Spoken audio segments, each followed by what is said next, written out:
What's up, YouTube? Hope everybody is doing well. We've got a special one for you today. We're going to be playing through a 7-round modern challenge on Magic Online with Tyler from Aura Watches, my co-host for the day. So we're going to be playing through with some Esper Goryos. Tyler is a huge Goryos fanatic. I've been trying to pick up the list a bit. Hopefully he can give me some spots on where I can improve, give me some tips and tricks, and we can navigate through this challenge, potentially top 8. So let's go ahead and hop into a deck tech of the deck, see about some of these spicy one-ofs we got going on, and then we'll get you straight into the gameplay. All right. So for this challenge, we're playing Esper Goryos, which obviously we played a few times on stream, but I'm not nearly as proficient of a Goryos pilot as Tyler is. So I'm going to be going over the bulk of the cards here, why they're included, and he's going to take over on some of the fun ofs so that y'all know exactly why these cards are part of the 75 we agreed on. For the main deck, we've got the typical Goryos core of like 4 Goryos Vengeance, 4 Traxa, Gristlebrand, 4 Solitude, 4 Faithful Mending, 4 Frog, 4 Ephemerate, 4 Quantum Riddler. You've seen all those a million times. 3 Thoughtseize, 2 Prismatic Ending, and a March of Otherworldly Light. We do have a fun of Consigned to Memory in the main with a couple Force Negations. And then this one little sneaky Phalagi Archaeologist up here. Tyler, can you walk the people through a little bit of why this card is jumping out to you? Absolutely. I think that obviously in days gone by, Phalagi was an auto-include in this deck, usually as a 4 of, and it has become less popular recently. But I think that the big thing that I like about it here is not only does it add an element of consistency and just giving you that extra push when you're trying to find your combo pieces, but also recently we noticed a massive uptick, obviously, in the Fair Blink decks, especially Jeskai Blink.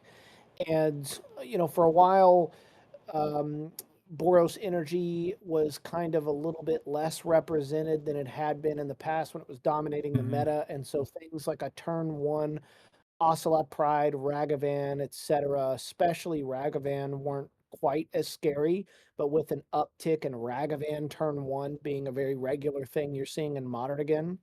I'm a big fan of having, unfortunately, I'm a big fan of having a body that can block things like that while still not slowing down your game plan, like, you know, other answers you might consider, like Fatal Push and things. It's a body that can block really effectively, cards like that, but it still moves the ball forward toward the end zone of what this deck's trying to do at the same time. So I feel like you lose no tempo when you're able to slam a Phalagi.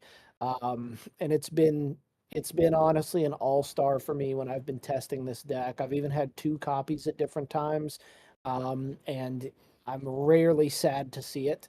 And it's just been something that, to me, with the current state of the meta, justifies itself enough that I think it makes sense at least having a fun of in there. Yeah, I can definitely attest, like in the leagues that we've played off stream, Phalagi Archaeologist has been pretty awesome. A little bit of a spoiler for the video. Unfortunately, we're recording this after round number 1, so you can actually see a 1-0 up here if I could point to it. And a big part of that is because of Phalagi Archaeologist. So if you're wanting a little bit of an advanced warning, get ready for that at the end of round 1. In the sideboard, we've got 2 Wrath of Skies, a Celestial Purge, 3 Mystical Dispute, 3 more Consigned to Memory to match the one in the main, a Surgical Extraction, a Teferi Time Reveler, a Pest Control, an Ashiok Dream Render, and then a couple other ones that I'm going to throw it back to Tyler for again, one at a time. First off, the Force Negation. I know you mentioned that you wanted the 3rd Force Negation in the 75, couldn't find room in the main. Why do you feel like you need access to Force Negation? What's it doing for you? Yeah, you know, I think that the main things are obvious, right? Force of Negation being a free counter spell is as close as we can get in the modern format to a Force of Will. I don't think I need to explain to anyone how powerful free counter magic can be and how clutch it can be. And it's a card in this deck that I think is both offensive and defensive in a lot of ways, just in terms of it's something that when you're in step Goryo's vengeancing and you really want to make sure you protect it from your opponent's counter magic, nothing's more clutch than holding up a force to be able to do that.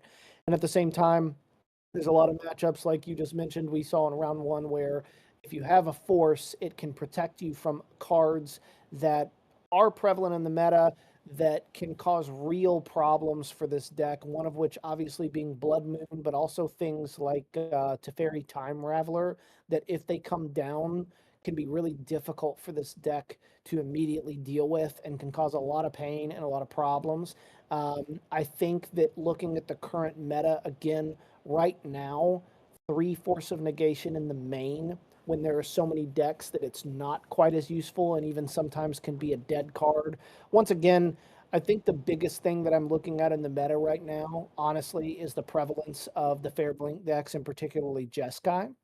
And when I'm looking at making adjustments, expecting to see a lot of that in any given tournament, Force of Negation being largely dead in that matchup, um, or at least not super powerful, um, is something that causes me to think that um, 2 in the main is an acceptable number. There's also not a ton of actual factual counterspell or a lot of like effective counter magic in the meta right now at all.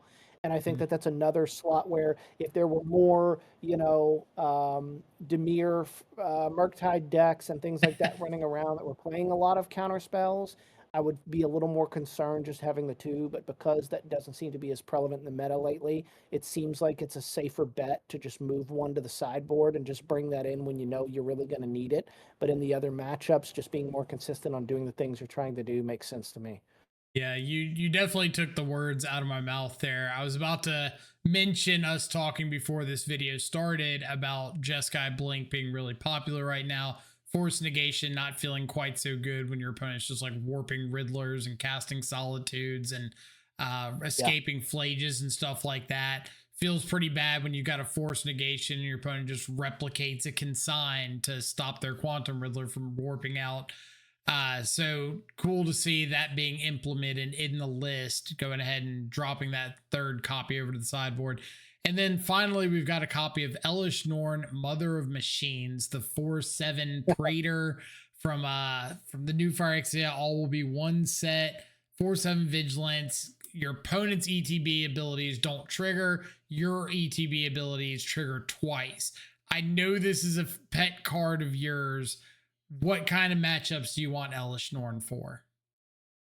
Yeah, it is a pet card of mine. I'm not going to sit here and say that it is absolutely a must have. I think that this is a medical card for sure. And even at that, I would understand if other players question it. I've seen quite a few Goryo's players pop it from time to time into the sideboard. I've even recently seen a lot of the Jeskai Blink players popping it into their sideboard for the mirror match. And even seen Esper doing the same thing. I even saw one guy pop 1 in the main and 1 on the side and Jeskai Blink. I'm assuming expecting to just see a ton of mirror matches, but pretty much same logic as everything else. I think that with that being one of the most prevalent decks in the meta, but in general, really what it comes down to for me is there's so many decks that ETBs are so relevant. Quantum Riddler's everywhere, Solitude is everywhere. Um, and seeing so many ETB decks and Blink decks in the meta, I think that Elish Norn to me feels like back in the day when the 4-color Omnath elemental control deck was dominating the meta. I noticed that the big answer to the fact that the mirror match was popping up everywhere was that everyone was bringing in Elish Norns, and it became first one to slam this wins on the spot kind of thing. I don't know that this meta is quite in the same spot. I will say, unfortunately, I have resolved an Elish Norn once or twice in testing and still ended up losing. But for the most part, if you can get Elish Norn down on curve in any of the Blink mirror matches, It's really, really devastating, and the power swing that you instantly get from that, with them really not having any clean ways to deal with it, and most of their cards just not being powerful anymore, and of course doubling your power, that obviously is huge. As kind of a silver bullet, I also have noticed that a lot of those matchups do tend to go grindier and become late game matches. And the grindier and more late game matches push to, the better and better mom gets. Um, and also, I do like the fact that unlike those decks where they only ever can hard cast it, I do think, although it's still super powerful to Goryo's and Atraxa or a Grizzlebrand, those cards can be dealt with by solitudes, by consigned to memory, and things like that that can kind of stifle how powerful that is. If you can cheat an Elish Norn into play early with a Goryo's and keep it in play against a lot of those blink decks, getting it down, like say on turn 3, can absolutely be just devastating for them. And I think that that is a reasonable thing to be trying to do in those matchups. That's fair. We'll definitely appreciate the breakdown on some of these inclusions that might be a little off the beaten path. So hopefully anybody listening in has a chance to give them a shot the next time they run through a Goryo's League or challenge or FNM, whatever the case may be. So that's it for our deck tech. Let's go ahead and hop into our first round of play. And all right, round number 1. We're on the draw. We've got a 7 with 2 Goryos, 2 Mending, Atraxa Consign, Godless Shrine. We do not have a second mana. This is risky to me. If we draw the second land in the next 2 turns, this is an excellent hand, in my opinion. If we do not, we're very sad. And because we don't have a fetch to get a Surveil, the risk is increased a bit. So this one's kind of on the fence. We can also discard the Atraxa at a hand size. And then all we need is like a second mana of any sort. And we've got Goryos online. It's also cool. True. I mean, I think we keep it on the draw and the blind. Yeah, I was gonna say, I'm like it's definitely got a sketchy element, but this is like all in game 1 hand. All right, a little Ocelot action. Ooh, interesting. Kind of what I didn't want to see is yeah, I really didn't want to see a 1-drop play.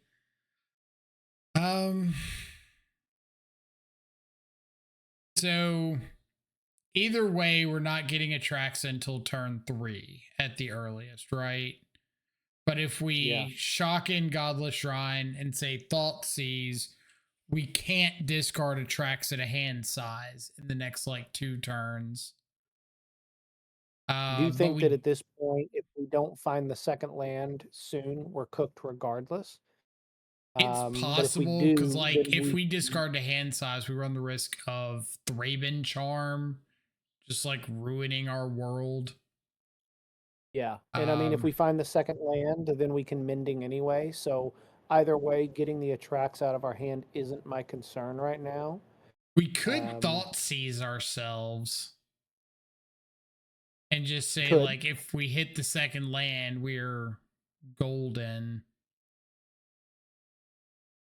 That would take a turn off of the time necessary to get this Atraxa online. Gonna do it. I go big or go home. Right.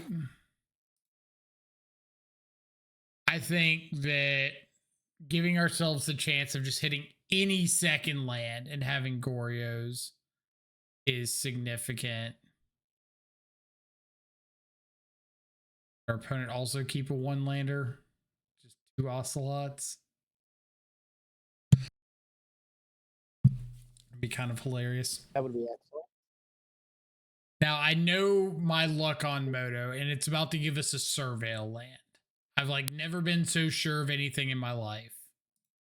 All right, wasn't a Surveil land. Get rid of one of these.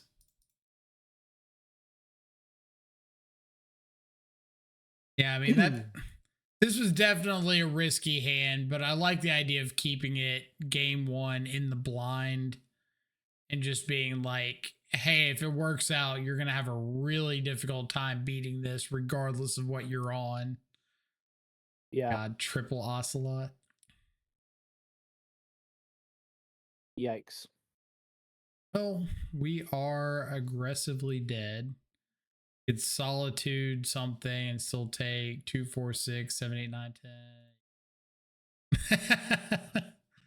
10. How far away was the second Sometimes land? All right, few turns. Oh, we'll get that one out of the way. I think that's, again, I think that's fine. Like, I'm not mad at that keep. I think it had a lot of potential, just happened to not get there. we want surgical here for Flage, or are we not that worried about it? It's okay. I don't think it's like as good here as it is in some other matchups. Like I'm kind of on the fence about fair surgical. I don't think it's bad, but it depends on how much we have to board out. Like Yeah. I know I want to trim on some number of Thoughtseize. I don't think Consign is great in this matchup. It's got like some okay spots, but I I don't think it's agree. I any think those better are all than, trimmable for sure. like, I don't hate boarding those out and then could just be like a force of negation. It could be not bringing in surgical. It could be, I don't love Force in this matchup, except the one thing that it does do is protect us from Blood Moon, because we pretty much just lose to Blood Moon unless right? we respect it really heavily. We do have like Purge coming in, which is Yeah. okay here. Could be Trim or Riddler. They're kind of slow, but Riddler Ephemerate is really, really good. Turn 3 on the play. Archaeologist can block a little bit. I think I'm going to vote for not bringing in the surgical. I think that's Maybe reasonable. on I think maybe the on the Force draw. protecting us. Yeah, I think Force protecting us from Blood Moon is more important than another protection spell for Flage, because we have plenty of answers to a Flage. This hand's a little Well, mopey. there's our forces that we spoke into existence. We do have our forces. We could keep this, hope to surveil over Natraxa or Gristlebrand. This is also a very protected hand from. We're never losing to Blood Moon with this hand. We might lose. We might lose to everything else, but we're never losing to Blood Moon here. Yeah. We also have This surgical covered if we go for Goryo's on their turn, but we need a way to get Yeah. a Traxa in the bin. Yeah, if we keep this hand, that surveil land is going to be extremely important. Yeah. I think that's kind of too much pressure to put on a surveil land. I think I'd rather Yeah. look for a hand that at least has like a turn 2 frog. Like, There we go. way better. This seems better. Yeah. Yeah, Keep I like this.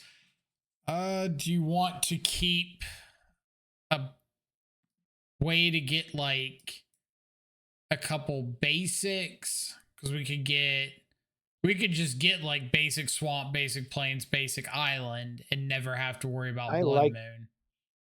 I like that. I think honestly, if it's me, I think I'm pitching the Faithful Mending here, because we have Frog to get a Trax into the bin, and Philagi is not only a blocker, but it digs deeper to find the Goryos. Sure. You know? Board. This could just be like get basic swamp, basic island, never have to worry about Blood Moon. Agioli. Or it could just be play Philagi Archaeologist here. Kind of like the frog a bit better.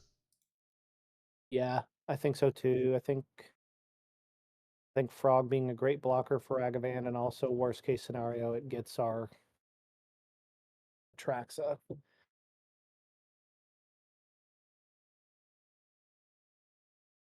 It's got. They've got like a discharge. We can definitely save the frog from a discharge.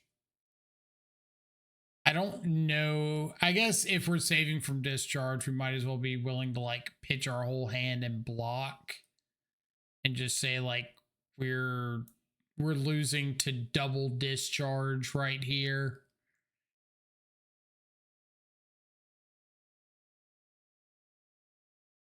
Don't have a discharge. That works too. All right.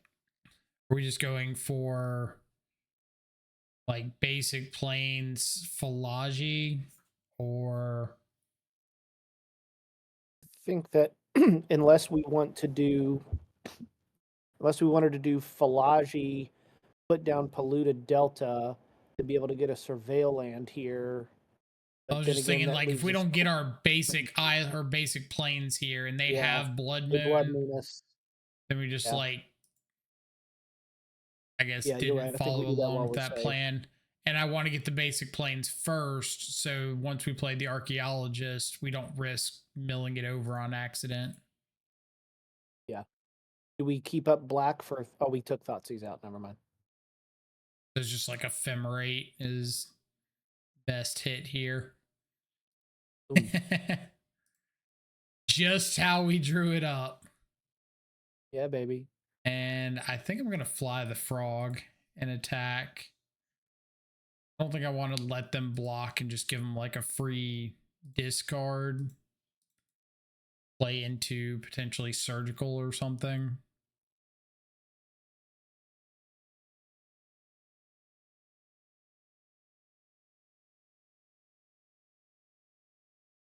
Interesting. But I guess playing into surgical doesn't really matter so much when we have frog, so we can always just discard. We also are one land away from hard casting a Riddler at some point. Our archaeologist whiffed. No. I mean, it does clear 3 lands off the top of the deck, so can't really be Now, upset did they about lose that. their energy there? Yeah, they don't get any since the target leaves. So the discharge just fizzles. They don't get any Fizzles. energy or Yeah. anything. Now Perfect. Flage And can't kill now, off our archaeologist. yes. And it is not irrelevant for Philagi to have 1 power so that it can kill anything they try to attack with. Yep. Archaeologist actually coming in pretty clutch here. Yeah, I've noticed that ephemerating an archaeologist has been extremely powerful. Plus we whiff twice. Hey, it's getting crap off the top of our deck. There's something to be said for That's that. true. That is Not very, ideal, very but true. we do also have the ability to cast Mending and find Goryos on end step potentially. So Dude's a good pickup. Yeah, I mean, they're not doing anything. We got the ground kind of covered. Containment Priest. That's fine, right? Because we can always just solitude that. I think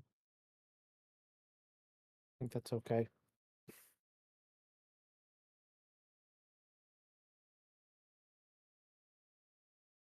Easy peasy. Pyromancer. Let's.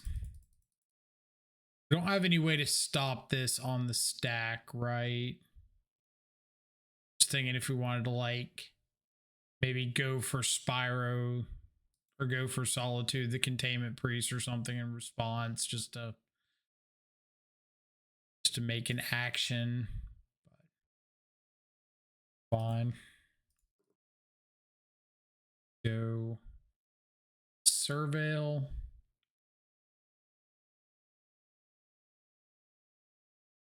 And then we can On to mending to try to Riddler. find Goryos. Jeez Louise. And Do we just go ahead and bin both Atraxas? I think we've been one of them. I don't think we've been the second one yet. Just in case we end up needing to hard cast it. Yeah. All right. Should we mending again to try to find Goryos here? Oh, they're tapped out. I think we can attack with our frog. I think I'm kind of not trying to be too aggressive on the mending just because, or on the Goryos, just because we have the chance to like play out Riddler here and just have a very fair beat you down game plan.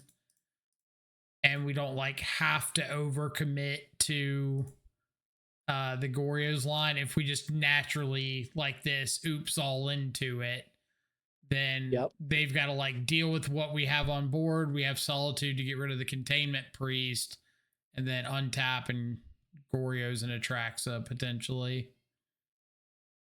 They just like use resources that could be dealing with that. Yep.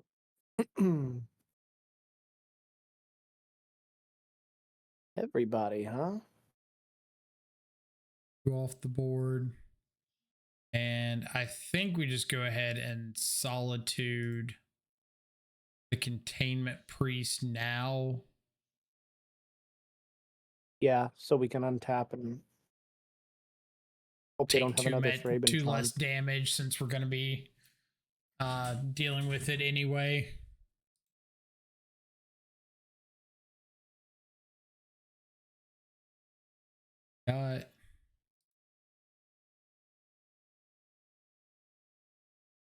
Okay, so we just go for the Goryos first, because if they have another Containment Priest, we can Solitude off the Faithful Mending.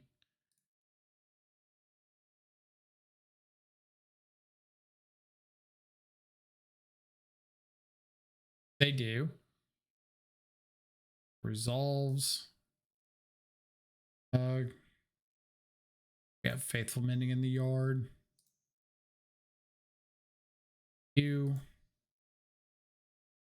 We'll check for a surgical extraction. Nope.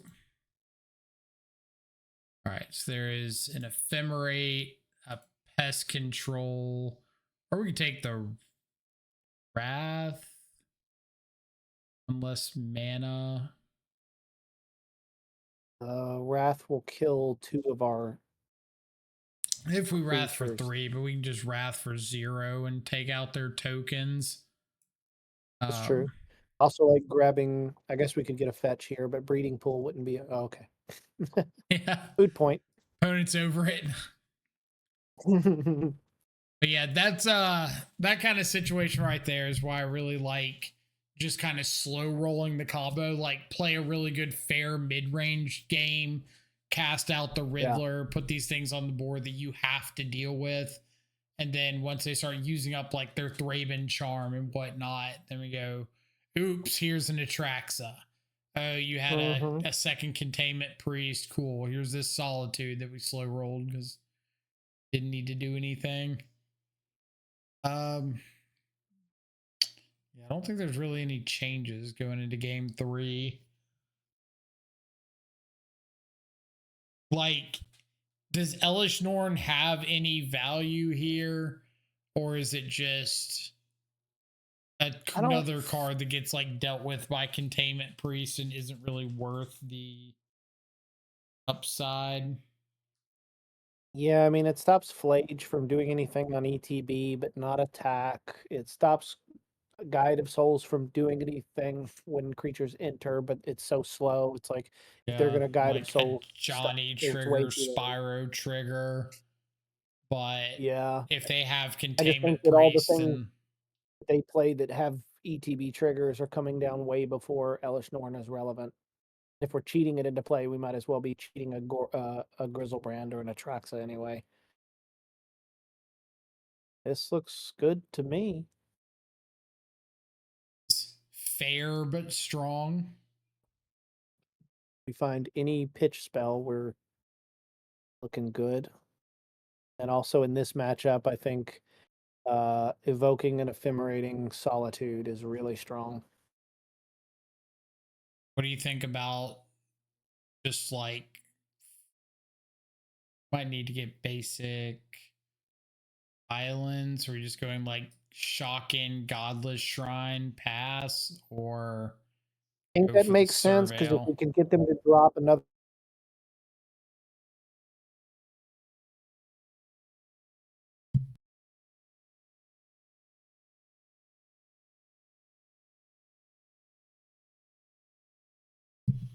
Well, looks like we lost a little bit of connection there.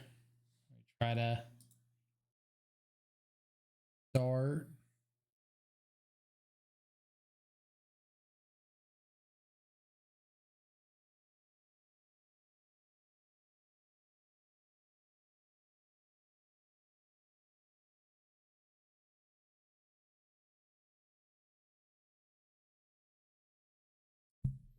All right, we are back live again. Were you saying shock in turn one? Yeah, I think shocking in the Godless Shrine makes sense, so we can hold up Solitude Ephemerate for whatever they're about to cast as their second. I guess the only downside would be if they played exactly Voice of Victory here. Be a little awkward, but Hoping for like an end of the world. Ajani or something.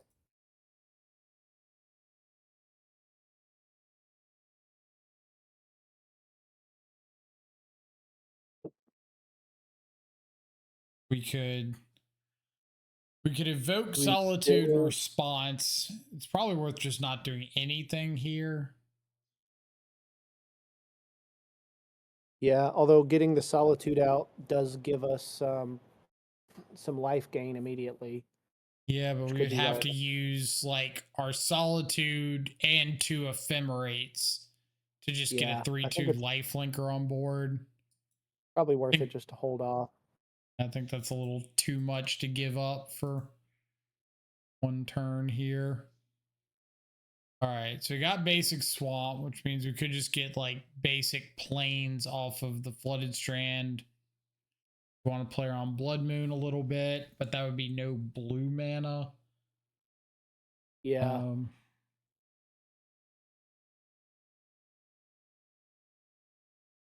Maybe so we play the do flooded strand with like the plan of getting like a meticulous archive. Then if they we could do even play just a Blood Moon, then we can just get a basic to have it. yeah, we could even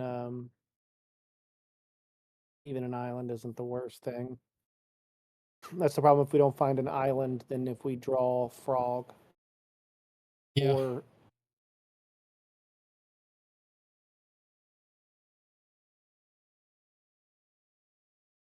Kind of depends on if we want to be locked off of uh our white spells or our blue spells. Because like we could respond to this Blood Moon with evoke ephemerate off of the godless shrine and still get like our basic island. So if we yeah, draw frog, that would be pretty clutch. yeah. I don't think that's a terrible plan.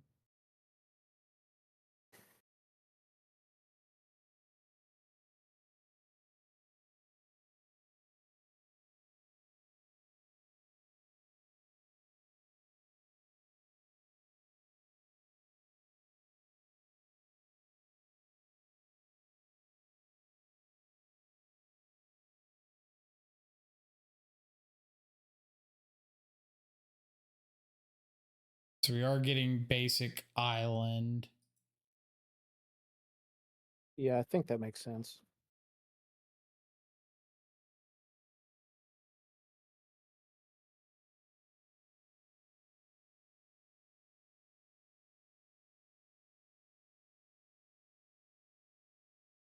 Right?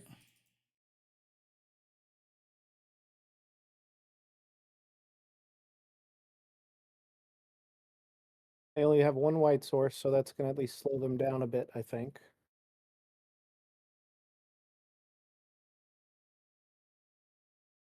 Eat a frog. Attacking here.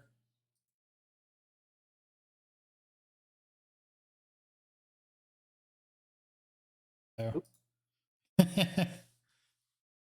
We were in for a good time momentarily. Raven Charm.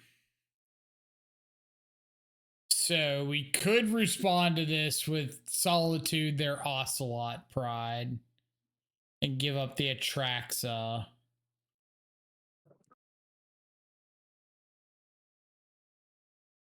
They only have one card in hand, so if we do that, it's not like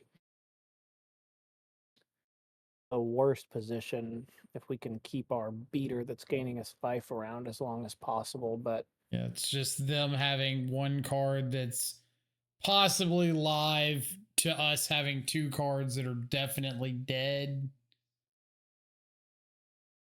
Like, this Atraxa is not doing anything for us anyway if we don't find a frog. yeah.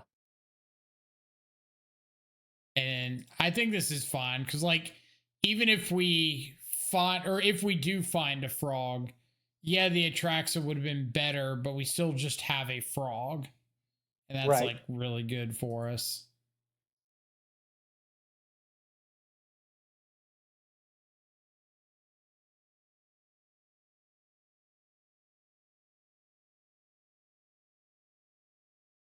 Can cycle that. Yes. Good point. Go ahead and do in case we do hit a frog or an archaeologist. Okay, that works too. Flip over an Atraxa. Flip over an Atraxa. Feeling good. I'm feeling good. Sure, buddy. Got it. All right. I think we slow roll this Ephemerate momentarily. Slow roll this Goryos momentarily.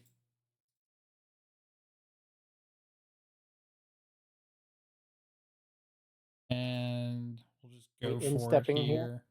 Yeah. Yeah.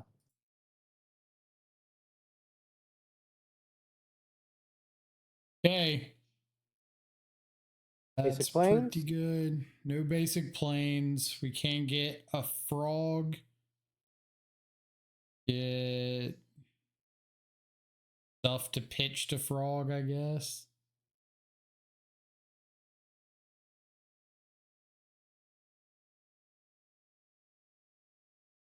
Land. Yeah.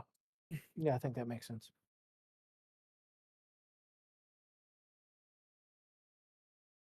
For 8, put you to 1.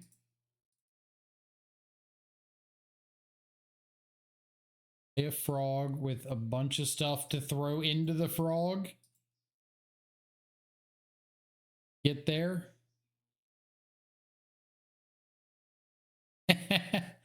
Little bit late. And opponent concedes. Oh, nope. Sure. Absolutely. Not gonna do it. GG's, opponent. All right. Round 1 in the bag.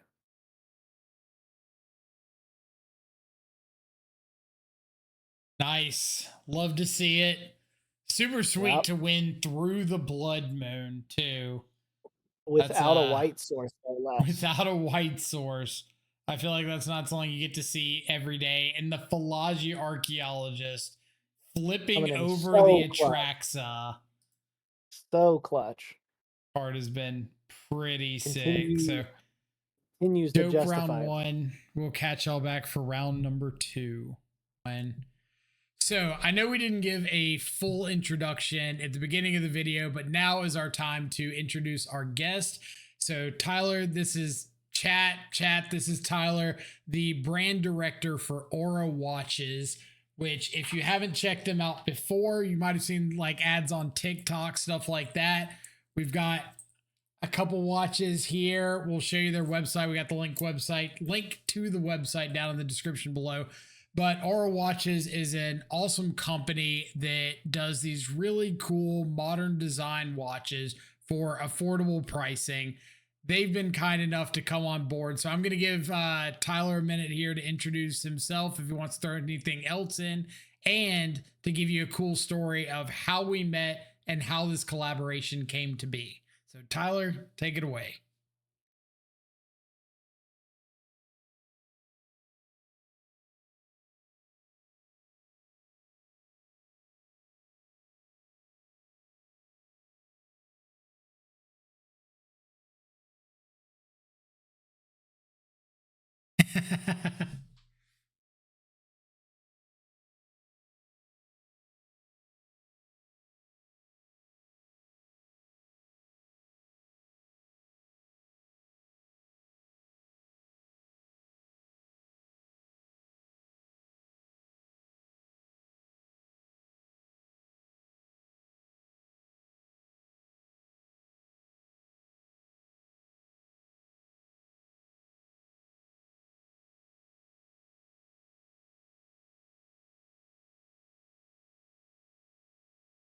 Right. And Tyler, thrilled to have you on the video with me today.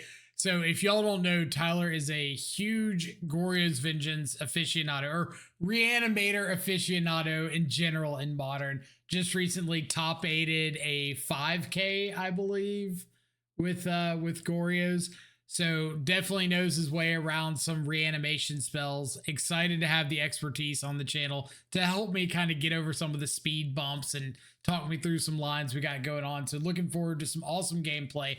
And don't forget to continue listening, because we have the details on a giveaway for your very own Aura watch potentially coming up after next round. So stick around, hear about that. Anyway, let's get back to the action. Okay, back for the round number 2. We win a die roll. So on the play with another funky one lander that I think is going to get shipped back pretty quickly. We do have turn 1 evoke Solitude with Ephemerate plus like force a negation something, but I think this hand doesn't really have a direction. But at the same time, like, I could understand if this was keep, because any second land gives us Quantum Riddler. We just get to like throw stuff out there aggressively. Personally, I'm kind of in the camp of throwing it back and looking for something that's a little more yeah, I think that's broken reasonable. or a If we little knew more what we were top playing end. against, then we could make a better call on whether or not this would pay off for us. Right. That seems more reasonable. What do we think about this one? We've got a Solitude. We've got a turn 2 Philology. We just throw back like Breeding Pool and have our mana functional. That's probably fair.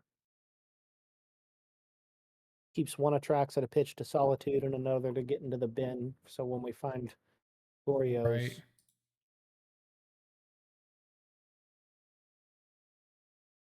Kind of on board with just keeping a third land. yeah, I think that's okay.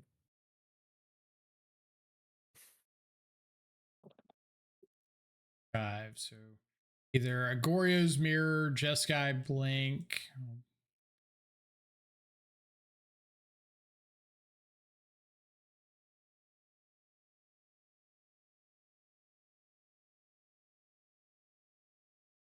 Mountain.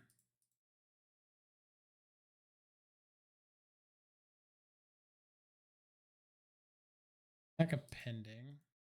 Better than nothing. Would really love to see a Faithful Mending there.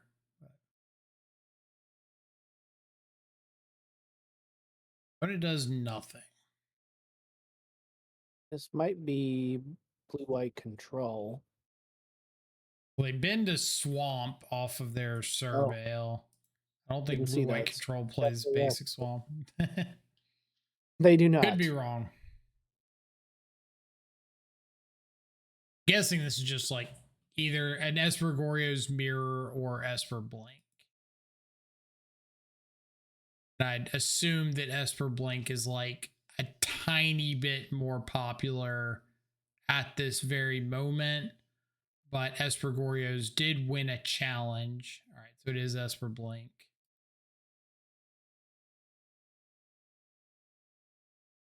You usually find that the Esper Blink matchup is favorable or not for Goryo's. It kind of depends. The problem is that sometimes they can get you with solitudes and um, Thoughtseize and things like that. Some of those tools they have in their kit can be problematic, especially with Overlord being able to potentially like loop their solitudes. That can get really ugly really quick for us. But um, we also have the ability to go over top of them and do something more powerful than what they're doing sometimes. But with 7 cards in hand, I'm guessing there's a good chance they've got a solitude. Yeah, they could. But at the same time, if we get to like at least draw a few cards, that's gotta help out the case, right? Yeah. So Ephemerate, just go for Ding.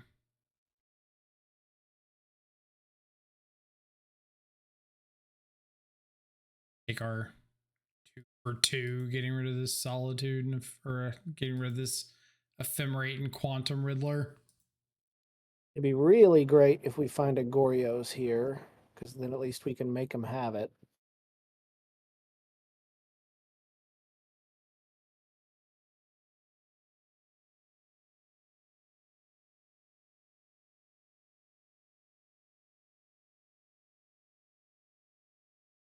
Run.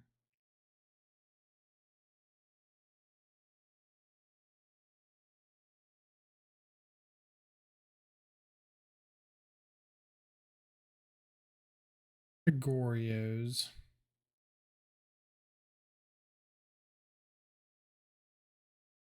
Ditching both the Atraxes, or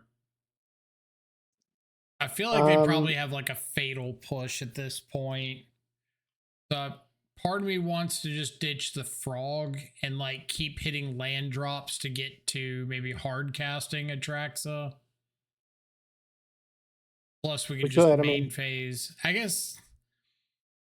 Do they run Emperor of Bones in the main? Typically, I think they do. So having the frog to be able to. Well, I think the issue with the frog is I really feel like they've got some piece of interaction because they've done nothing for like 4 turns outside of Warper Riddler and play an Overlord, which I would assume means that their hand has to have some amount of interaction in it. Yeah. And if that's the case, then I think playing out that frog is just like playing into the interaction perfectly, kind of setting ourselves up for not a blowout turn, but not a very impactful turn. Oh, we're getting ever closer to hard casting that Atraxa. Yeah, I wish we were hard casting it with a little more authority instead of on turn 7 to have the Emperor. Okay. Well, it's unfortunate. Yeah. Probably scoop it up to that. Yeah, I think so. I don't think we beat that. That is a problem with this matchup is that they main deck a card that can do what we're trying to do to us. So it puts us in a position where putting Atraxa in the bin until we're ready to immediately Goryos it is problematic. Yeah, it definitely doesn't help that we were looking at, or we drew 3 copies of Atraxa and had to discard some number of them. Yeah. Could still just top deck a Goryos here. Marsh Flats. Basically a Goryos. Basically. Like the battle of 2 decks that were tier 1 at some point and have been like slowly falling off. So I think that Celestial Purge here is a good include. I think Mom, obviously. Like, I like Surgical all 3 of these for sure. Yes. They are on Quantum Riddler. Chance for Mystical Dispute to be okay. What do you think about Ashiok? Shuts down. It doesn't shut down Goryos, or shut down Overlord, but it can make it really awkward. Yeah.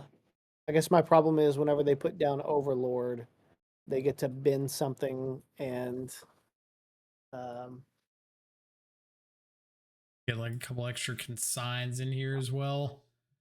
So let's see. I know Force of Negation is coming out. That one's pretty. Maybe we just want like 2 consigns post board. Then the last couple cuts.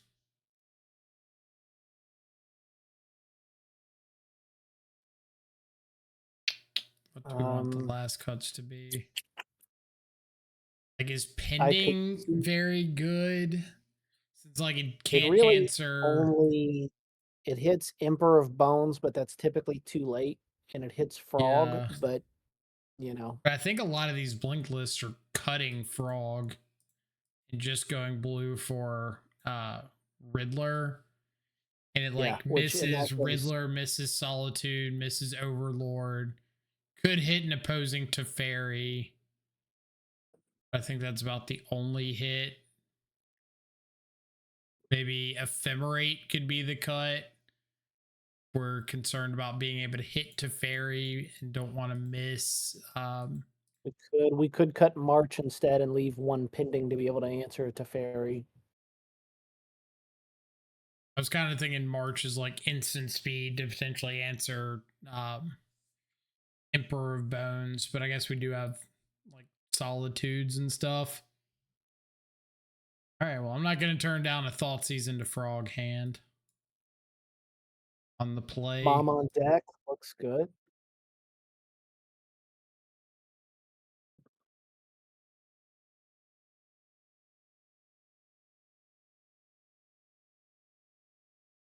See if our fair playing can get us there.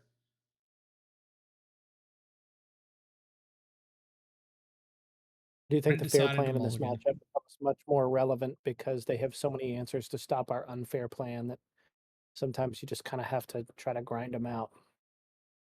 We just like Thoughtseize their Thoughtseize, and then Frogs possibly going unanswered.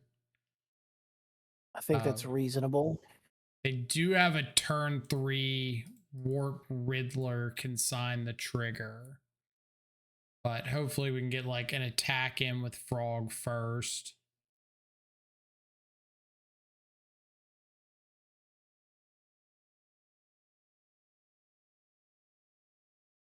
Most exciting top deck.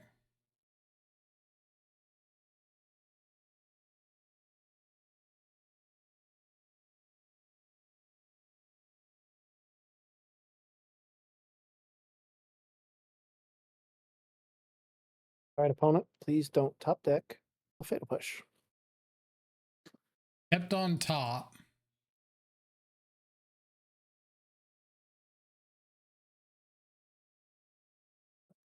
Shocked in a water grave. It's Felia.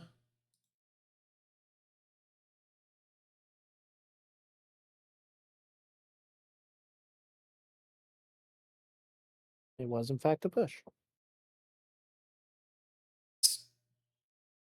We're discarding the Elishnorn, or are we keeping this in hand to try to... I think against them with Emperor of Bones and stuff, it's probably safer to just grind it out and try to hard cast that at some point, maybe. Because they have Boggart Trawler, they're just going to get rid of it.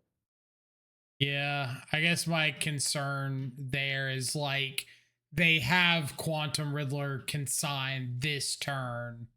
So like, are they just gonna beat us in the face before this Elish Norn ever becomes relevant? Hopefully we can find a Solitude. Oh, all right. So I guess we need to Mending in response. The prismatic ending for that, so it's not into the world. We also can't draw into anything to answer it on the stack. Go.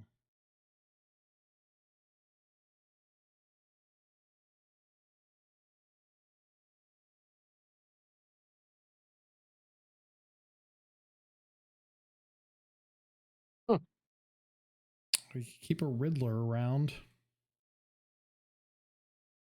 So... We know they have Quantum Riddler, Consign, Unknown. Oh, they don't have second blue source. It's interesting. I think we're pitching the Mending, and I feel like we just have to pitch the Hellish yeah, Norn. at this point, I think we probably do, because we need to be able to. Although if they down tick this to Fairy here to draw a card, then we're gonna most likely be able to kill it. They did not. Okay.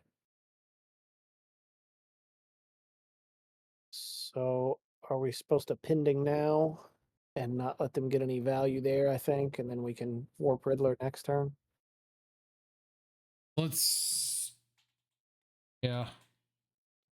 Better. Otherwise, we just Riddler Ephemerate and then they bounce it. And we're kind of sad. You get to draw 2 cards off that, so it's not the worst exchange, but I think we'd rather Riddler Ephemerate and try to find like a Solitude for their Riddler. Because if they just go Warp Riddler plus Consign, we're going to see more cards than them.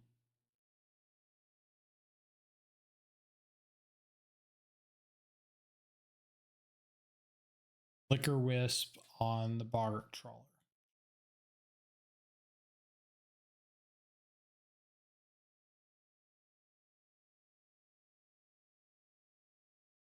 It's an excellent draw. Warp.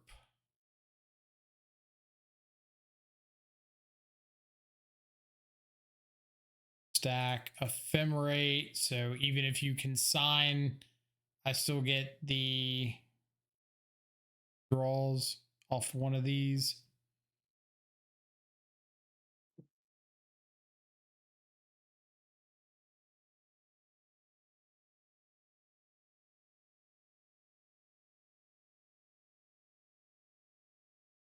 They are going to consign one of these triggers, so cool. Still get to draw 2, still get to keep my Quantum Riddler around.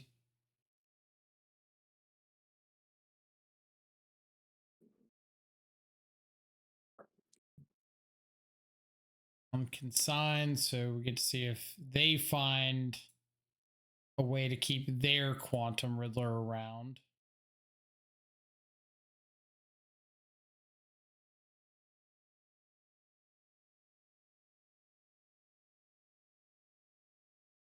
They did not. That's good news. I think I was not supposed to fetch there. I think I was supposed to wait, because if they had a Solitude in response, then I could have gotten blown out there. Yeah.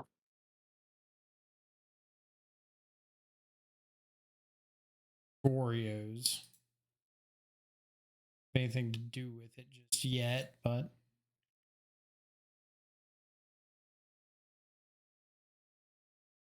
they also didn't hit a land drop on their side. That's good news. Lord.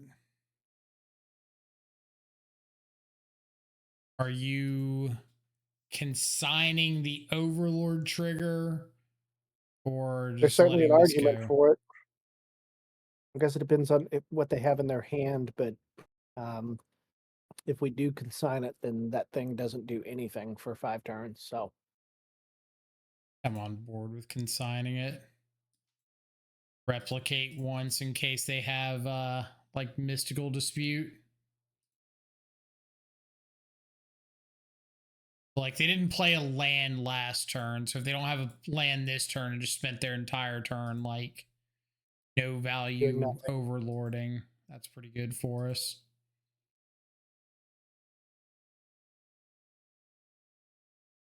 Go ahead and main phase in case we flip over an Atraxa. how about that? Big brain. I will do that. So you Already have Ephemerate in hand, opponent and they can scoops see. it. Oh man, starting to feel like a Goryo's player every now and then. Going into game 3 on the draw.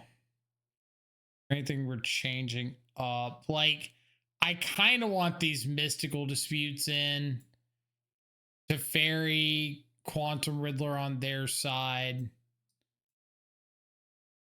Even if not all of them, like some number of them. I agree. They also have consign. Maybe it's like trim, say an Atraxa because of Emperor of Bones. Yeah. Drop the prismatic ending. Prismatic ending did take out a Teferi there. It's hard to argue against it. Be like True. trim a Goryos, trim an Atraxa, trim like an Ephemerate. Is that crazy? I don't think so. I think those are all just kind of like we're lightly trimming around the edges of our combo plan, knowing that it's less likely that it's going to win us the game here because of Emperor of Bones making it dangerous and Solitude making it less effective. Is there any reason we might want like more consigns than ephemerates? Like we're in a 3-2 ephemerate to consign split. Is there any reason to go 3-2 consign to ephemerate here? I think there's an argument for it. It's obviously less powerful, but at the same time, a card that's modular like that, where it's offensive and defensive in a matchup like this, where it's super relevant to be defensive, I think is very justifiable. I'm kind of thinking like us being on the draw, it might be nice to have some cards that are a little better defensively for us than. We're about to find out. Sees away. Oreos, so I can't oops into combo.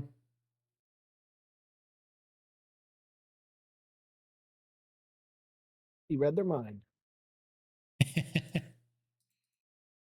Mystical Dispute's a pretty good pickup. Indeed.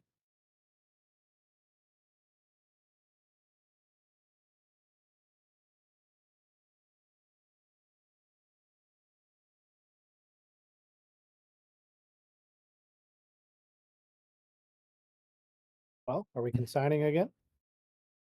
I think I am. I think with an extra in hand, we can afford to not let them get value off of this. Right.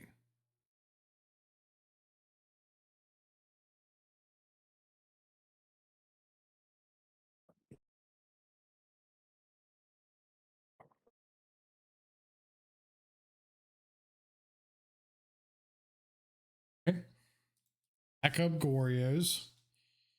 Hopefully, best case scenario here would be opponent doesn't know about either of these cards, so they go to slam it to Fairy on 3. We Mystical Dispute.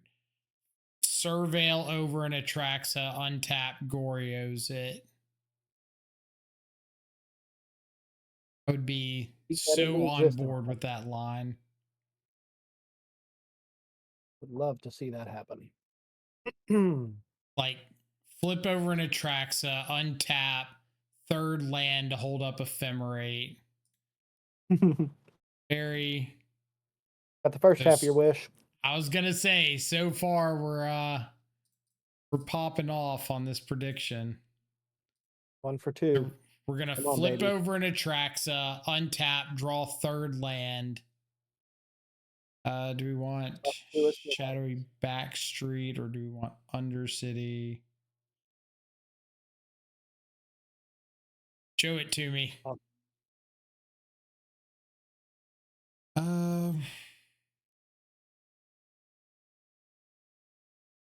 I don't want third land. Yeah, I think it's probably okay just to try again. Yeah. Because we can still just surveil main phase if you want to. Try again. Going for it right now. Like, maybe still wait for end step.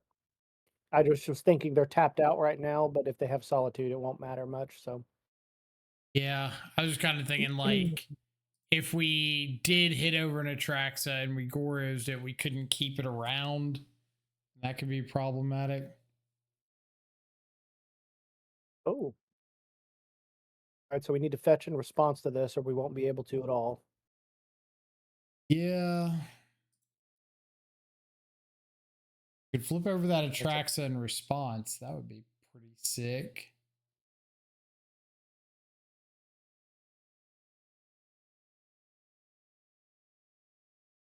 Come on, baby. We want that. They're going to mill over whatever we keep regardless. That's true. So we just keep it on top because it's a card.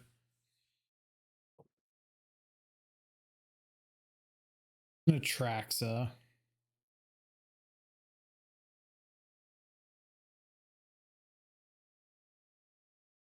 Oh, we could ephemerate a Riddler.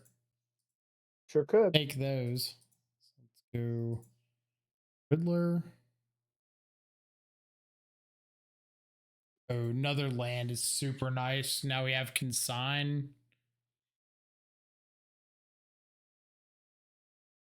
Do we want to consign the Warp Trigger or ephemerate the Riddler?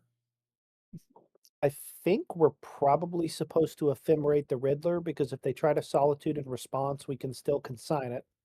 But that way we're getting more power out of using the offensive card offensively and saving the defensive card for defense, you know? Sure.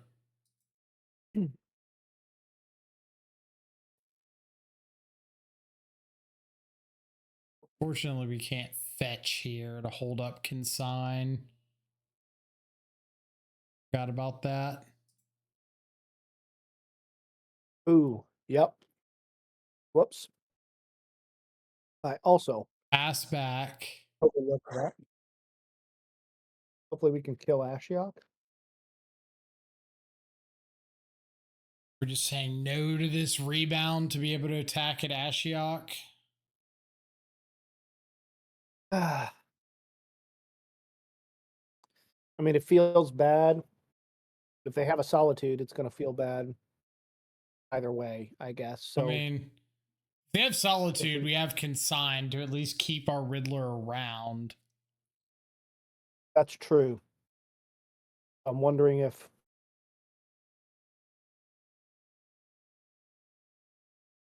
I'm wondering how badly we actually care at this point about fetching. Maybe we're supposed to just rebound this and draw more.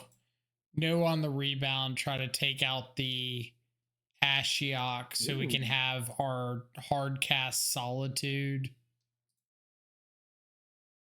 I think that's my that's fair reasoning. That's fair.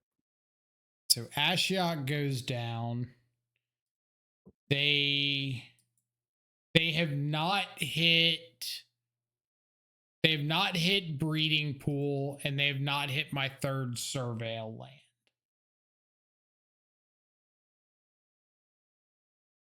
I think at this point, getting breeding pool could be relevant.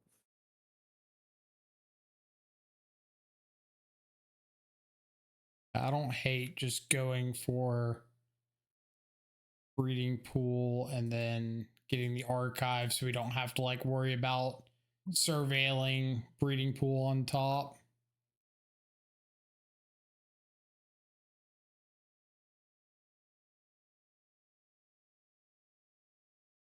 That to keep hitting land drops because we're just like one more off of Atraxa. I think that's fair.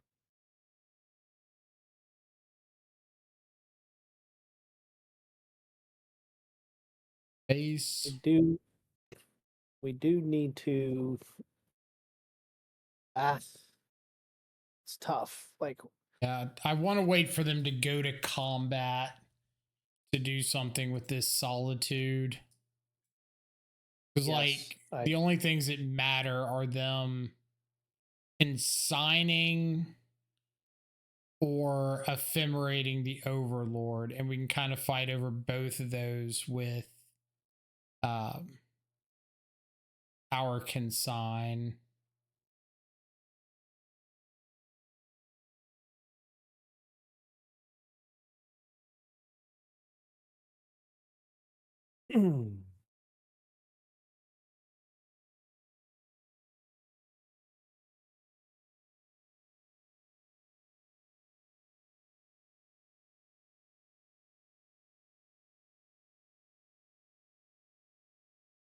okay.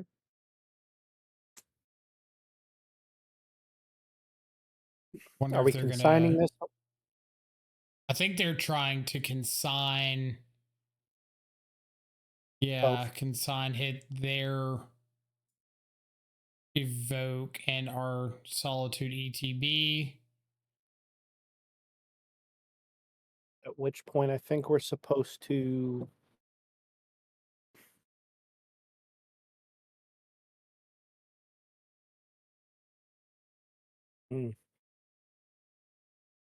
I guess all we can do is consign their thing to keep our Riddler around, right? Probably that our best line. Right now, they've got their actual target on my solitude ETB, which is annoying. If they had their actual target on the evoke trigger for their solitude, then I could consign their replicate trigger and they'd lose their overlord.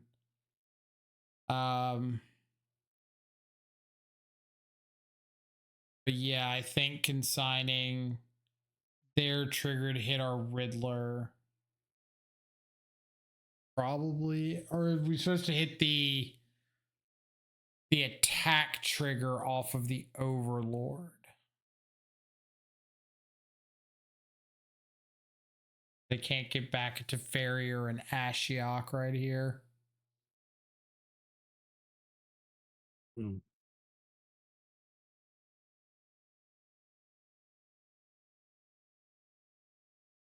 Well, Riddler does indefinitely block Overlord, and they can't cast any of those until next turn. So we might just get lucky and find a way to get the Atraxa in the bin and then swing, or we find a land and hard cast Atraxa. But it's up to you. I think this is a situation where either way it could play out for us or against us. Try to keep the Riddler around.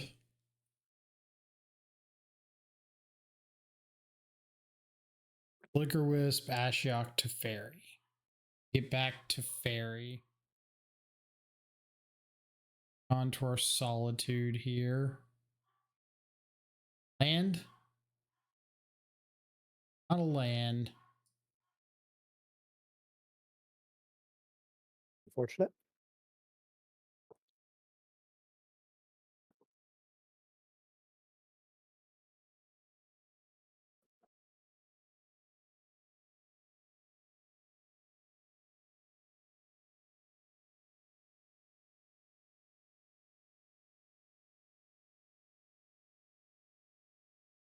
Solitudes. All right, so we've got Mystical Dispute on anything they put on the stack. It's not bad, actually. Stopping their Teferi definitely is relevant here. Back Emperor, or no, they flip over an Emperor Bones. They don't get it back. They get back Solitude. That is not the best. Let's just draw a frog.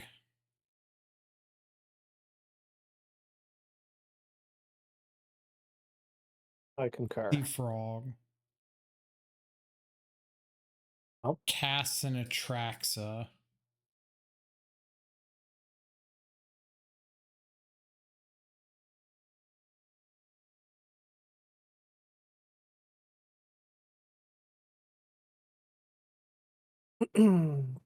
Solitude white card here would be good.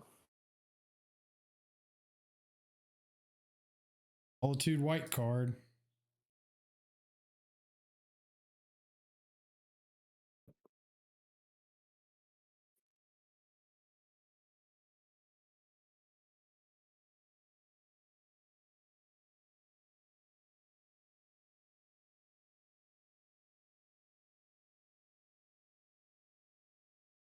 Have to go ahead and Solitude this now so they can't sign our Solitude ETB. And then we're at 2 life, but them solituding our Atraxa is going to help.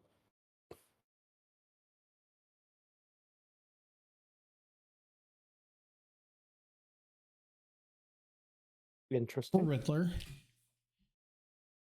Do they have for the this.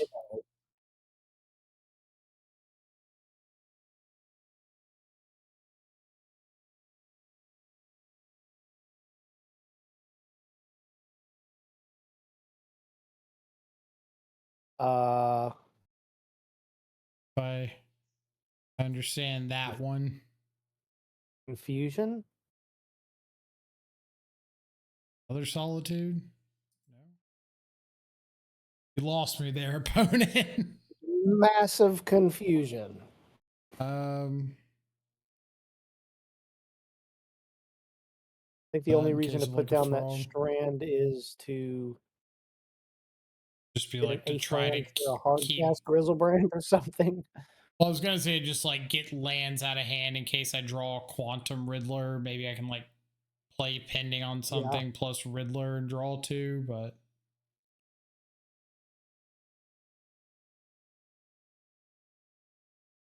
Overlord, so get back Solitude again.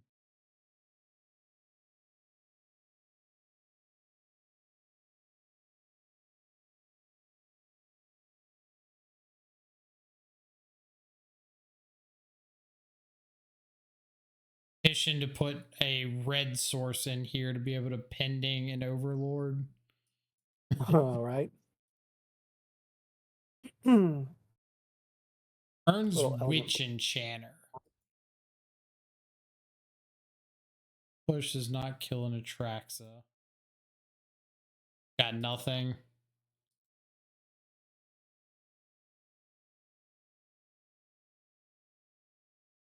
Solitude on our upkeep.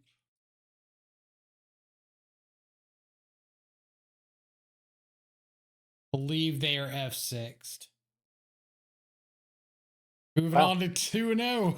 I guess maybe they didn't have a second white card in their hand or something. I don't know what they just did there because they picked up Solitude, right? No, they picked up Witch Enchanter and then just played it out as a land and went to Fatal Push. So I guess they didn't have, like you said, a second white card. They might have had, I don't know, like consigns in hand or something. Oh, I'm honestly not sure, but either way, I will take it, and we'll move I'm on to not going to 2 look and the 0, and horse in I the mouth. will catch y'all back for round number 3. Okay, so I told y'all there was going to be some information coming up about a special giveaway. Thanks to our friends over at Aura Watches, we have got a chance for y'all to enter to win your very own watch directly from Aura Watches. So down in the description below, there's going to be a link to the giveaway, and I'll have arrows pointing all at it. You won't miss it, I promise. Scroll down right there. It'll bring you over to this landing page. Now, on this page, there's a little bit of information you need to check out. So first off, you can see from the intro right here, giveaway for a watch from Control Freak, from Aura Watches. Awesome collaboration. Down here at the bottom, you're going to see a couple links. And what these are is entries into the giveaway. You get an entry for following Aura Watches over on Instagram. You get an entry for following me over on Twitch, and we have the potential for a bonus third entry. If you're following on YouTube, you can get up to 3 entries for your chance to win a watch from Aura Watches yet again. So get down there. It's going to ask you for your email address to notify the winner. That's all you got to enter. Super simple, super straightforward. You don't even have to let me know that you're following. It tracks everything for us. It's super cool. I'm really stoked that Tyler shared this landing page with me, because my lack of a tech savvy self would not be able to work anything remotely clean to this, or as clean as this. So Tyler, thank you so much for getting this together for the giveaway. But there's an awesome additional piece of news in addition to the giveaway. If you find yourself not winning for whatever reason, you can head on over to aura.watches. That's currently running 25 to 35% off on all of their watches site-wide through the remainder of the month. So you can get a fantastic watch for a fantastic price. Just head on over. You can scroll through on this left side over here, scroll through a ton of the awesome items that they have available. For example, some of my favorites, the skeleton, the black skeleton, like I've got right here, one of my personal watches, and my absolute favorite, the blue ultra thin, which I've got on right now. Super clean, super sleek design. They come in these really cool, here, I got mine right here. If I don't drop a bottle, these really cool carrying cases, branded and everything. Foam inserts, keeps everything super safe while you're traveling around. They come with extra links. If you're someone like me that's got a bigger wrist, you've got extra links that come with it to go ahead and extend that band to make sure it fits you. They've got these awesome, what do you say they were? Butterfly clasps? Is that? Yeah. See, I'm learning these awesome butterfly clasps on the back of the watch. So if you're like me and an idiot and can't figure out why the watch is too small, it's because there's a whole second clasp that you got to pay attention to.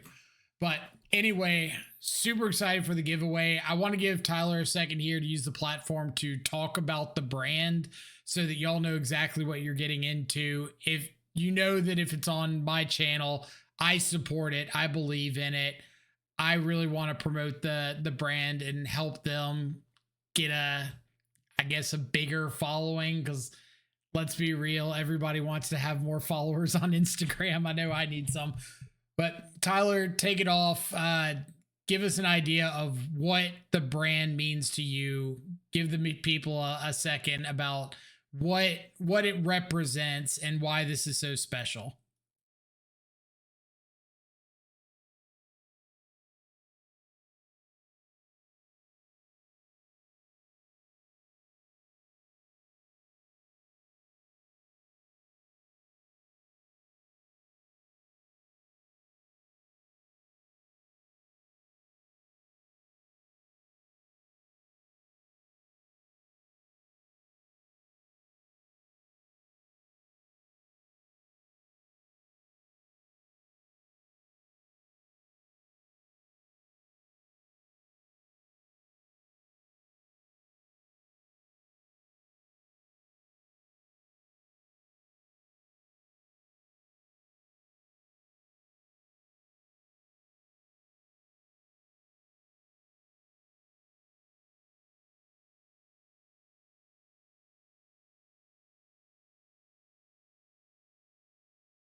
Right.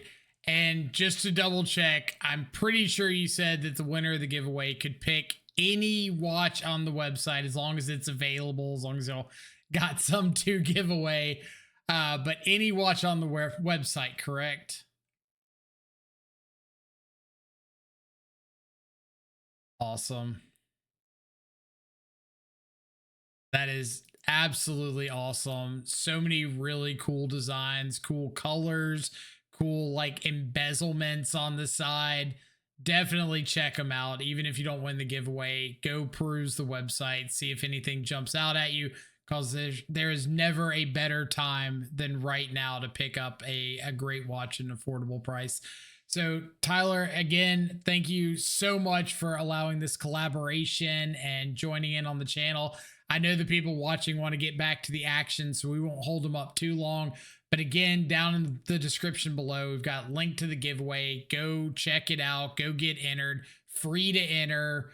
Don't have to worry about any sort of restrictions. We will get you the watch if your name is pulled at the end of this this giveaway. So thanks again to Tyler, to Aura Watches, for making this event so special and for getting us off on the right foot with this this fantastic partnership. So let's get back to some Goryo's gameplay. All right, so back with round number 3. We are on the draw. We've got a frog, which is something. We've got Faithful Mending, so we could dig for some cards. We don't really have anything set in stone to work towards here. Like, we don't have a Goryo's in hand already or an Atraxa in hand already. So you do have to find multiple pieces if we keep this. What I do like that we have a guaranteed removal spell and a threat on turn 2, and we have extra lands in case we want to discard the mending. you're thinking I it's don't a hate keep? it. I mean, I don't hate be it. more comfortable if it was on the play.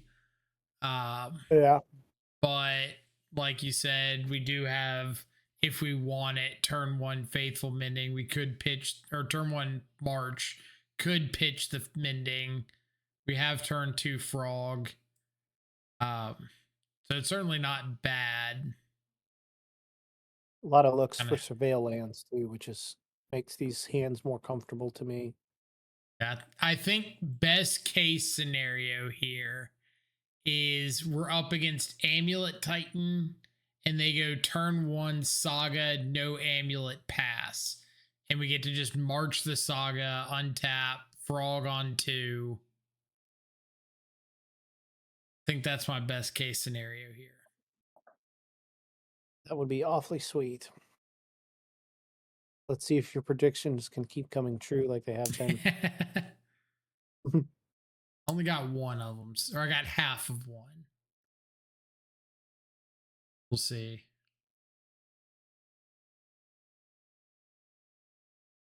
Oh, all right. Zoo, they are on a mulligan. No turn 1 Ragavan. Pretty nice.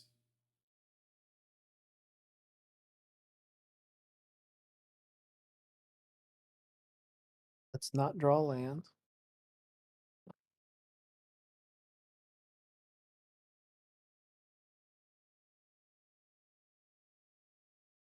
Okay. Okay. Now we just need a Goryo's and we're in there. Is there any reason we want the ability to hold up March on turn 1? Like, let's say we play Flooded Strand and they play a Territorial Kavu. Are we March ditch pending to get rid of a Territorial Kavu on their end step? I don't No. I mean, obviously, if they have the turn 2 Scion, we're a little sad here, but I mean, absolute worst case scenario, we do have the ability to get rid of their Like, I kind of payload. think that if they went for a Kavu right here, I would probably march it personally. I think that's fair. The Obviously, card we can be can't march probably a more. Scion, but just we got a chance to like kill off a Kavu, untap, get a frog onto an empty board. Still be able to ditch a Traxa. I think that's enticing.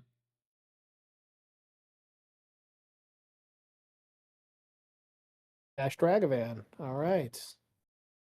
I predicted that one.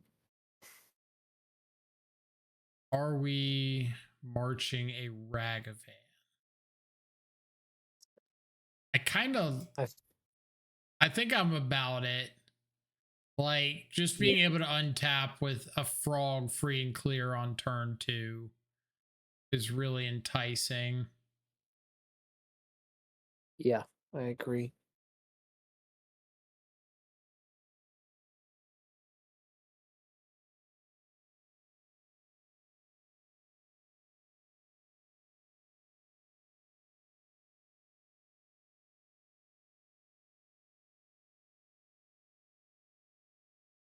Pass this stupid card on here. I'm afraid if I hit done, it's just gonna like not count it.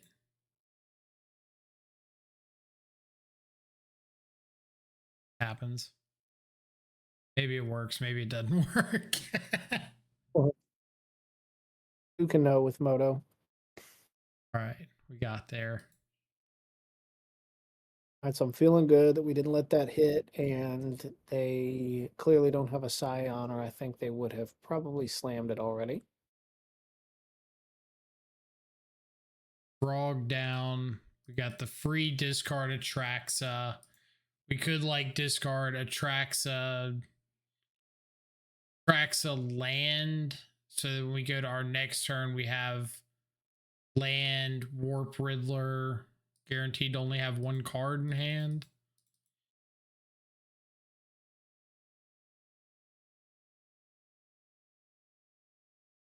Memory.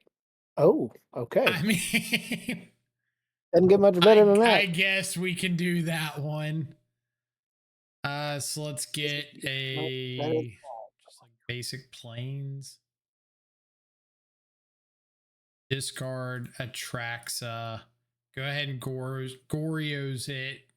They could have a consign, but I think it's fine to go for. They run main born consigns these days. I think some lists play a couple copies. All right, that's kind of right. Annoying, but we still get the trigger.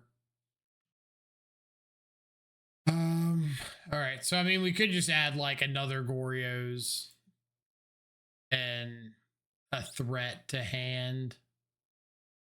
Doesn't sound terrible. We also can get Thoughtseize.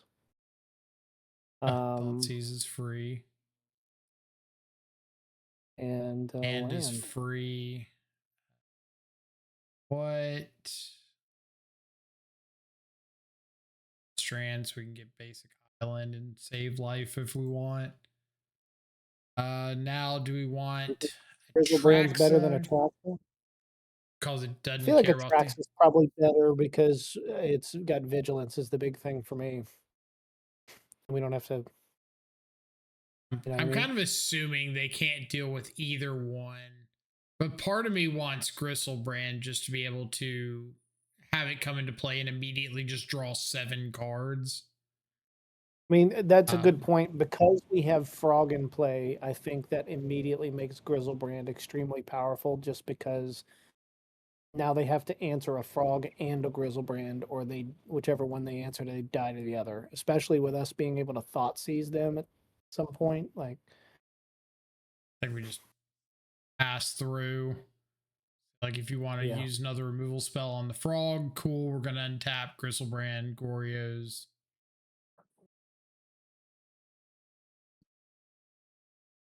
I just kind of feel like once this Gristlebrand lands, then game's pretty much over. Have to do too much else.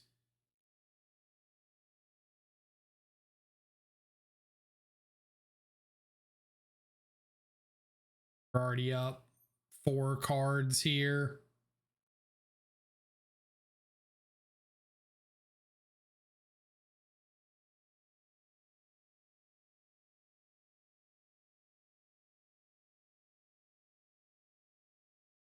Something.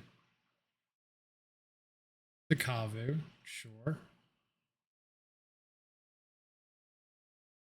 Are they just dead? Yeah, they're just dead, right? Because we can Goryos or discard Gristlebrand.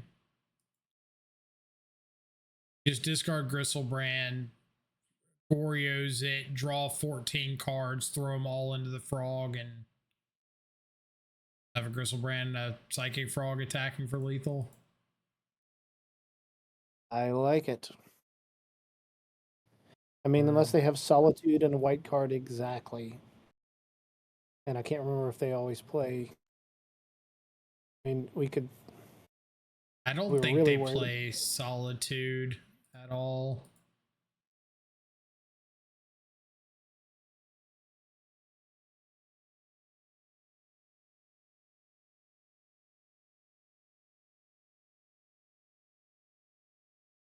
We could just like discard a Traxa and Goryos it too.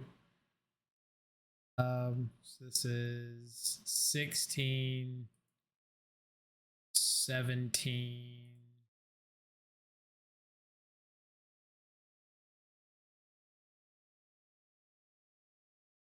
Exile. Opponent's just F6 too. They're just making us do the thing. If they did have something like a Solitude, we could draw 7 more and try to find a consign or whatever. That's a cool one to win game 1. Yeah. Yeah. So I definitely think we're bringing in all of our consigns here because consign counters Scion of Draco, and it also stops Leyline Binding from doing anything, which is extremely powerful. Yep.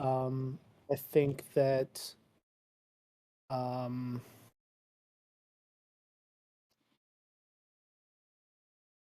know that when I was watching Noe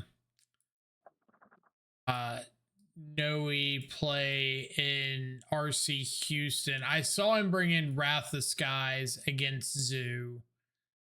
I don't know if that was like an every game thing, but he did get to take out a Kavu and the Doorkeeper Thrall. That was pretty sick. yeah. I'm not 100% sure if that's something that like you need to devote every game against Zoo trying to do. It might be like too slow on the draw. Maybe it's better on the play.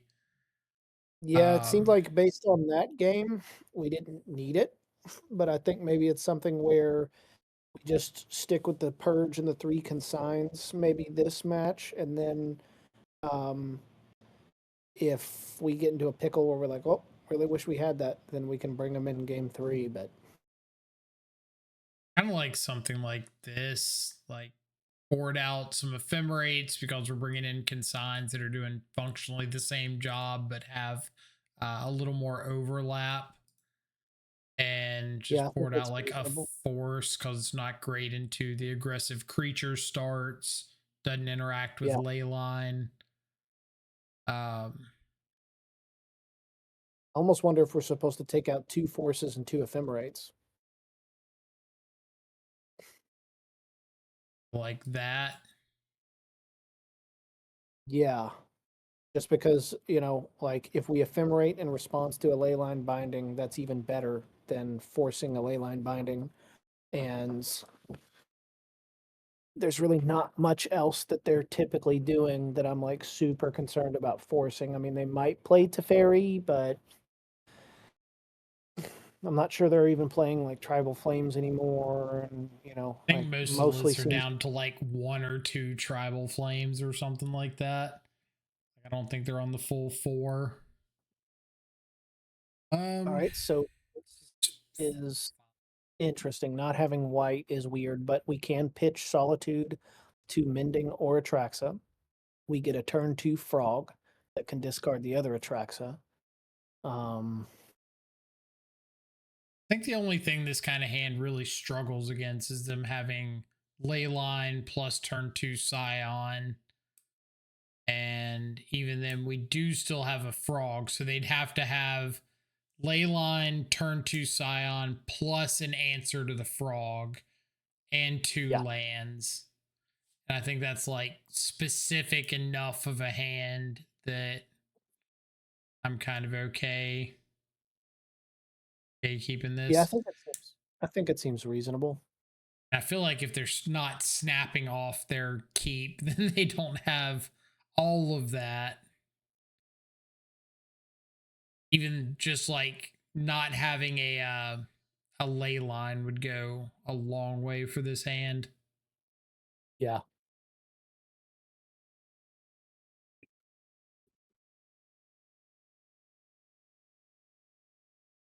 I know people in like my Twitch chat always enjoy it situations like this, going, "Oh, do we think opponents ghosting us? Do you think they're searching us up on Twitch?" Since I do have like TTV in my username. Thankfully, I don't believe the majority of players that or that contemplate their decisions are ghosting. Never know. They mulligan to 6. Feel even better about our keep.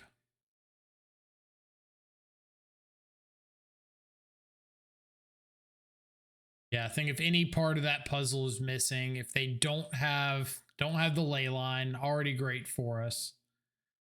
They don't have like a Ragavan on 1. This is phenomenal for us. Oh, keeps Surveil getting and better. White Source. White Source on top. Well, I'm not throwing like you that back. said, you love to see it.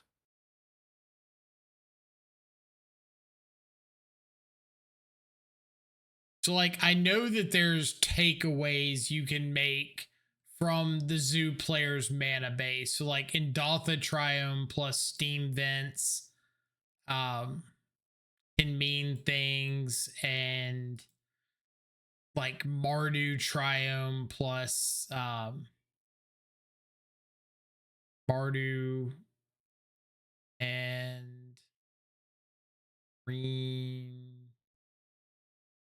white Temple Garden. Yeah, you can make like inferences about what kind of threats they're playing and stuff like that Yeah. based off the mana base.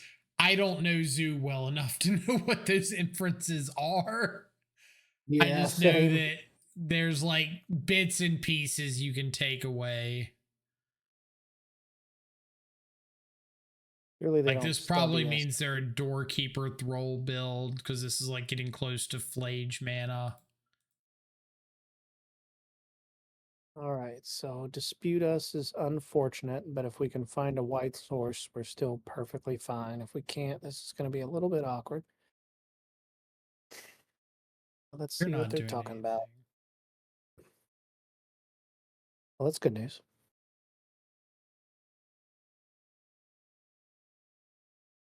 Oh well. We might be discarding the hand size next turn. That's fine too. At Still the gets us where we're Thrall. trying to go.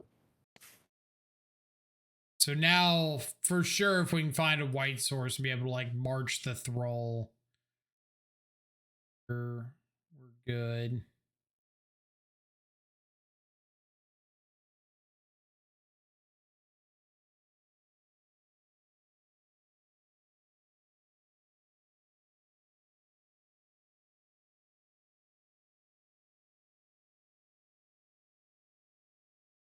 Annoying.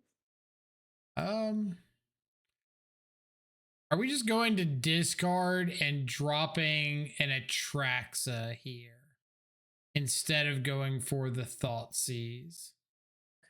Well, if we discard Atraxa and they're dumb enough to swing with Doorkeeper Thrall, then we just Goryos it in. Well, I don't no, know if we missed that the gets us ETB. anywhere. Yeah, we don't get the ETB, but we can get the Doorkeeper off the battlefield.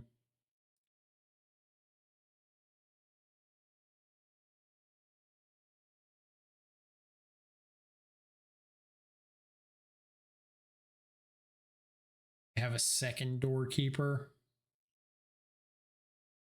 Do have a second Doorkeeper.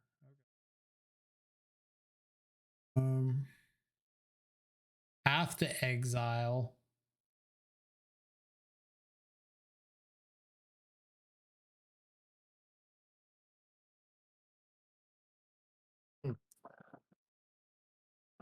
Second Doorkeeper. And if they don't hit a third land here, they can't Flage. I guess they can Scion. We just need to hit this white source. That's all there is to it. It's as simple as that. Life gets exponentially easier if we just hit the white source.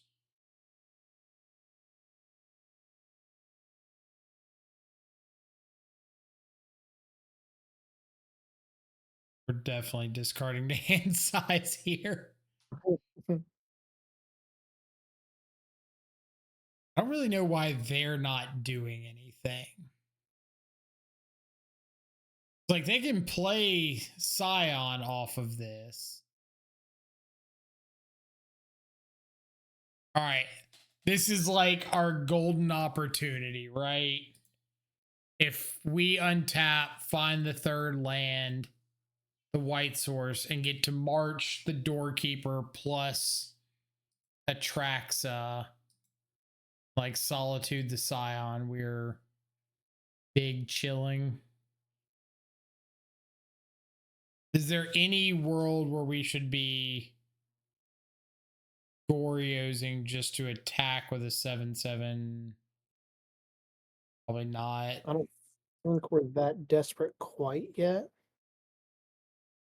Because that's just getting us land. I mean, life. We need land. Okay. Hey. Okay. So we've got March, Doorkeeper Thrall, H, Urge, or March Pitch Atraxa. I don't know how much it matters here. I want to keep, I guess, just March Pitch Atraxa. We could. Or even Mending, maybe, but that helps find us. I think we want to save the Mending.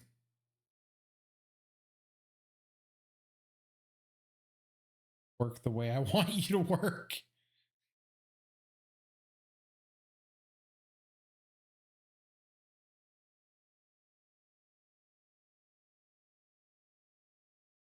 I guess they could have like a surgical extraction. Buff. Ew. Wow. Okay. Are we supposed to Solitude Scion here before they untap, or no? We're going to just let them resolve this surgical. Really matter if we respond to this or not.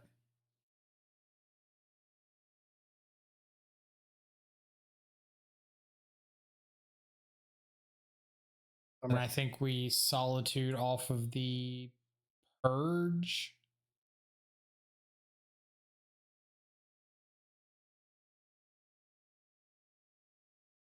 Yeah, I kind of figured if they were doing nothing for all of these turns and then now decided to play out the Scion, it probably meant that they top decked something.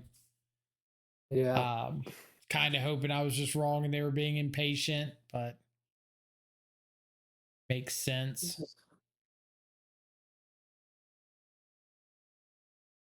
I'm glad that they remain stuck on lands, but that can't last forever.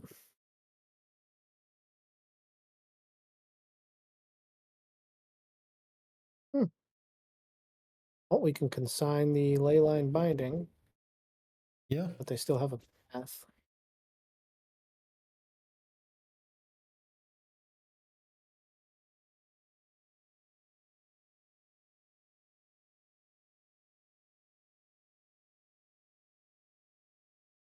It's a little bit awkward.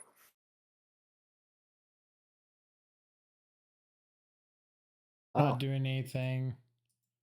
Kind of don't want to do anything. Will.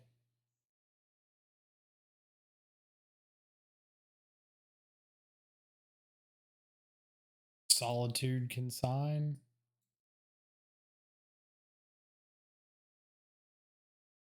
So we can Warp Riddler, draw 2. They could path in response. I think that's okay.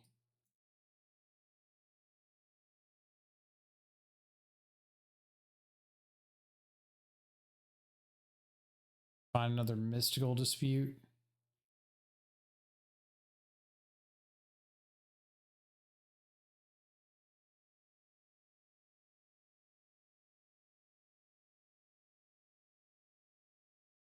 Let us draw 2. Really shocked by that. I think they should have pathed with the trigger on the stack. We only draw 1.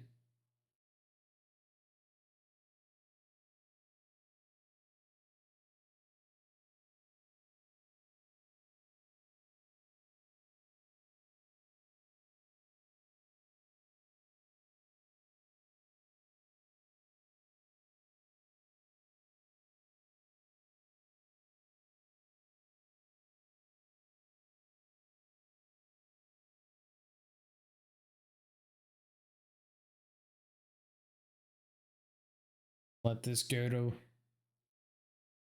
Warp. Are they going to fight over it now?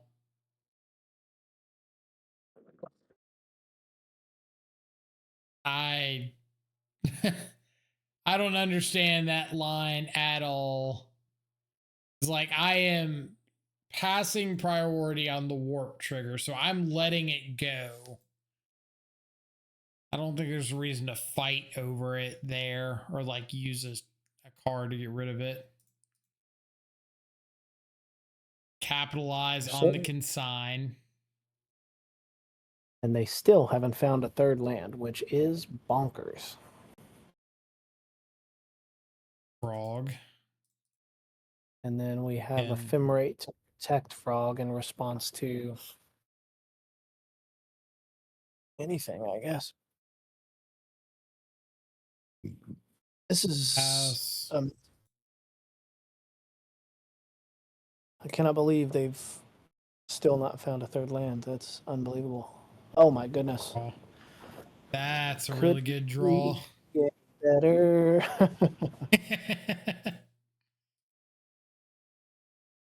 Hallelujah. Won't he do it? This enters, and then we're going to replicate consign on the trigger.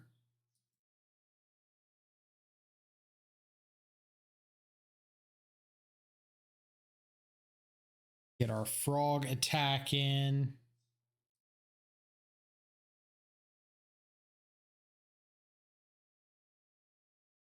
Play out one of these so that we can flashback Faithful Mending and hold up Ephemerate. A lovely idea. Land is found.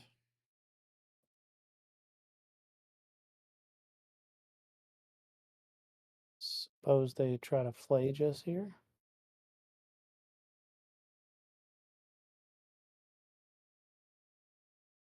That mean they've got another copy of Leyline Binding.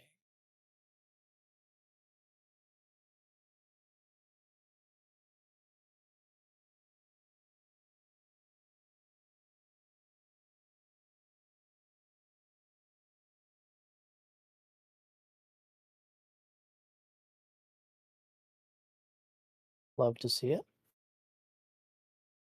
It's like a doorkeeper thrall, or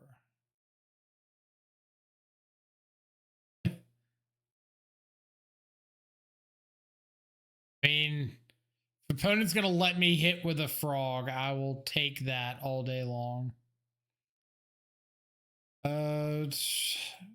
So our Atraxes are surgical, so there's like no reason to play out this land. Yeah, I think we just leave it as pitch fodder for the mending. Right. Keep on keeping on. Because at this point, we can cast the mending and then flash back the mending if we. All right, so They can play a Flage this turn.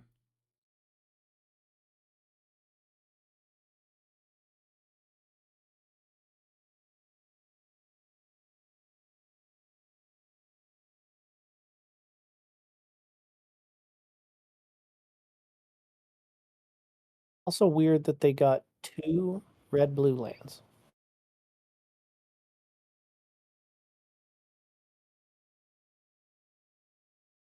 And a consigned memory.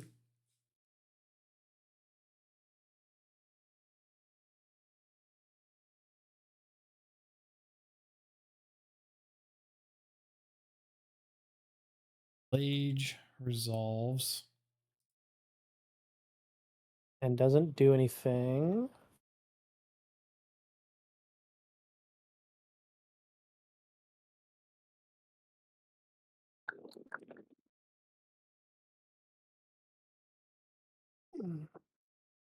Being Flooded Strand.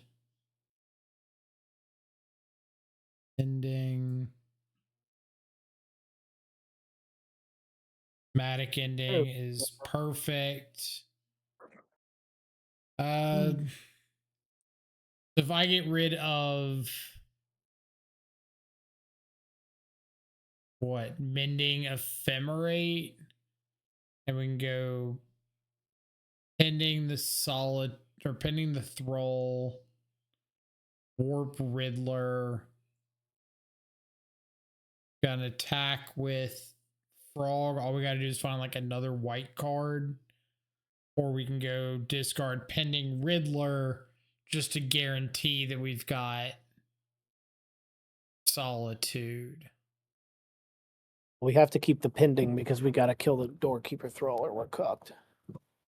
Mending, not pending. Sorry. Oh yeah, yeah. Like I think I mean, if mending's we a ditch free disc. mending, yeah, 100%. If we ditch the Riddler, then that puts us in a position where we can untap pending doorkeeper thrall, and then if we happen to draw another white card, we get to evoke solitude and ephemerate it to keep it around if we want to.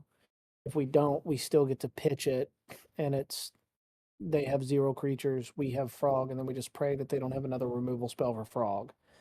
So it's kind of risky because if we don't have Riddler, then we're not filling our hand back up. But if we do have Riddler, then we'll give. All right, I was gonna say I don't think that we care about keeping the Solitude around. I don't think this is a matchup where we need to be too concerned about keeping it around. Yeah. But if we throw away the Ephemerate, then we have no way of evoking the Solitude at all after the pending, unless we happen to hit a white card. And I think that was just a dangerous proposition. Yeah.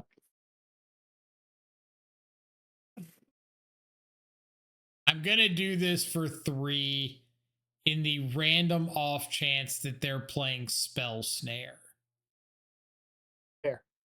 I think it's kind of free. I don't think that Spell Snare is something I should be too heavily concerned about, but I think it's like just free to play around, might as well.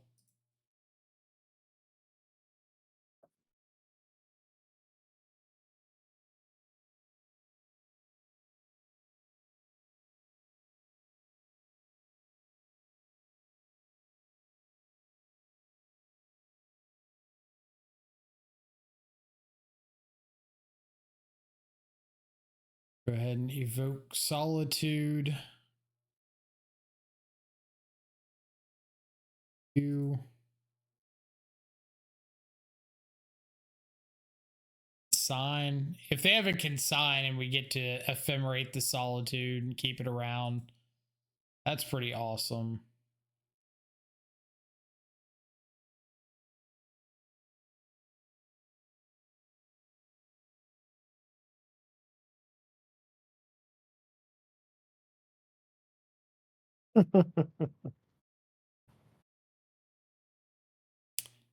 We'll take it. All day, air day. And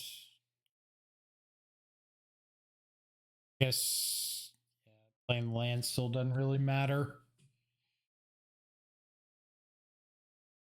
Yeah, it gives us more fodder for mending. No. Want to see that.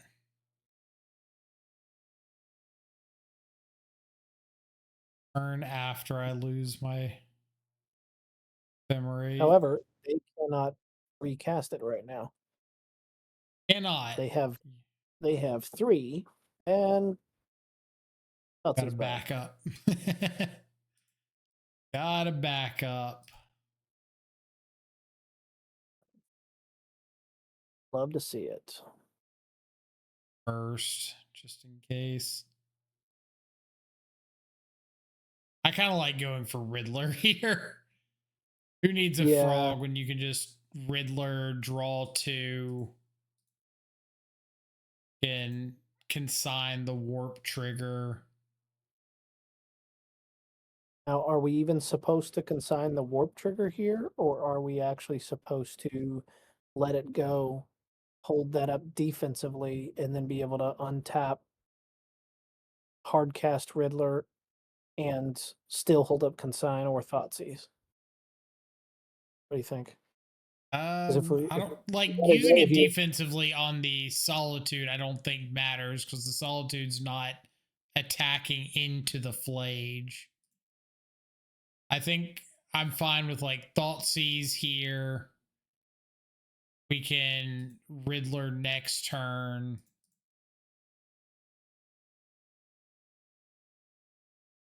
I don't think holding up the consign specifically matters too much here.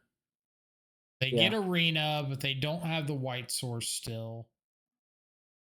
Hilarious. Solitude is dead. Super dead. Opponent's empty-handed.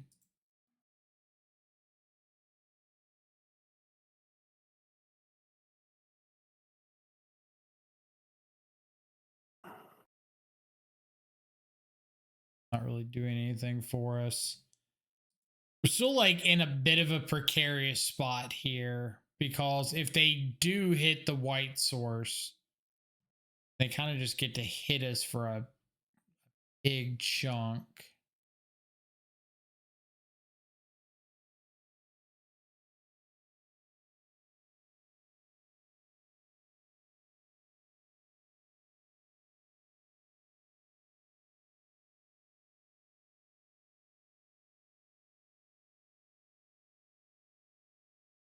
Well, damn. All right.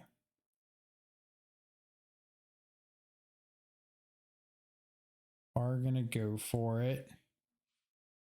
So we are, I guess, mending in response.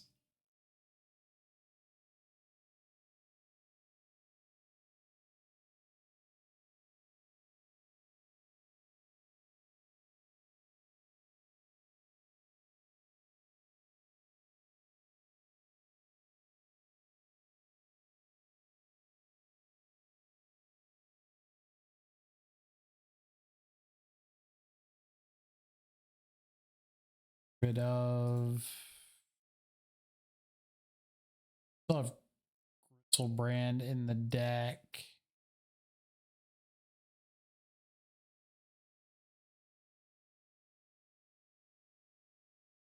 Consigning this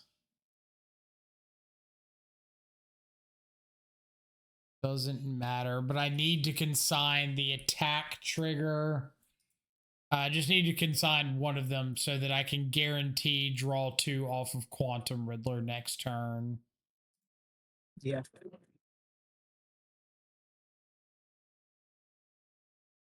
Take a chunk. Power Riddler. Okay. Hell yeah. This can get, yeah, plenty of that mana. Go King, I guess Watergrave since we don't need a Traxa.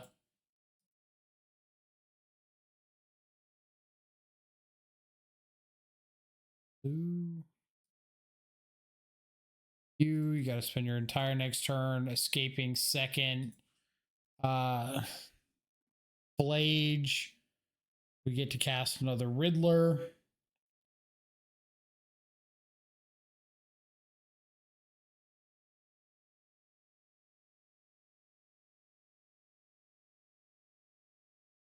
I'm gonna say, I guess they could like not escape the Flage this turn just to try to haste it up next turn.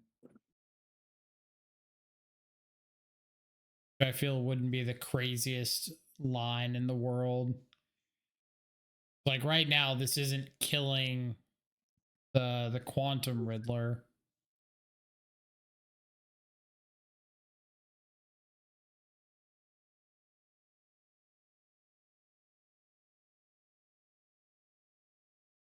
So I guess we lay down the land to get it.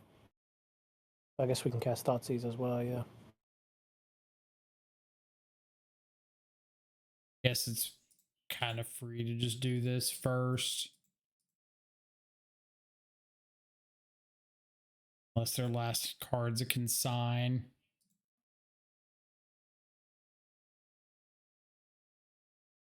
Alrighty.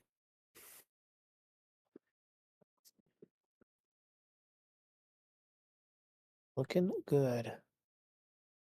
Good one to Goodbye. hit.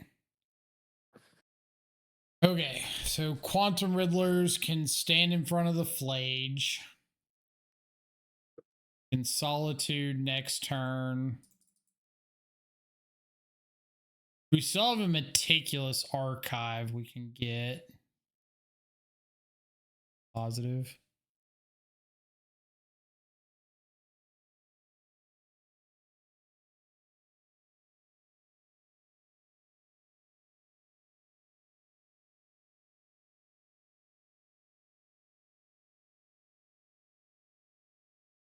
Attacks is good for the home team. So do be. Oh, I didn't even notice we only have 5 cards left in our library. Oh gosh. So we can never play out these lands, I don't think. And we still haven't seen a Grizzlebrand, huh? It's still in the library. Saw it there when we fetched, but when we draw it, we're definitely going to get to hard cast it. So that should seal the deal if they don't have some removal.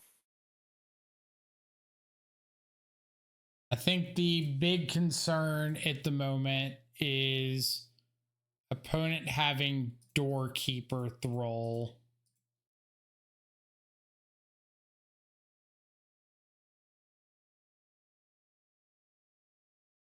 It appears they do not currently have. They do get to gain up to, they have Consign.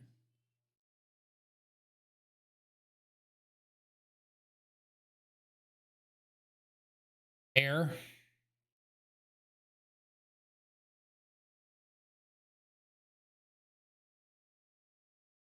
Unfortunate.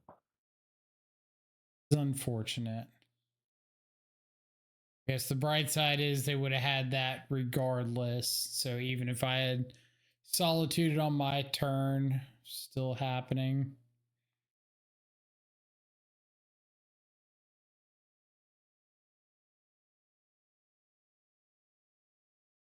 There he is. Grizzle Father.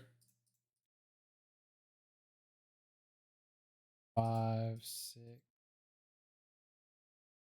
Hot minute since I've hard cast a Gristlebrand. They have an answer to this. They have a hard cast Mystical Dispute. Oh my gosh. Okay. So we can pass back. We still have Goryo's next turn. But we don't get to keep this Gristlebrand around. Let's gain us some life. No way, they found another copy of Blade here.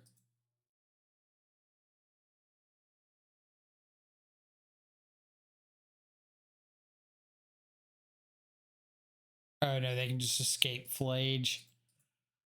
Oh man, that was rough. Bummer. All right. That's like one of those games that you get so far into that game, you can't afford to, or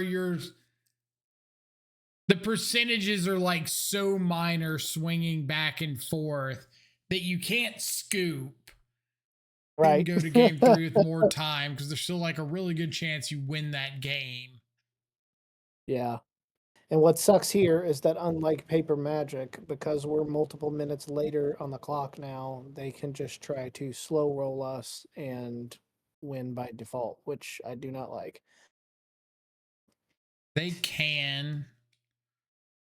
We need to board in a way that gives us the most chances of comboing. I personally, I think based on that game, Surgical isn't a terrible idea.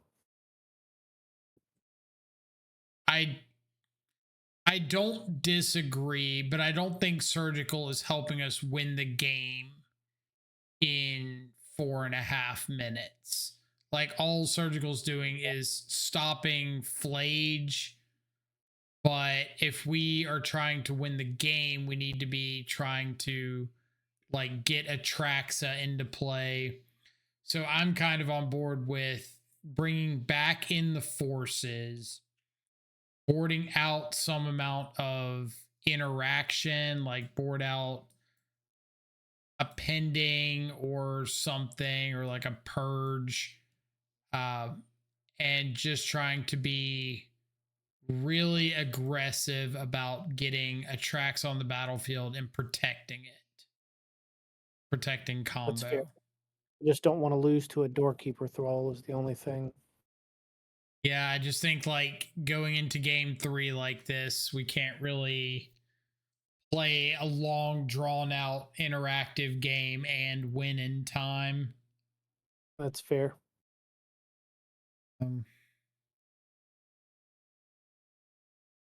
Maybe we sign.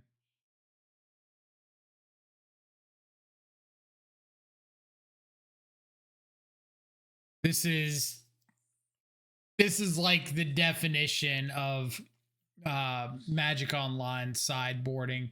In paper, you've got the shared clock. You can play a normal game plan, but with the chess clock situation, Bodo boarding is just find a way to get the game over with. So don't worry so much about interaction. Just what can we do that's good, strong, proactive? Pedal to the metal.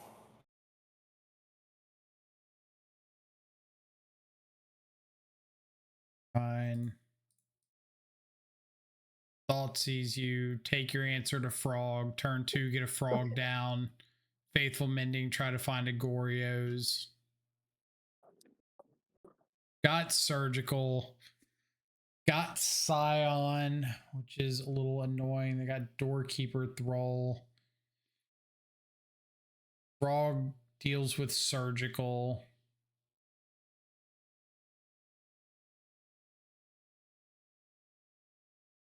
I think I'm just take Scion, play out turn 2 Frog, and start swinging. That's fair.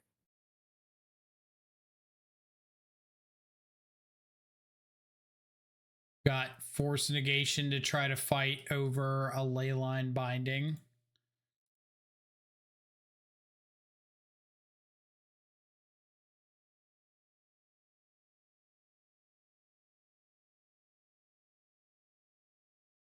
Frog, please don't have top decked a mystical dispute.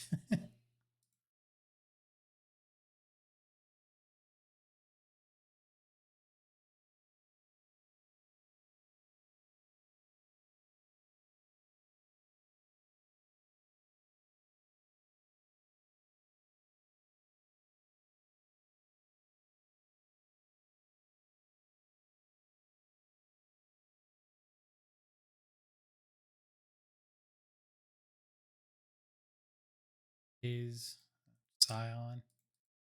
Okay.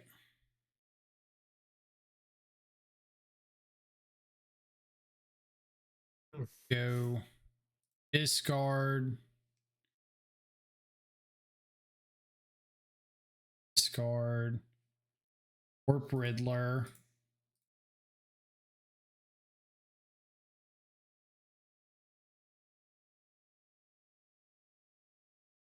Cards.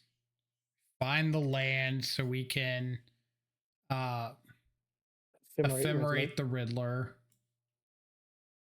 But we probably want to attack with Frog. Yeah, there you go. Attack with Frog first. We're definitely attacking with the Frog. Pitching stuff for extra draws.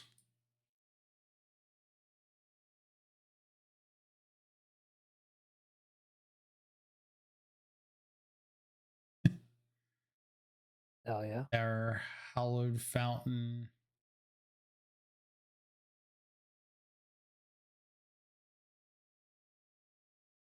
Riddler. Do we pitch one of these mendings to Frog in the response? Pumping our Frog up too.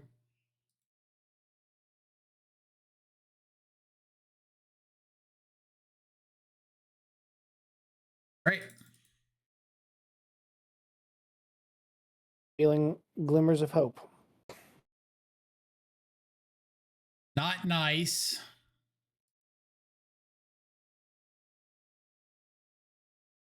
Pretty rude. We're not going to rebound this. Rather attack you in the face.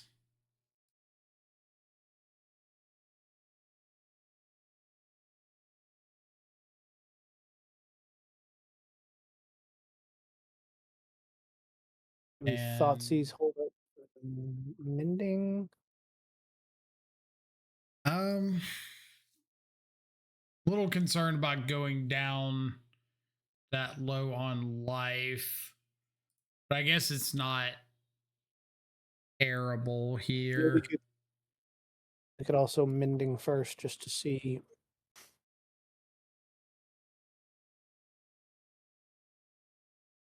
Maybe they respond with surgical on a mending. We get to respond with flashback the mending they target.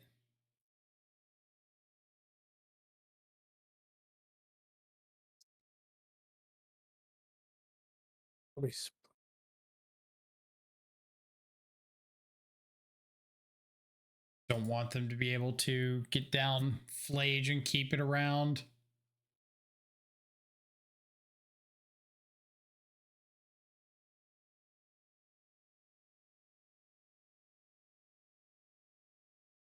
Could we have taken surgical there so we could at least, or are we just not worried about it at this point? I think it's not too worth it at this point. I think we're just trying to gain life.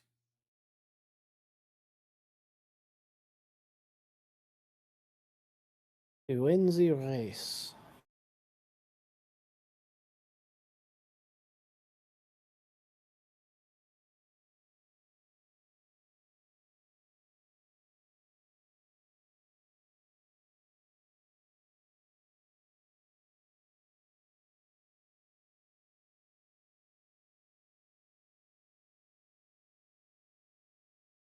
That does thing.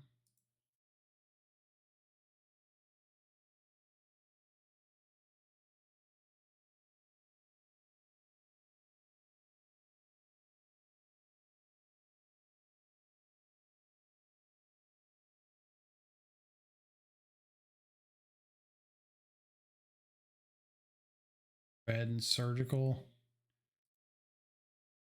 Flashback mending here.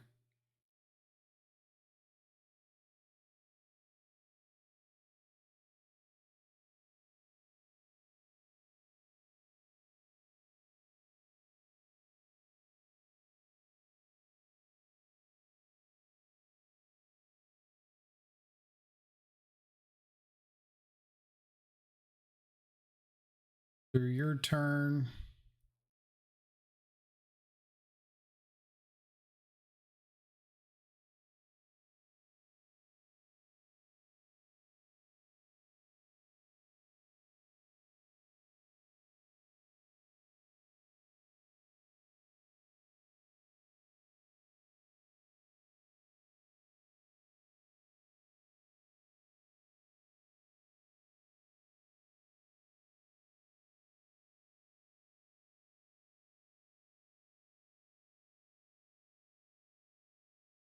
Cast this. Counter. Cast another one. Card, discard.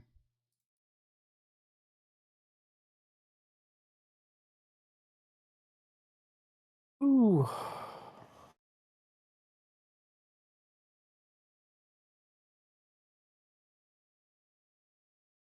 Have a bolt. Path to exile. Oh, man. That bites. That bites. Path to exile. Oh, man. If the clock could get us, we would have for sure got them. Yeah, that one would have been pretty close because we solitude the Scion here. They still have a Flage if they're able to just like rattle off a couple lands. So we're definitely not out of it. But I think we were pretty advantaged at this point. Needed a little more time. Oh well, close one. Just a moto loss. All right, round number 4. We're on the draw. Fine-ish on the draw. Got some surveils. We've got a turn 2 frog ditching a Traxa. See if we can find a Goryos.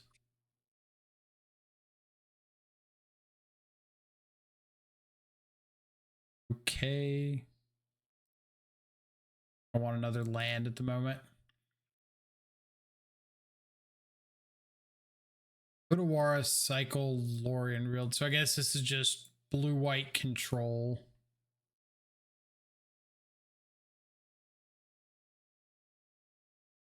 The Goryos. Made it back in time for turn 2. I think we're against blue-white control. Oh. Frog. Sucks, but I'd rather that get snared than our Goryos.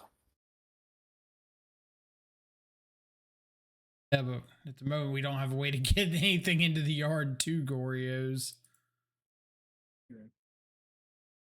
We can't Riddler into this Narset.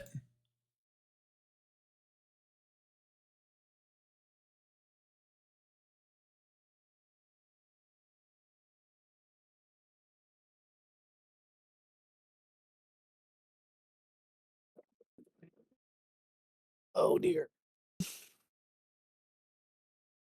Dear indeed.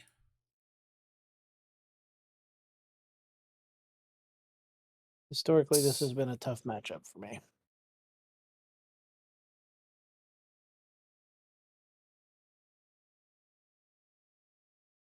I care about the Teferi. Kind of want to just get rid of the Narset so they can't potentially Days Undoing. It also Reasonable. makes it so that I can potentially warp Riddler.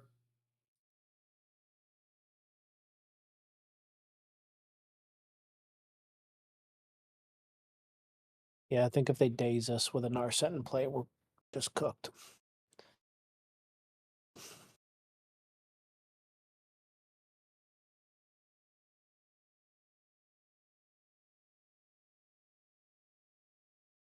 Like maybe we can Thoughtseize next turn, warp Riddler, maybe ephemerate with Riddler. Something going. Add the Days Undoing. Good call there.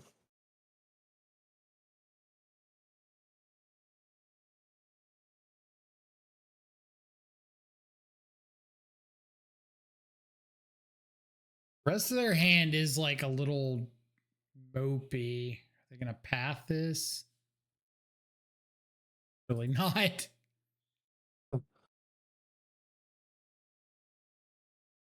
You decide to draw with Teferi. Jace the Mind Sculptor. That's a Oh card. boy.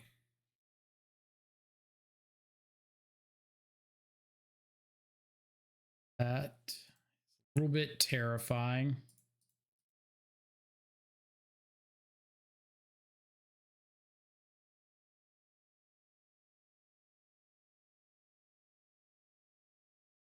Path, yep.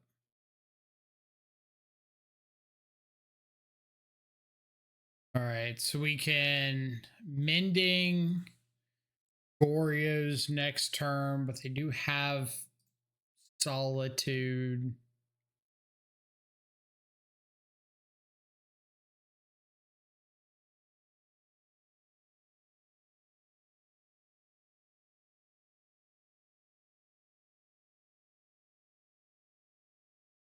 There's a reason not to just go for it. Yeah, we get to do it twice, so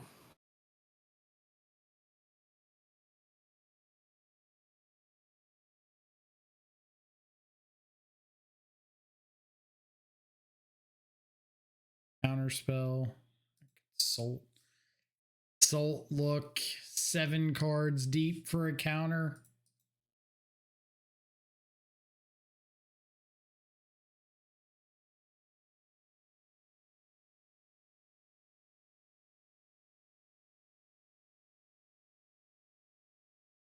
Days Undoing in response. So they get rid of the Atraxa in the yard.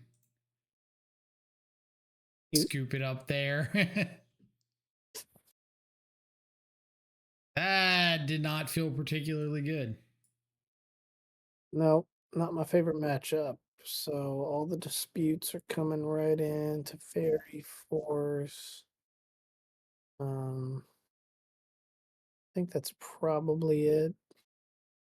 I wonder if I want Ashiok because they showed us Lorien revealed. So if they need to like cycle Lorien revealed to find lands, Ashiok could be a decent just like backup. It also exiles everything from the yard, so they can't just like shuffle stuff back in for Days Undoing. It's fair. Also, I like using Ashiok where you can mill yourself to fill up your graveyard for our Goryo's targets, and then no matter which player you target, it still exiles the opponent's graveyard only. I think I like getting rid of like an Ephemerate, the Solitudes, March because it doesn't hit Planeswalkers. Seems reasonable. Maybe swap out like a Consign for another Ephemerate just to be able to hit Solitude ETB a little better. Yeah, I like that. All right. I believe.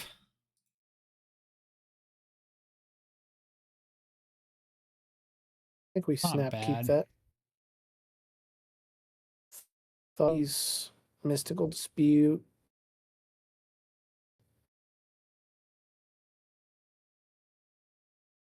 Try to hit third land drop. So like turn 2 Thoughtseize, turn 3 Riddler plus Consign or Riddler plus Dispute or something.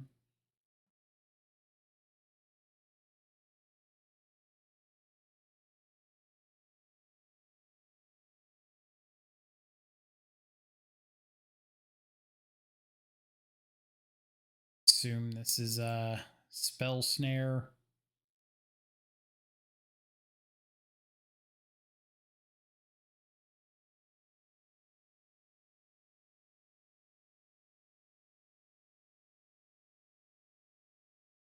Rest in peace. Vaticaning Strict Serenade. Off the deep end. So if we take Mystical Dispute and they go for turn 2 Rest in Peace, we could get down Warped Riddler, but they've got Teferi, so we need to take Teferi here.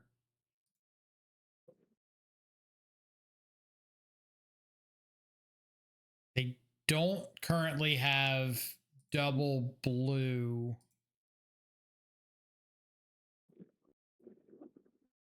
Just pass back. It's also a fun little trick here where if they go for Rest in Peace creates a trigger. We could Faithful Mending in response to the Rest in Peace and consign the Rest in Peace trigger to be able to stop it. But I think the better play is just hard cast Mystical Dispute on this. So hopefully they'll fight back with their dispute and we can Warp Riddler Consign on our turn. Fair. But I would love to be able to ditch a Riddler and dispute the or consign the trigger. But unfortunately, like knowing that they have a Mystical Dispute kind of messes that up. Let it go.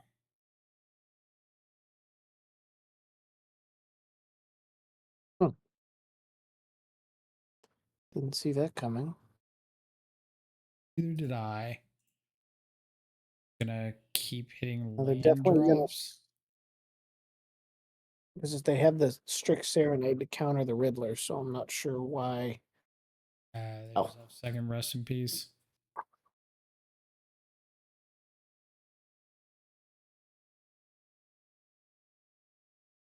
That's why.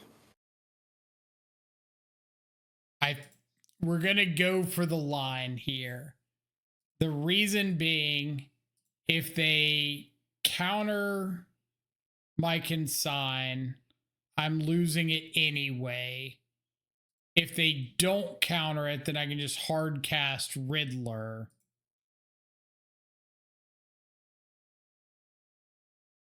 I guess I got Strict or Mystical Dispute and Strict Serenade, so.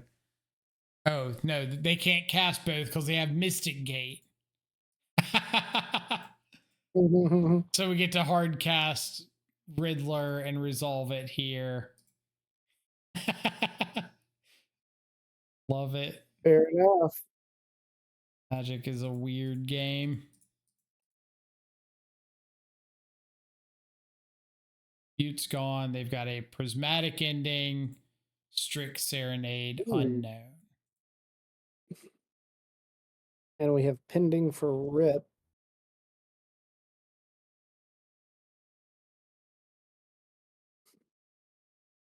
Lore revealed. Storm Giants in the yard. That's good news.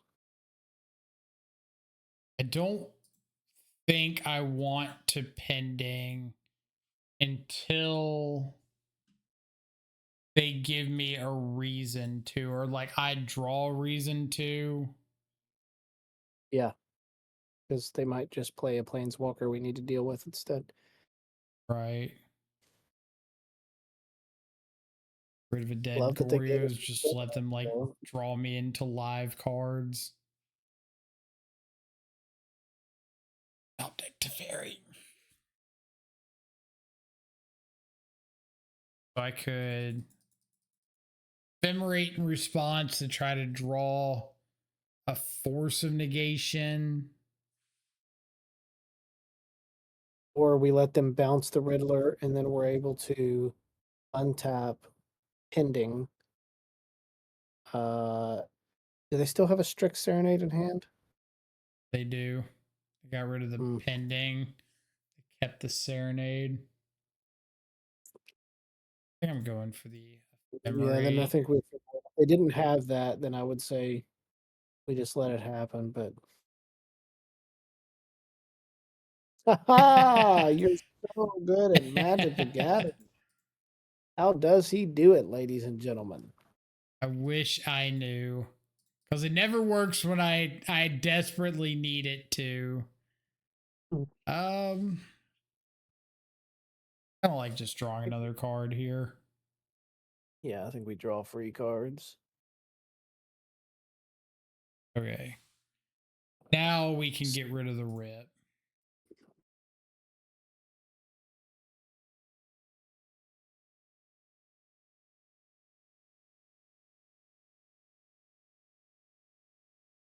Got a frog into a known serenade. A wrath bites.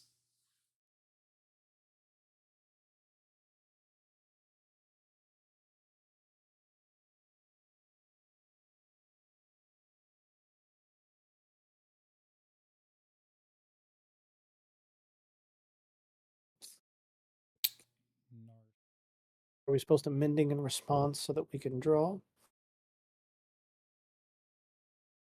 Fine. Show me an Atraxa.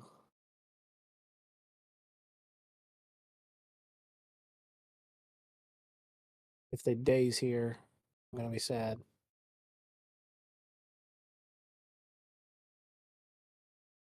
Yeah, but much we can do about it if they do.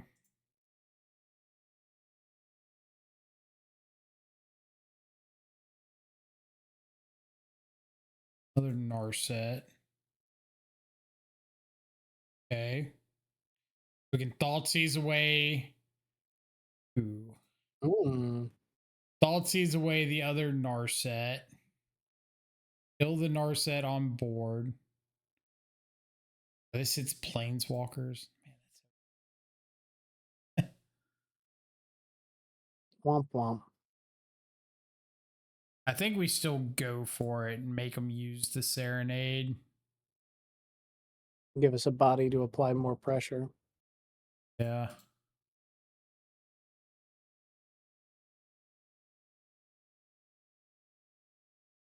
They're empty-handed. We've got a Riddler that's about to draw 2.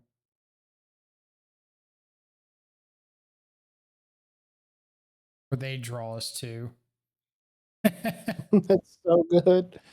I will keep the breeding pool in case we top deck an Atraxa. Or give us an Atraxa. So do we just attack first and then fetch and slam Atraxa, right? Although now they have a handful of cards too.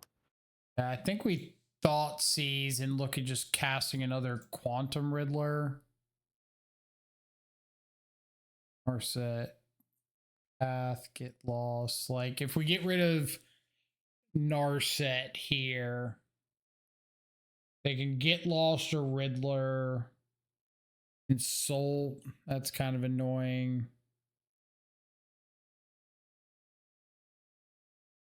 Insult seems low key, a little bit scarier than Narset, maybe. But if they Insult peel is another, pretty scary. But if they hit days off Narset, we're very sad.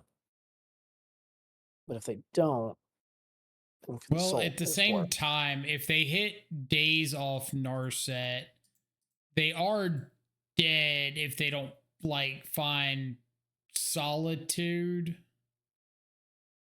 Yeah, Um, which they can't take with. well, they Narset could. can't. No, I mean, like if Narset finds Days Undoing and they Oh, cast right, Days right. Undoing, they have to hit Solitude off of the Days Undoing, Fair or they point. die. We just have lethal, Right. lethal bodies. If they go Get Lost plus Path, you can at least fight over the removal, or not fight over the removal, but fight over the Narset with our bird token. Backstreet's fine. I can still hard cast Atraxa.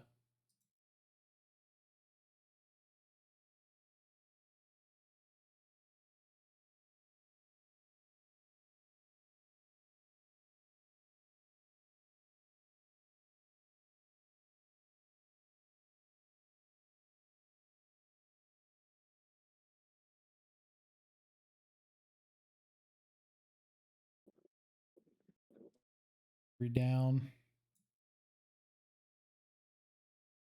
One.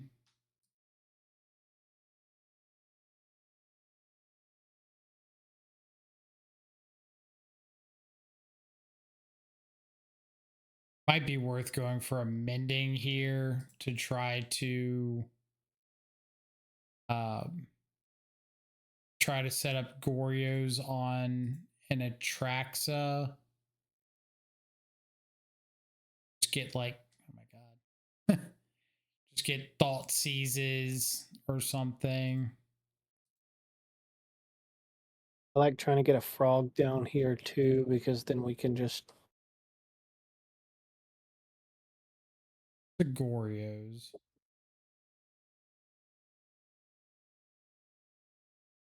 Like go for that on their upkeep.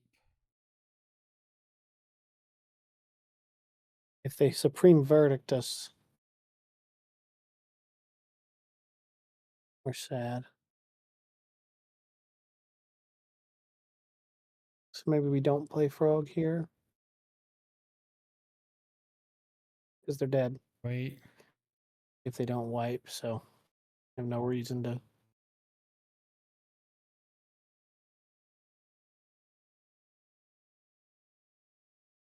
Solitude ETB or end of turn.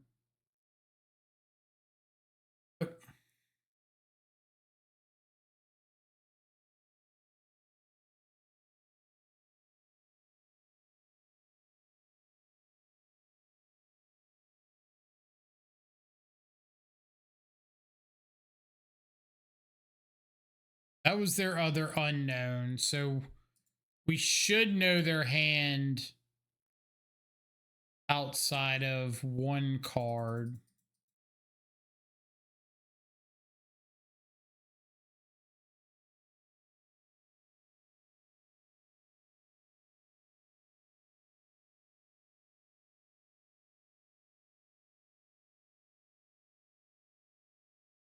They're still holding on to Get Lost. Yeah.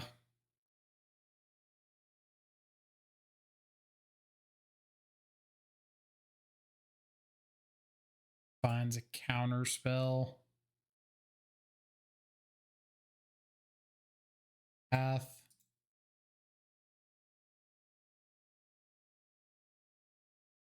End of turn.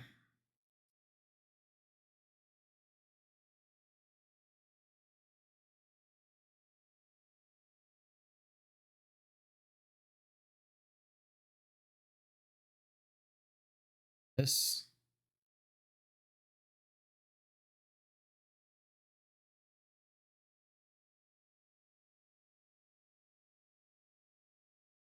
Breeding pool. No. On breeding pool got milled. Uh-oh. Okay. Teferi good. That's free. Got another Atraxa, so we can get Goryos. Wish we had a solid, or not a solitude, a Thought Seize in this. It should be fine, right? Because we can just Teferi, they have to respond to that, and then we can Goryo's the other Atraxa in the yard. Yeah, I think so. Or that. All right, we got a Thoughtseize. So all What you of a got? sudden,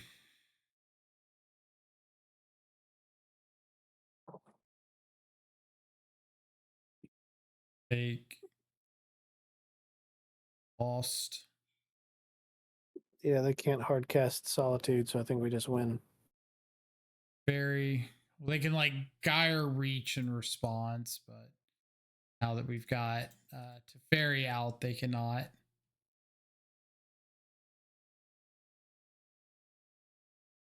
Nice. Nice. All Shoo-wee! right. Making us think these games. Telling you. Is there any argument to bringing in the other consigns, or do you think two's good enough?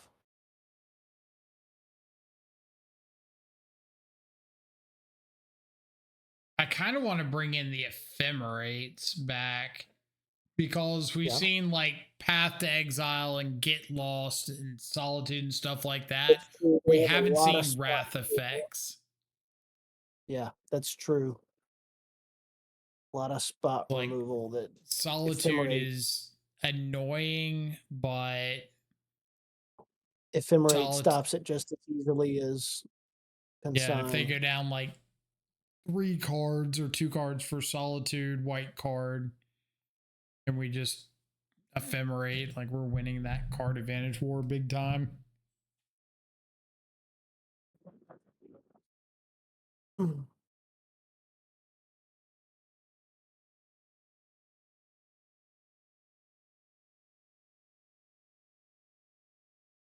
Hey.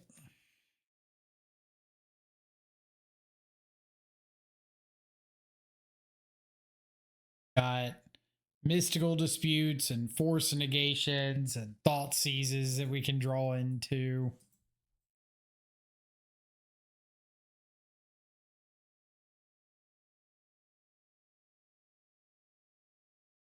Hands are fine.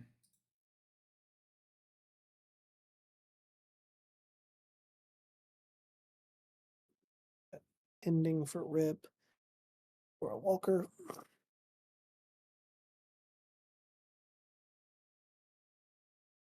Doing nothing. Love to see that.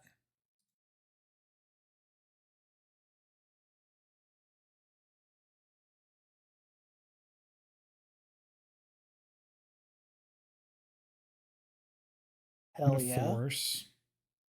That couldn't have been any better. One of the Riddlers, maybe?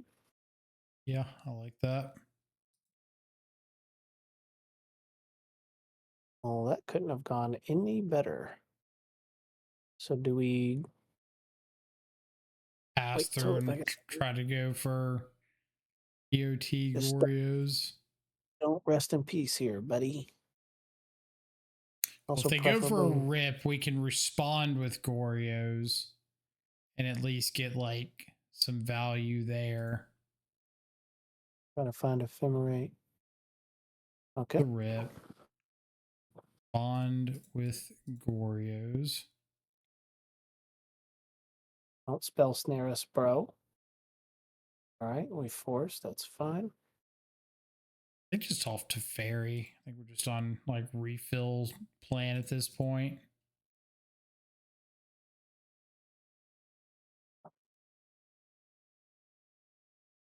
Solitude in response to this. No.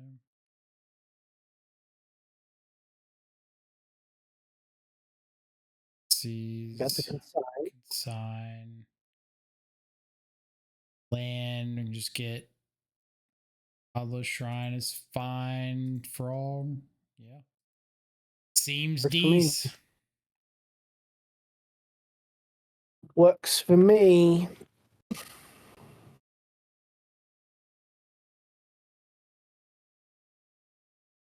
May resolve your rest in peace.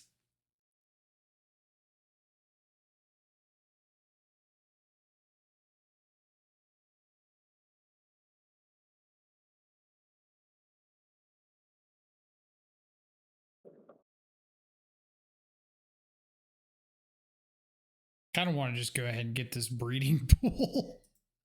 So I Go don't for it. accidentally lose it like last game.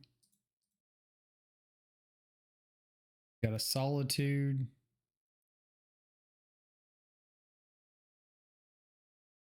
Yes, to do.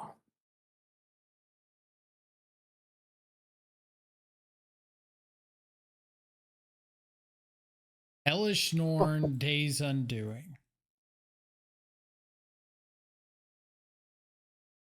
Awkward. If we, I think we have to take the days and just pray they don't draw another land, right? I mean, Elish Norn's a problem. I mean, But at the same time, we have a chance of just like out racing this Hellish Norn. It's like we've got Frog coming down this turn. If they draw Hellish Norn, we play Riddler, and we're staring at each other, but we have the flyer. Good.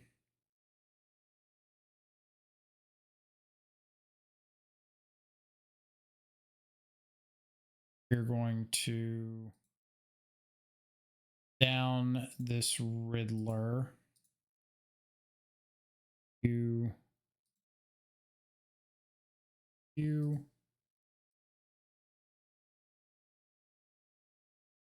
Don't have Mystical Dispute. You.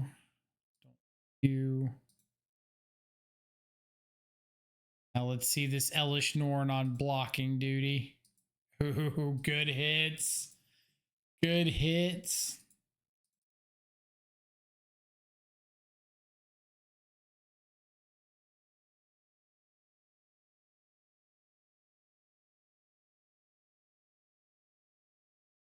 I mean, hell yeah.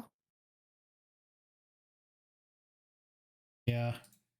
The Riddler's gonna draw us 2 on our turn.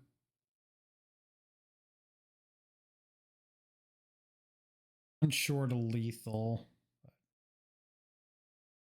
No, we're not. No longer short of lethal. Trust in the power of the Riddler. Oh, It is baby. way not short of lethal. So we're gonna go down to Just Ephemerate. yeah. Oh, is this lethal here? It's 1 short. Yeah. But like this is lethal. They have Solitude? Well, they have to I pitch their figured Elish Norn to do it.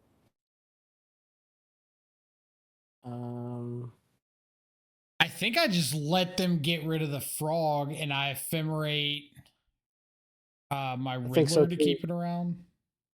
I think so too. Or we ephemerate the Riddler in response to this trigger in case I happen to hit a consign. There you go. There you go. Big brain plays. Oh. We pitch some of these lands to the. Oh yeah. Well, we still get land drop for turn. Plus, we could just like fire off Thoughtseize at nothing.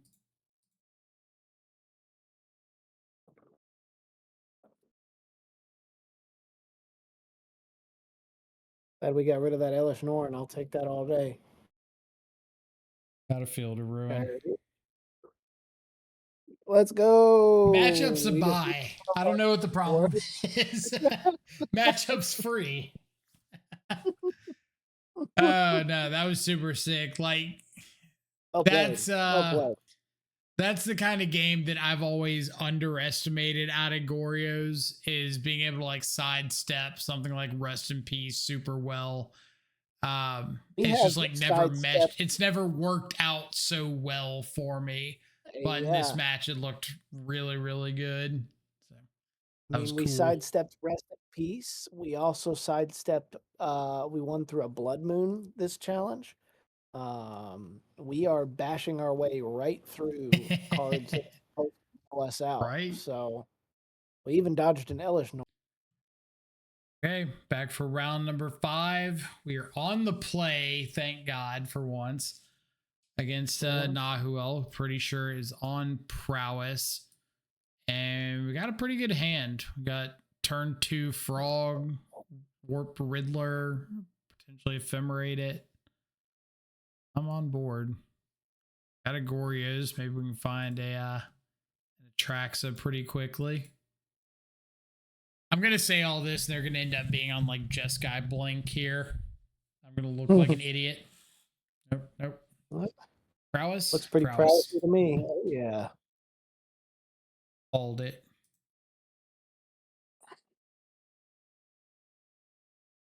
Get a shadowy backstreet.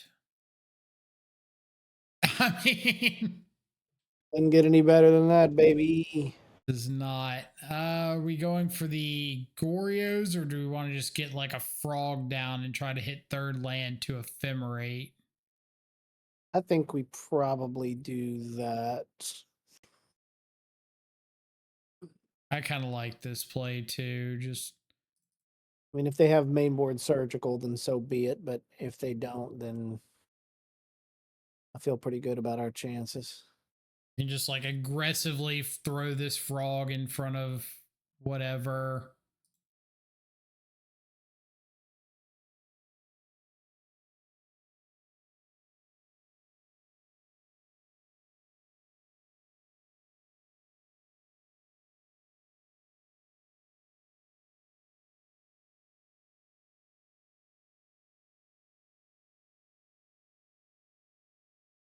I don't think there's any reason not to block here.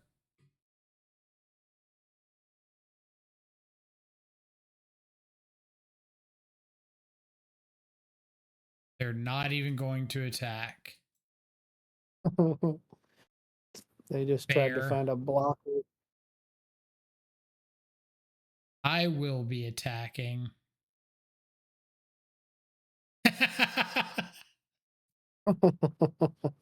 Nice. So far, so good. Love to see that. So game 2 against Prowess. Let's see. I know I want Wrath of Skies. Celestial Purge, pretty great. Force Negation, pretty great. Pest Control, pretty great. Anything else you're thinking, or any of these you're not as big a fan of? No, I think Force is fine mainly because it stops Corey Steelcutter. Right. Sometimes you hit like an expressive iteration when they're trying to get back in the game. I think Thought Seizes are easy remove. Easy cuts. Be okay with like Consigned. maybe cutting. Yeah, Consign's a little weak. Maybe like a Riddler, like a single Riddler. Yeah, or... Riddler's a little slow. I think that's probably okay.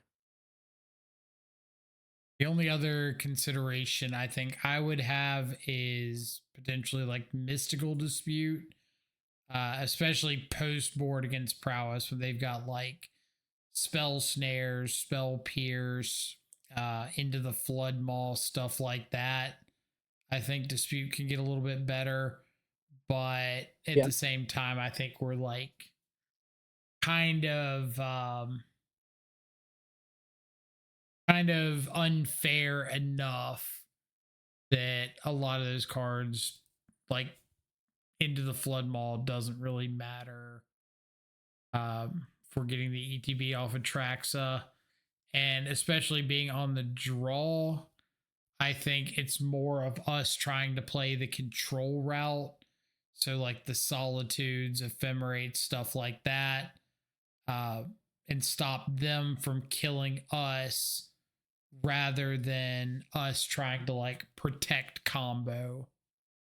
Yeah, I agree. If we can stop them from killing us until they basically run out of gas, which this hand looks like it could do pretty well, then there's an inevitability to this deck. Ooh, they don't draw.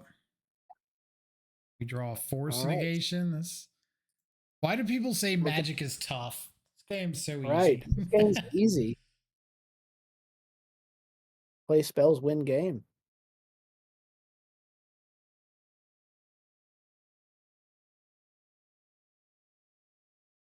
So I assume they're going to start turn 2 off with a Quarry Steel Cutter.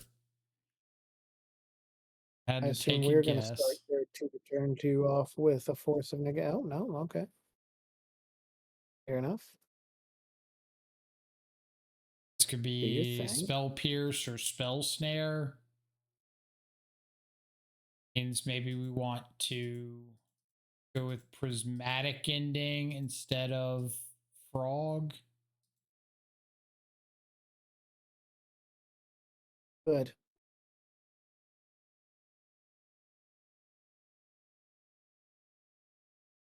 More surveils for us as well, though. Eh? Well, that looks good. I think we need to keep that. Yeah, I would agree. Hmm. You may see our Goryo's Vengeance. I will not be casting right here.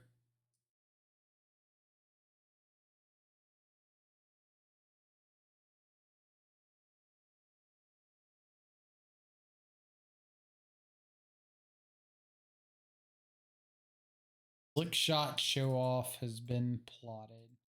And they don't have a third land. Woo, that was a mistake, I think. So my immediate assumption is that they've got to have something like Surgical Extraction. There's just like no way that they can have a turn sequence of nothing impacting the board, no land, and not have something like Surgical here.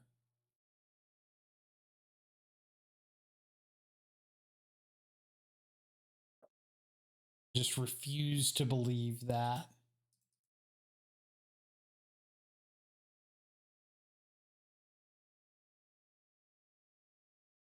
All right. What am I need to block this. Yeah, Slick Shot can kill us pretty quick, so I think maybe we block, get the Blocking. Atraxa in the bin, and go from there. Yeah, like getting the Atraxa in the bin is definitely good if we're expecting them to Surgical at the end of their turn. But I guess we don't even have to go for spawn with Kill the Frog.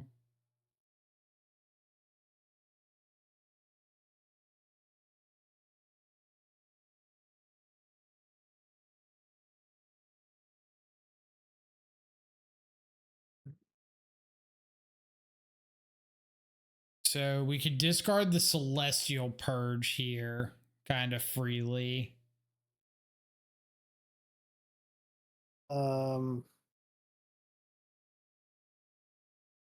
Like if they don't have another burn spell, they're losing the Slick Shot. If they do, go we for got 2 like burns. yeah, if they go for like Second Bolt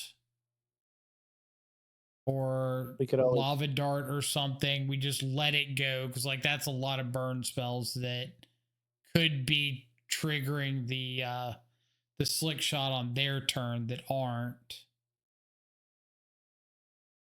Yeah, I'm This happy is with that. fine. Yeah. That's a lot of damage that frog just soaked up.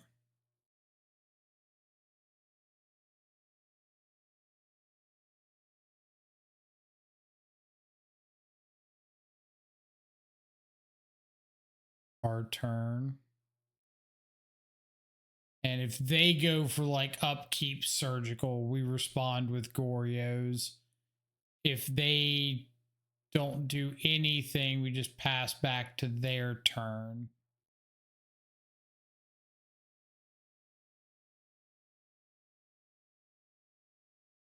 But they know that I have the Goryos Vengeance.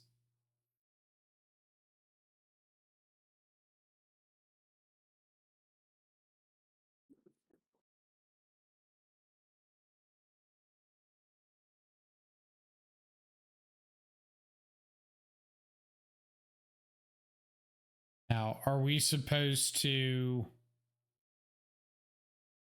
let them go to combat, or are we supposed to Goryos on their upkeep? I kind of Instep. like, in this instance, I kind of like when they attack, we try to Goryos. They try to surgical in response, and we force it. And then we just try to find consign or ephemerate, rather. Just like a little dicey, giving them extra draws here. I assume they've got some sort of interaction. So there's surgical. This go.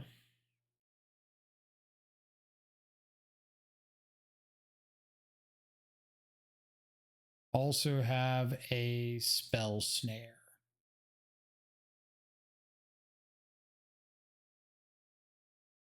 Second surgical. Wow. Yeah, like if they drew one of these for turn, then we get really punished there. That's why I was kind of thinking we needed to just go for it on upkeep. But it's kind of minor. Or I guess the play is either go for it on upkeep to stop the draw, or go for it on their instep so that they're not getting these triggers inside of combat.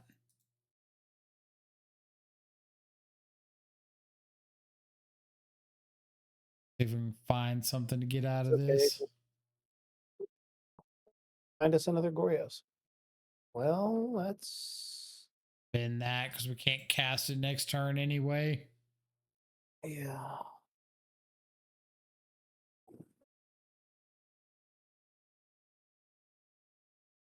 I believe I said we needed to bend that. I kept something on top. Oh, that's good. Gives them delirium, prowess trigger, or shot trigger.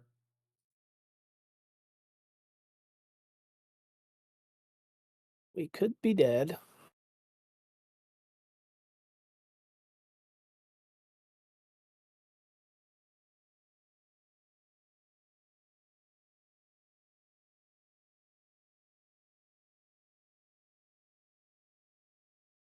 We could not be dead. Pretty dead.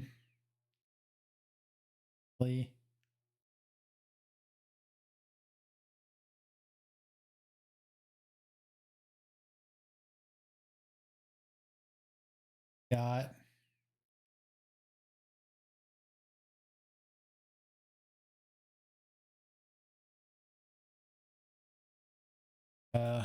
let them resolve this. Go to combat. Don't have a Corey.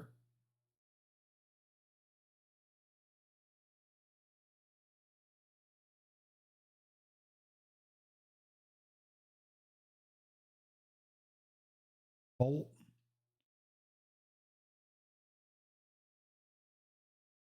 All right. Just kidding. Magic's not that easy if your opponent has double surgical.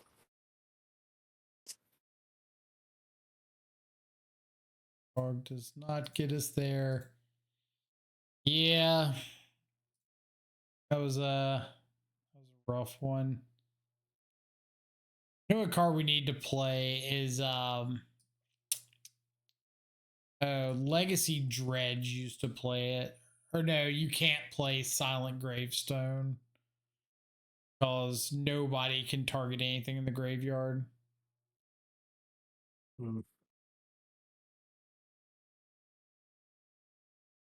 Card says.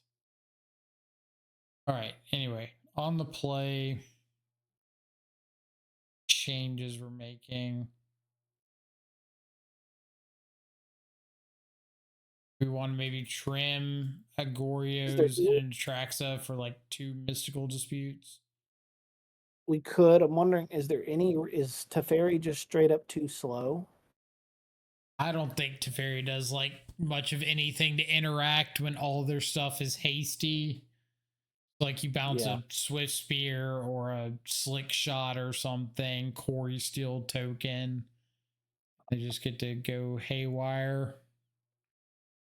Like it's good at protecting combo, but I don't think it's fast enough to do that into most just like aggro prowess hands. Yeah, that's fair. Yeah, I think a couple of disputes could be legit though.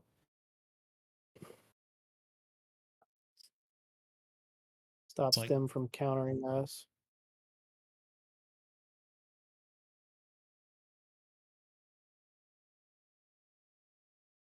okay. Hard time, as always, passing up on a turn 2 Psychic Frog. Yep. When it's on a mulligan, too. To hear or see that. Pass the turn.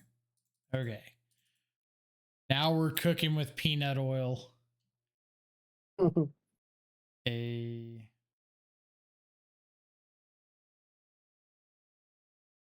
Chives.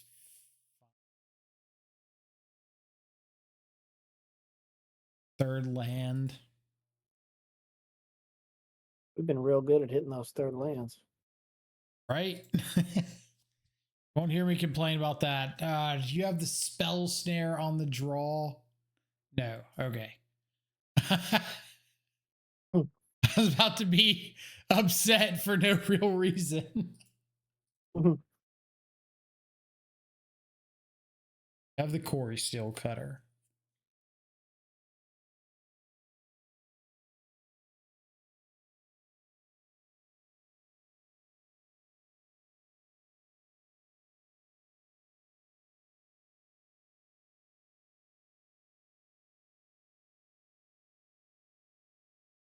I'm going to assume that they've got Surgical already in hand.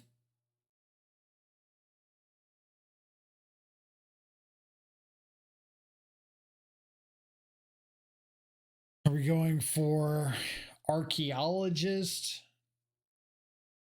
I think so. It's a blocker. It lets us swing with Frog if we want to a little more safely. The alternative would be ditch a bunch of stuff to the Frog, Warp Riddler, just like get the Frog out of Unholy Heat range. That's Attack. true. If we assume they have Surgical, we could even evoke the Solitude, pitch Atraxa, hit their guy.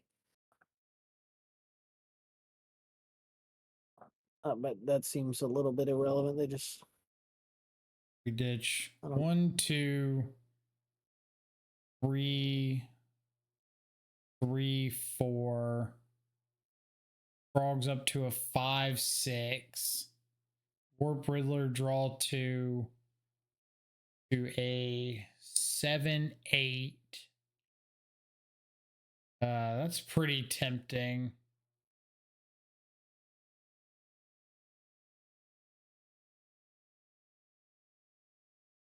Like we could play land, play plains, ditch Archaeologist attracts a land, Warp Riddler, keep our Solitude. I think I'm going for that. I like that plan. Yeah, I literally just said play plains and then proceeded to discard the plains. Just to get an island. Took an unnecessary point of damage.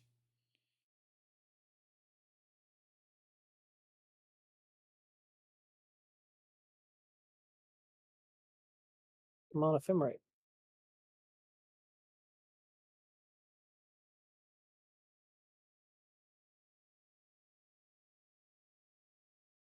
Ditch Swamp. Ditch Faithful Mending. Fly our Frog.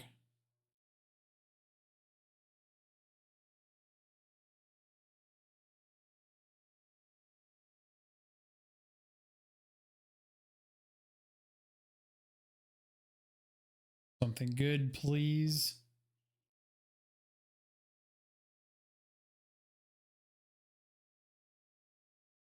Could have been better. You just put them on a very, very, very fast clock. Unfortunately, Corey Steel Cutter is also a very fast clock.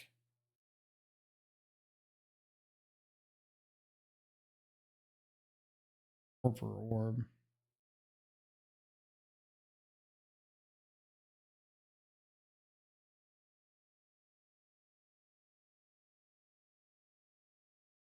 Surgical.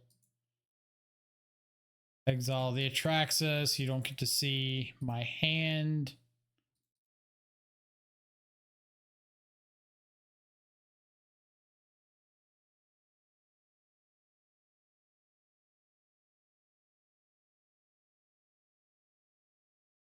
And they're currently dead unless they have exactly into the Flood Maw.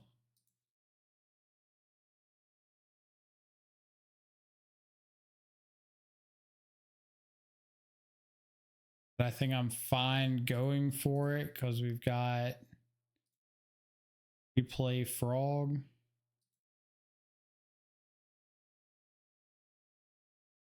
Do not have exactly into the Flood Maw.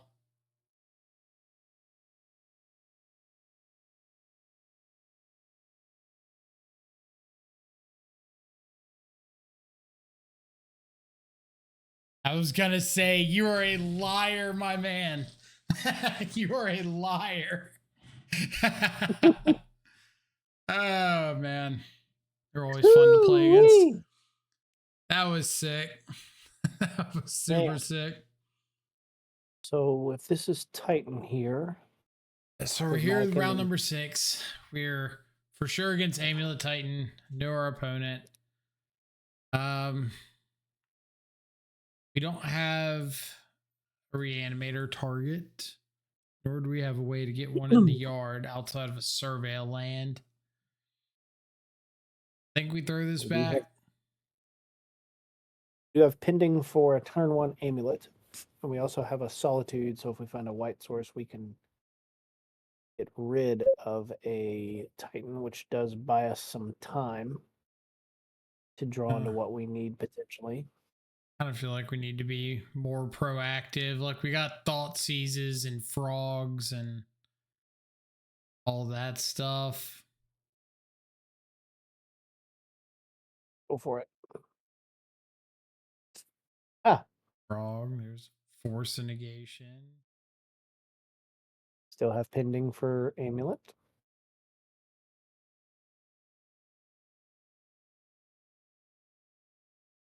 Seems pretty decent.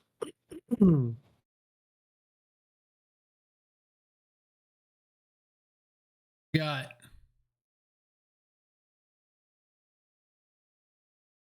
There she blows. we want to force this so we can play Undercity on 1 and try to get Frog down on 2. Just I don't know. prismatic ending this. We could. I feel like I'd probably just pending it and slow roll a little bit so that way we could save force for like pact or something. I should have gotten Godless Shrine off this. If I drew a Thought Seize next turn, I could cast it.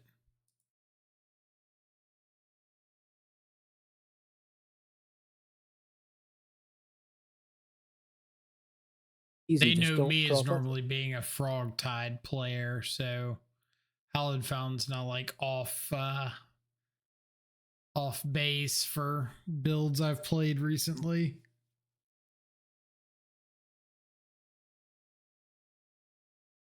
Another one. Do we force this one? I think that's reasonable.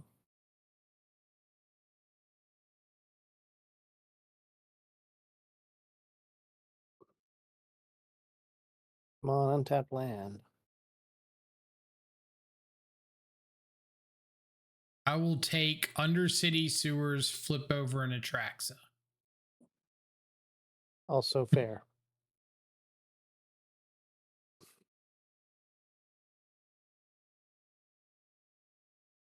Also, I will say in my history of playing against Reed Q7, I don't think I have ever seen an Amulet player that draws as many amulets naturally as they do.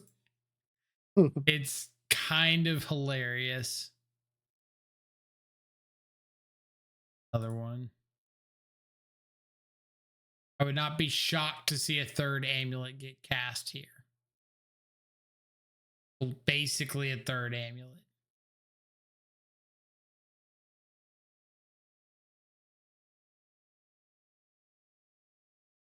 Basically a fourth amulet. Oh boy. We just go for faithful mending. Like we go for Think frog, so, it's just at getting this chump point, blocked. Yeah, frog's not really doing anything for us, unfortunately. Okay. However, that looks pretty sweet. And we can even march the saga if we want to at some point. Assuming they don't tighten me next turn. Which is a big assumption, but we will see. Plausible.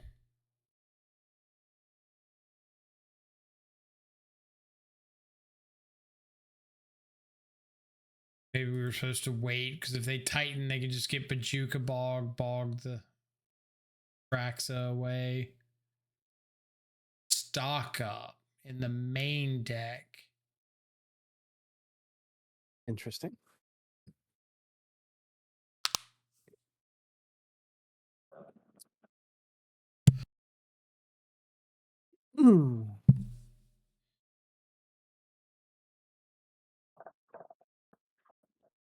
Very interesting indeed.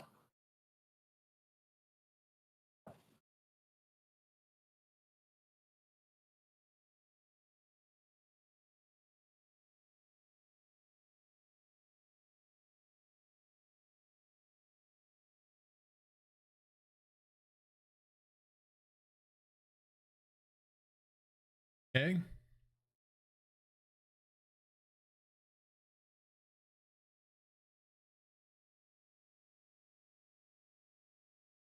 Just got a kill here. Four land scape shift with an untap effect, I'm pretty sure is deterministic. And get Lotus Field, bounce land, Teleria West, pick up, transmute, go get Aftermath Analyst, play it, sack it, get back all their lands, do it again, get Summoners packed for Titan.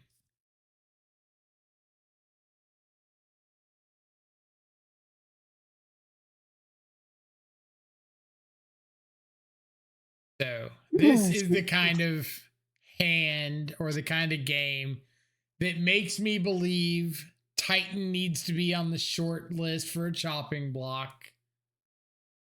I was literally about to say it'd be a damn shame if they banned Titan tomorrow because it's such a reasonable deck.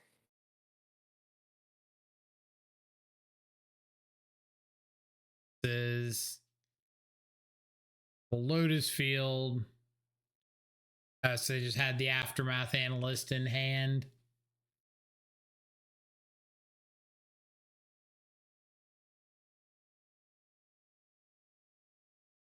The problem is, like, what do you ban out of Titan? The deck is so resilient, so consistent, and so what's the word, repetitive, I guess, at this point. Like, all of the effects are 8 copies deep. You can't ban Like if you ban Primeval Titan, the deck just doesn't exist anymore. But I don't even know how accurate that is because you can still do all of this without Titan. And then Aftermath Analyst gets like some other creature that gets a land and you go off just the same. So I really don't know what the play to ban from them is nowadays. Like it might be you have to ban Aftermath Analyst if you want to hit the deck at all. Yeah. I've been of the camp of hitting Urza's Saga just because not only do I think it cuts into the consistency of getting like multiple amulet effects, but because of the rules change with Blood Moon interacting with Urza's Saga, I think it's going to become a card that's problematic in the future. So just like knock it out now. Makes it less consistent for them to get like Vexing Bauble and stuff like that. Yeah. No. Maybe they'll just ban Aftermath Analyst and Amulet Titan, and then it won't be a problem. Just ban Amulet, ban Titan, ban Analyst, ban Ban Spelunking, ban Echoing Deeps, because why not? But this is turn 4 through multiple pieces of interaction. Pretty good.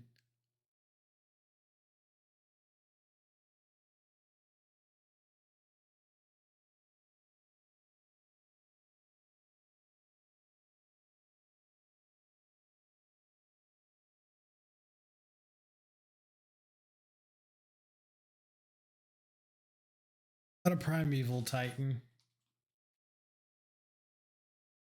We could scoop and go to game 2, but we're also at a point where like if they mess up and misclick somewhere, then we get to Goryo's and Atraxa, and there's like a pretty solid chance we could win after that.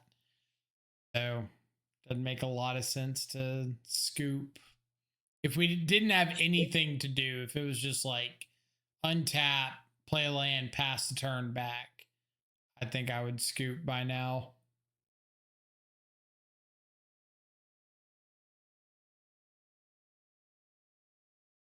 I think their punishment for playing this deck is that we should make them go through all of this.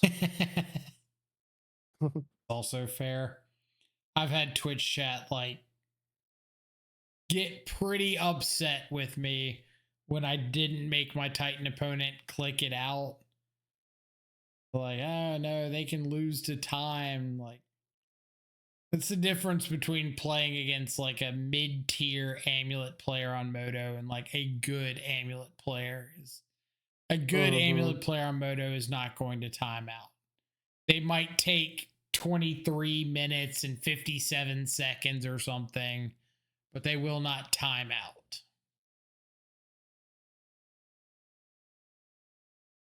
This fellow seems to be pretty skilled at rolling through.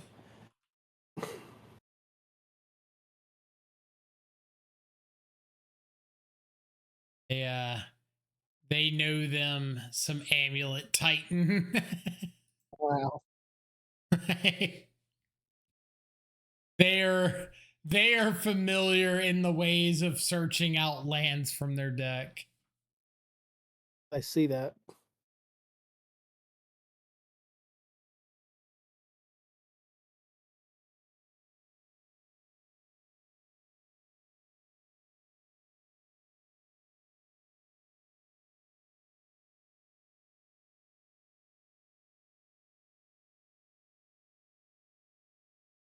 But it might be at this point that like the only way of really hurting Amulet Titan is to ban Amulet itself. But at the same time, like this game, Amulet wasn't on the battlefield on turn 4. Right. Like they had a Right. functional amulet, but they did not have Amulet of Vigor itself. It still popped off. So is that even enough? Yeah, I don't know. Lotus Field, I think, could be an interesting ban. I think banning Lotus Field gets rid of pretty much all of the Aftermath analyst lines, and definitely the ones involving like a turn or 4-mana scape shift. Lotus Field could be an interesting ban that I don't think has a lot of widespread implications outside of like those 3 Twiddle Storm players still floating around. Who also need to be exiled. Unintended. I think Amulet, Saga, Lotus Field, maybe Shifting Woodlands, because that would also stop the analyst loops, just like something between those. All right. Game 2, we've got Signs, got Elishnorn, Ashiok, Surgical Extraction, worse maybe Wrath of Skies. I like Pest Control. Wrath of Skies, I guess, does like same job. Maybe Wrath is better than Pest Control. Things I do not care for. Quantum Riddler's a little slow. Board out some Ephemerates since we're boarding in all these consigns.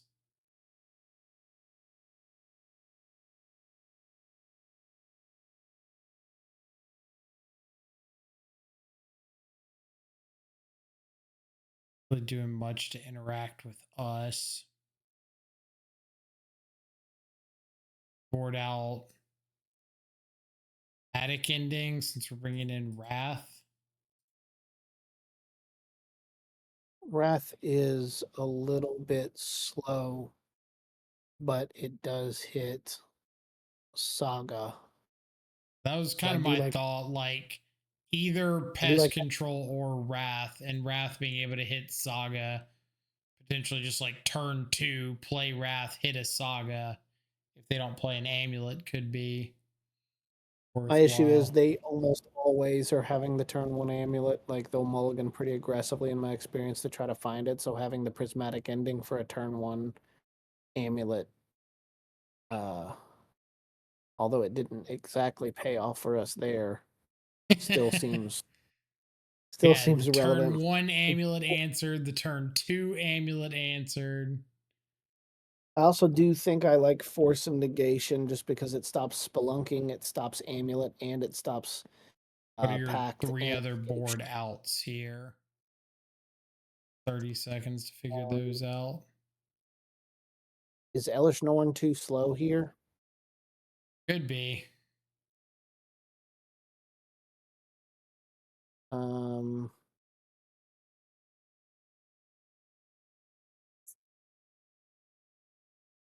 I don't A know. Maybe Solitude and Solitude and a Faithful Mending. yeah, we could try that. It makes me nervous to get rid of Solitudes, but I guess half the time it doesn't save us anyway. So we got turn 1 Thoughtseize and then a prayer. Do better. Probably. Can afford to keep a hand that just like doesn't have some semblance of a plan. I think this looks a little better. This have Consign for turn 1, Amulet into Frog, Warp Riddler. See how it goes from there. Or we can just flip over an Atraxa with the Surveil land here. That'd be great. Like, not have to worry about all the fine details. I think both round 1 and round 2 we blind flipped over an Atraxa. So I see It no happens reason for we me can't do that here. fairly frequently, honestly. Opponent's on a mold of 5. That's cool. I don't know if it'll save us, but it's cool. It's definitely not a bad thing. Turn 1 Amulet.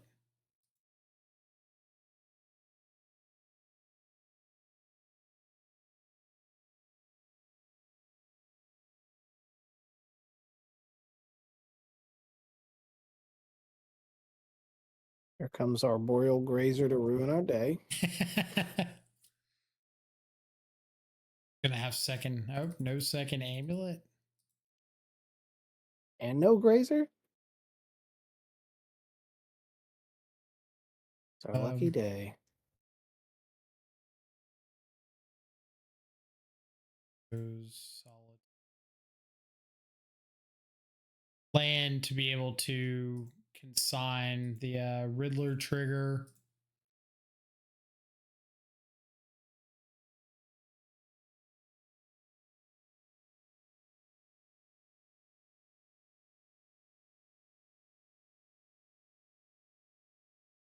All right. Doing something. We'll see if it's enough. Right. But chill out, opponent. We feel a little bit better because we have Thoughtseize. Opponent, you're on a mold to 5. You should not have played multiple amulet effects by now. Discard planes. We can draw 2.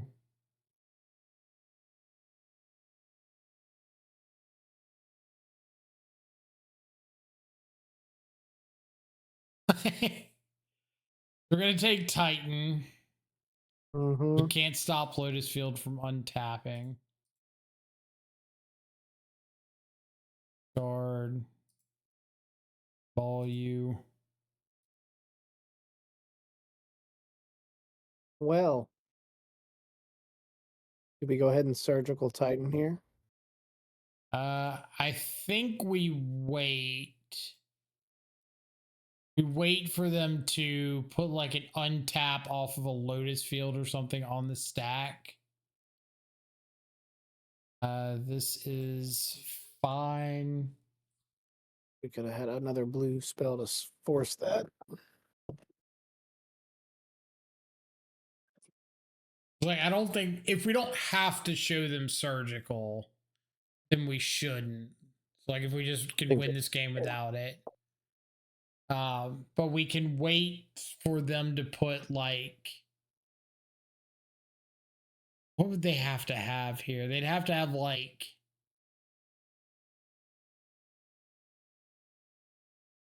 I don't even know. I think the only way they don't die here is something to answer the frog.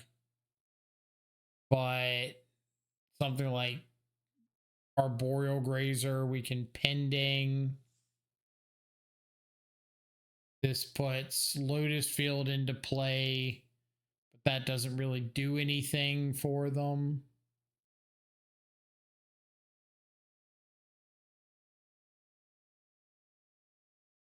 Play their other Spelunking and sack 2 lands. Fine.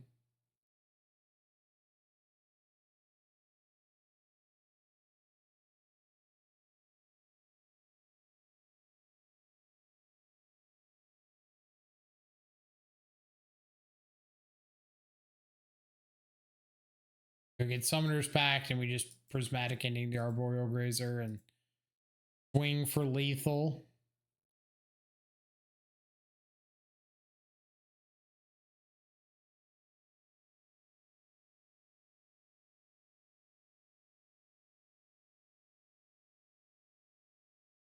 Nice. It's so cool that our turns don't take 10 minutes to kill the opponent. Right. They should work Imagine. on that. All right, on the draw, what do we want to change up? Like, I don't mind going all in on like faithful mendings and all of our answers on the draw or solitude on the draw, whatever. But we have to cut something. And I don't really know. Maybe cutting an ephemerate. Archaeologist could be a fine cut.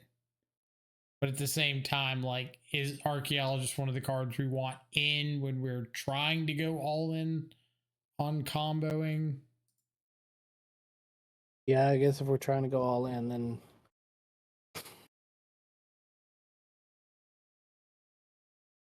like, do we need the other ephemerate? Consign's good against them naturally, and we can consign Atraxa, Riddler ETB. I'm still kind of low on the fourth Solitude, personally. I feel like once Titan resolves, Solitude's like okay, but not great. And I don't think I want to be flooded on them early. Yeah. I think we could cut one.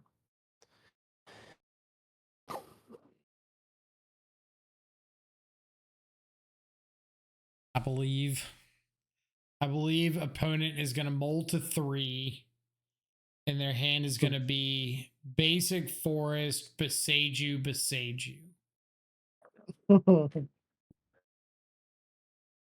Side on playing an extra land.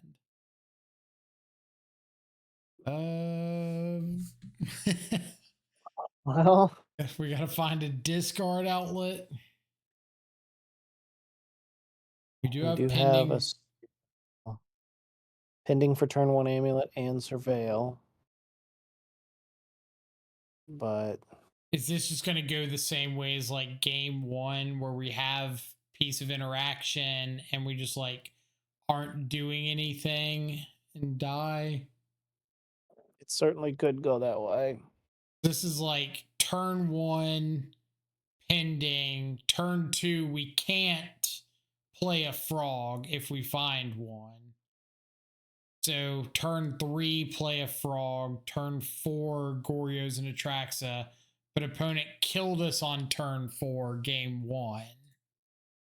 Yeah. They kept 7.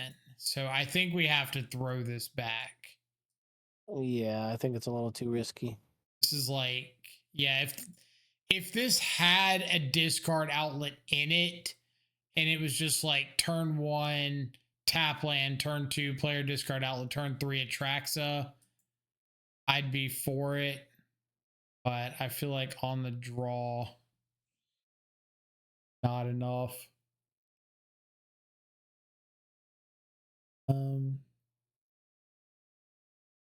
Back a land, have March and Urza Saga.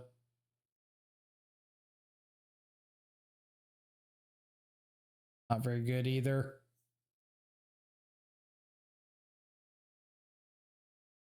Going to 5. Yeah. I mean,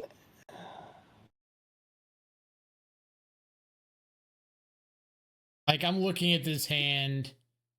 We don't have a way to apply any sort of pressure unless Riddler happens to draw us into a consign. We don't have a way to discard Atraxa. We don't have a Goryos for the Atraxa.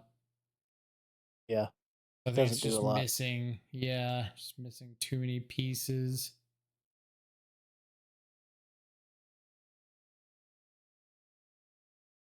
Yikes. Yikes indeed. On the draw, if we find a second land and can get a frog down, that's a plus. We've got a force negation for an amulet.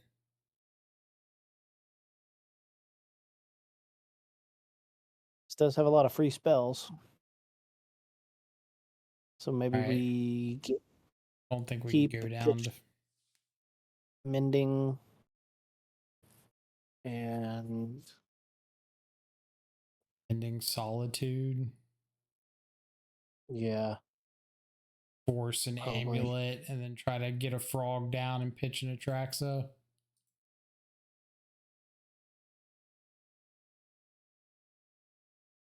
I told you this person draws amulets more than anybody I've ever seen in my life. Land? Never didn't have it. Okay. Big draw step. Watch this. Second amulet. Trying.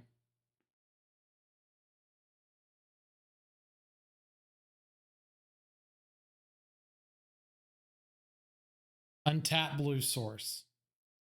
Tapped blue source. Not untap blue card. Tap blue source.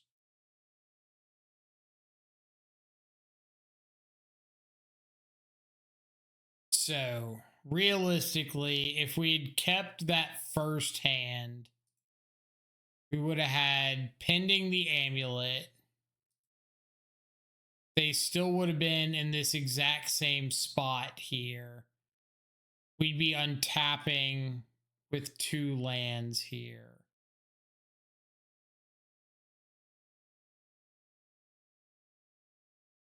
That be better for us?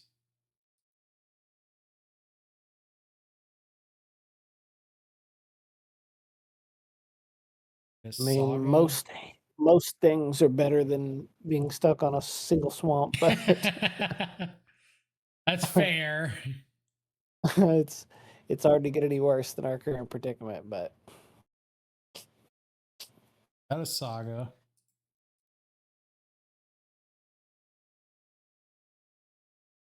I mean, if we can just top deck a blue source, get a frog down, like a blue-white land, get a frog down, pending the grazer, hit with frog, find a Goryo's. We're fine. all it would take.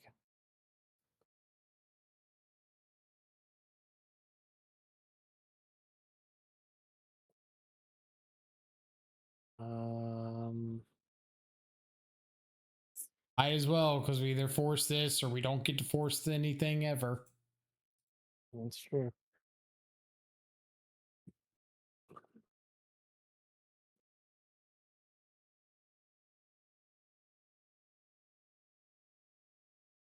There's half the equation.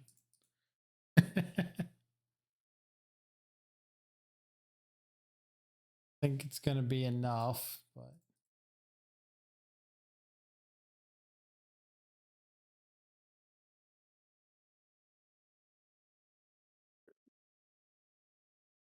yeah, I guess we should have kept that first hand.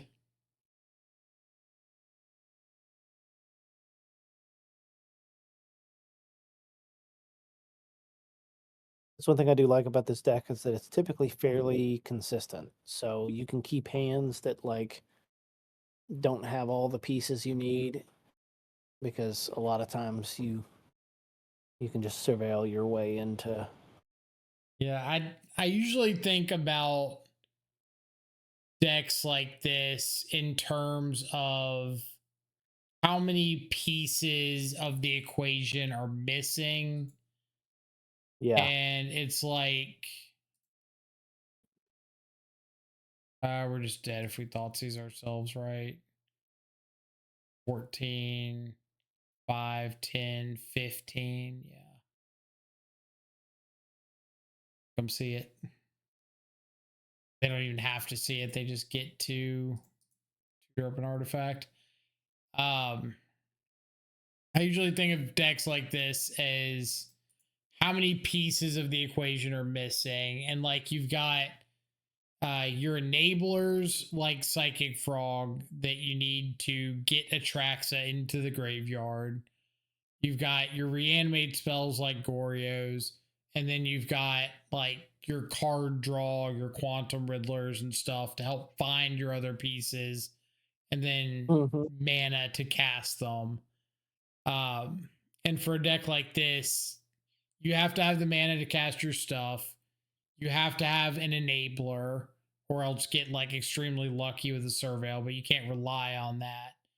And you Yeah. have to have like a payoff and a Traxxas in the bin and a reanimate spell. And I think you can keep hands with like 2 of those. Like you want a hand that's got at least 3, right? Between mana, payoff, enabler, reanimate spell. Yeah. And you can kind of get away with hands that have 2, but the issue I see is like you can't get away with any 2. Like if you keep a payoff and a reanimate spell, your enablers are not the most consistent things to find, because like you need to find them and they need to resolve. But like if you keep a hand with an enabler and a payoff, you can't really find a Goryos consistently because there's only 4 of them in the deck. Right. So I haven't quite gotten the hang of like how to. We go. Round 7, we're on the draw. Got another one of these questionable hands to me. Keep it, give it a shot. Like all we're missing is an enabler, way to get a Traxa in the yard. Yeah, I think we give it a shot. I think, worst case scenario, if we're up against something really aggressive, we get to blink Solitude, and if not, we can hang out and surveil into the Frog of our dreams. Frog of our dreams.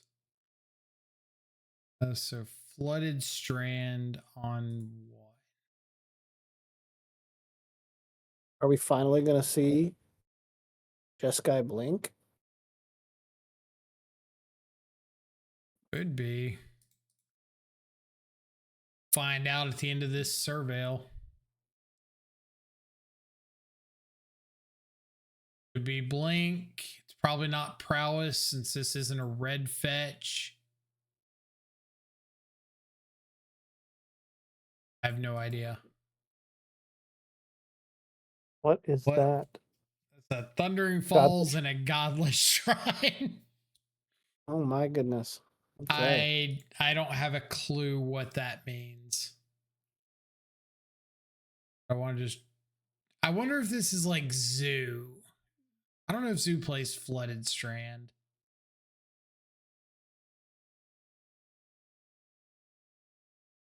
I'm a little scared that I'm going to play this Archaeologist and we're just going to get hit with a roll. Is Zoo. All right.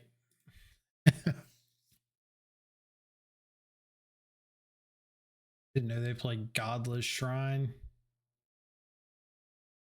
Plage. Well, we look pretty stupid for bending a prismatic ending here.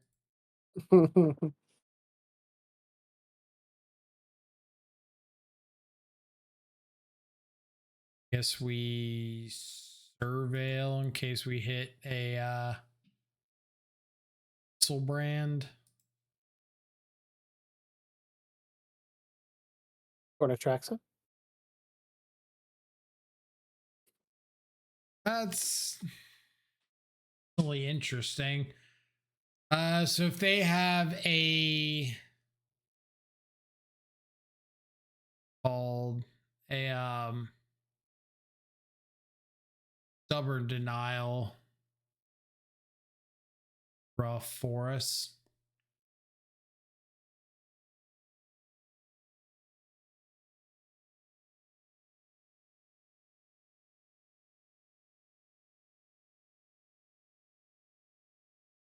Pavu.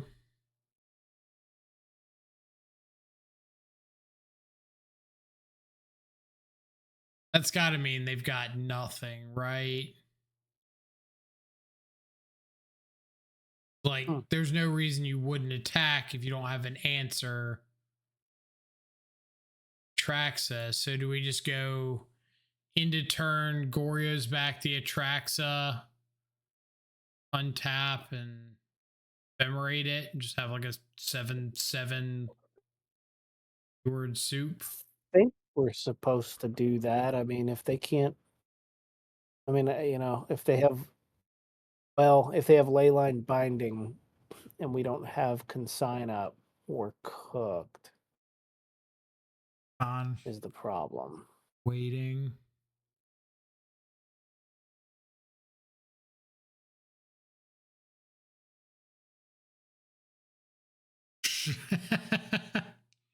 Okay. Remember that time I said I was questionable about hands that were missing something and the odds of like hitting a frog? I didn't really think that was going to turn into like draw two Atraxas, flip over an Atraxa. I wasn't being like that extreme with my my pessimism. My bad. Who could have known? So they're going to target our Atraxa, so we need to Goryo's in response now, I think. The 3.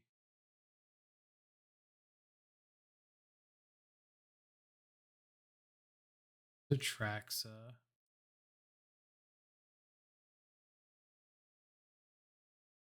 And then I guess we're blocking. Are we blocking You could block the Flage? Kavu. We can chump Kavu. I Block the guess either way. Flage. Do we want They to don't chump get another Kavu? ATB. Lightning bolt. Ephemerate the Traxa. Yeah, I think so. I think we're supposed to try to keep this guy alive because that life gain's going to be clutch. Doesn't have first strike, does it? Really hate these doorkeeper thralls. I'm not going to lie. They're pretty annoying. It's not the end of the world with them right here. You still just have this Atraxa kind of cracking in.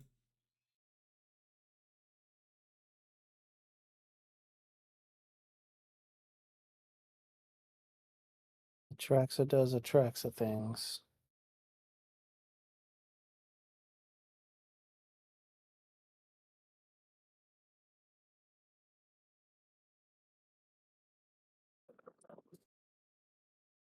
And frog does frog things. Frog does do frog things.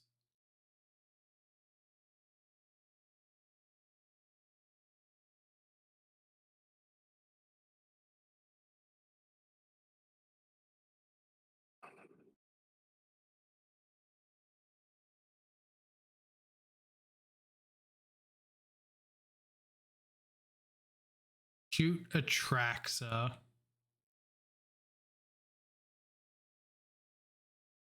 Think we let that happen and then maybe do we block Kavu with frog and I think kill we it? block Kavu, discard everything but the consign. Then just like chump the Flage with the archaeologist. I think so too.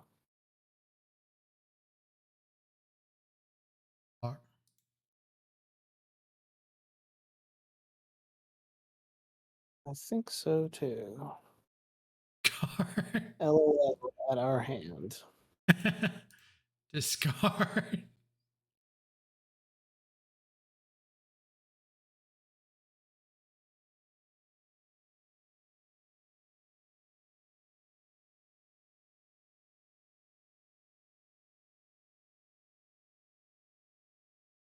Fair. Sure.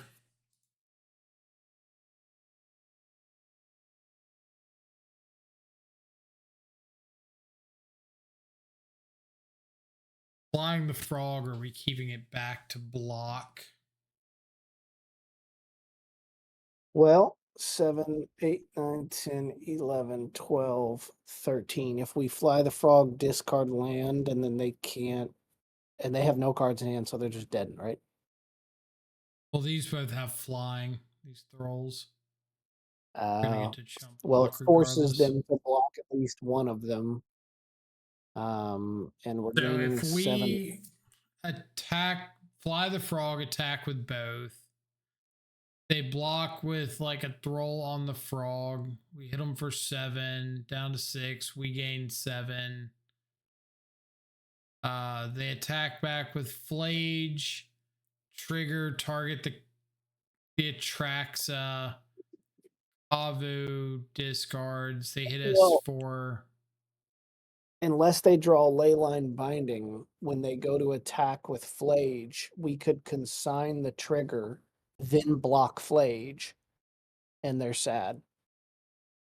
They, like they're sad, but they just get back Flage. They have enough in the yard to escape it and get another ping. Plus, True. are we willing to risk the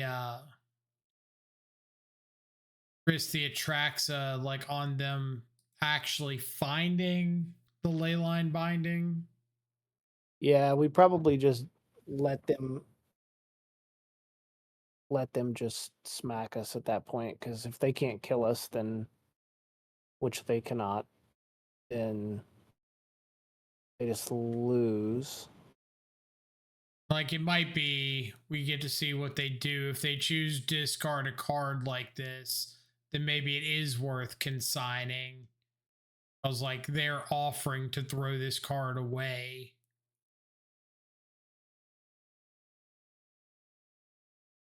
So if we consign that, do they still, they just leave that card in their hand, Correct. right? I don't know if that's worth it versus just holding up consigned to just make sure. I don't know. What do you think? Is that juice worth the squeeze, as they say? Have this.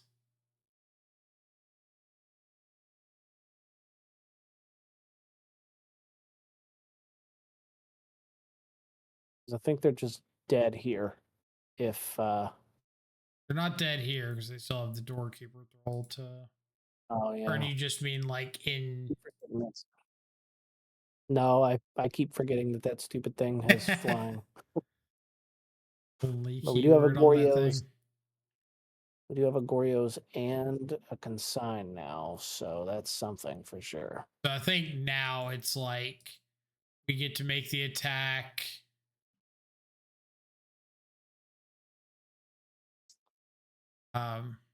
Make another attack. We can like actually block the Flage this time.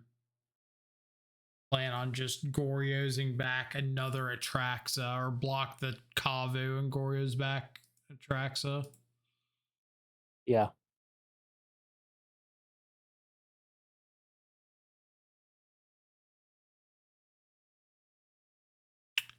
Oh, we could also just replicate Consign and hit both of these triggers and then like block the Kavu. I mean, that seems reasonable because now we have Goryo's as a backup if they did just luck sack into exactly an answer for.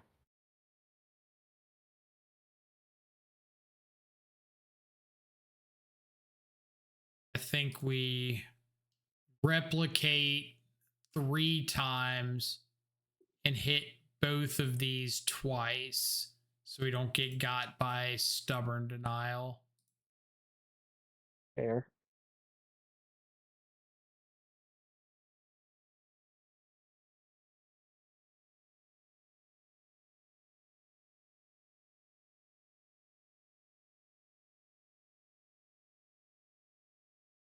day.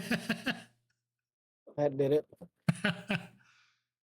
Silly little doorkeeper thrall.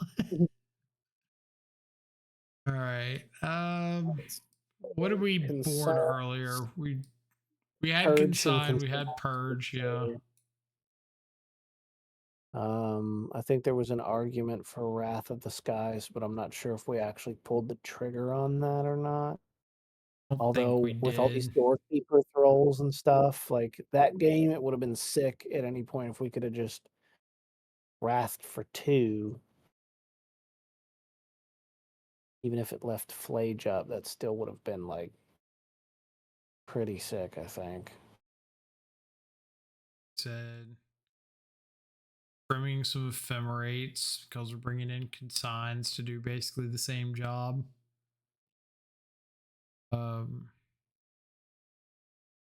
Or like Thoughtseize or Force. I think if we're going to cut one of those, it would be Force, maybe. All the pendings in March for Doorkeeper.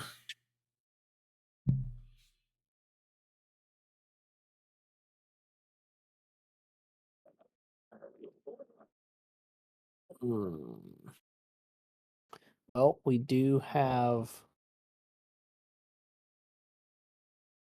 Evoke Solitude, Ephemerate,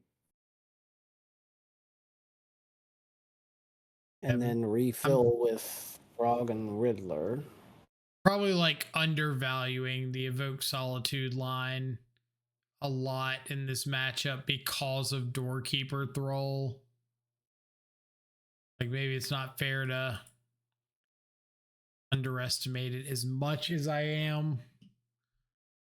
It just seems like you evoke Solitude and Ephemerate, and either it's like past turn 1 and they can have Thrall in response and it does nothing, or it's past turn 1 and they can just Flage kill it. You just spent like 3 cards to die to like the front half of Flage. Like here, I can pass back or pass to them, and we run the risk of evoking Solitude. They respond with Doorkeeper Thrall and just like exile my Solitude. Or not exile, but stop it from triggering. And now they have a Doorkeeper Thrall down. I have to trade Solitude for a...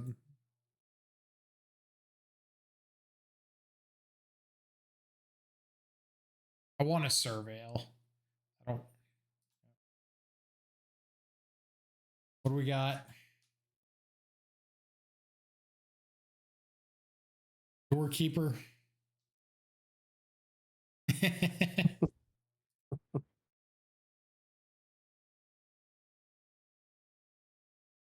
Fuck.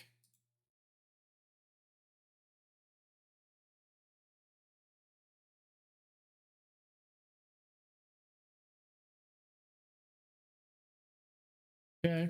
Sick. Take lands around here.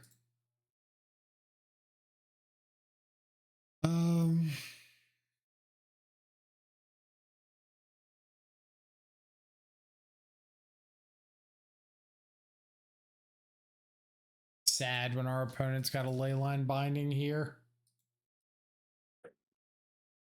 Yeah. Wait one more turn, opponent.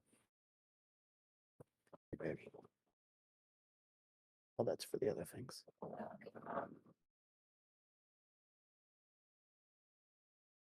Well, you need to quit predicting worst case scenarios because they keep coming true. You need to be thinking Say positively. that, but we got a pending for this Doorkeeper Thrall. That's pretty good. See, I didn't say they've got a Stubborn Denial here. They didn't. High Hill Spell Bomb.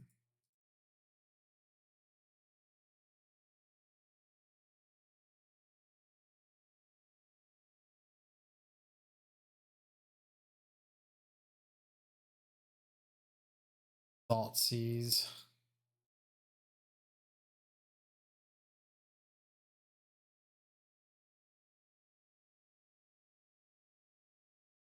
Mystical Dispute.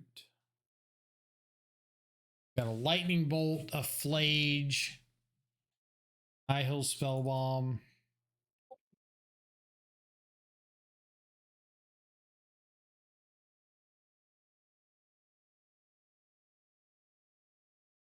I was gonna ask if they go for a Flage there. Were we supposed to Quantum Riddler? Not Quantum Riddler, Solitude it.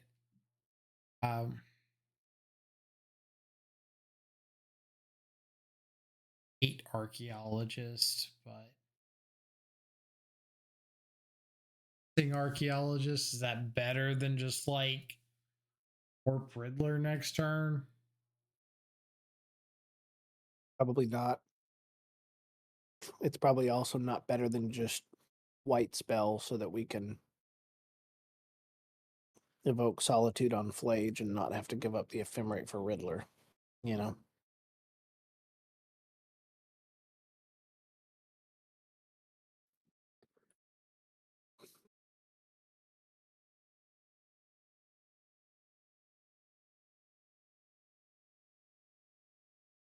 Is this like Riddler can sign the trigger, hold up Ephemerate? That's not a bad idea. So that way, at the worst case scenario, we still have a white card to pitch. Solitude too. That and like if they did manage to find another Leyline Binding or a second Lightning Bolt or something like that, then we can Ephemerate the Riddler and get a bunch of extra value off of it. Uh-huh. Hard to pitch. Well, there's a white card for Solitude.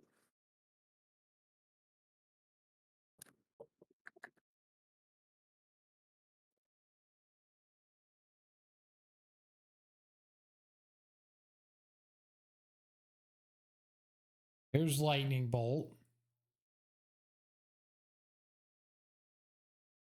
Here's Flage.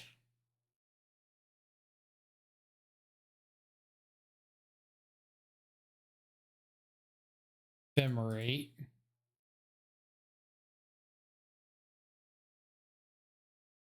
Flage value.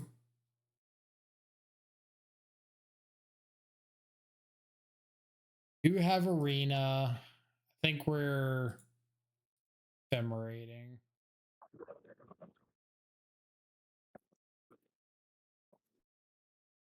Well, I mean, okay.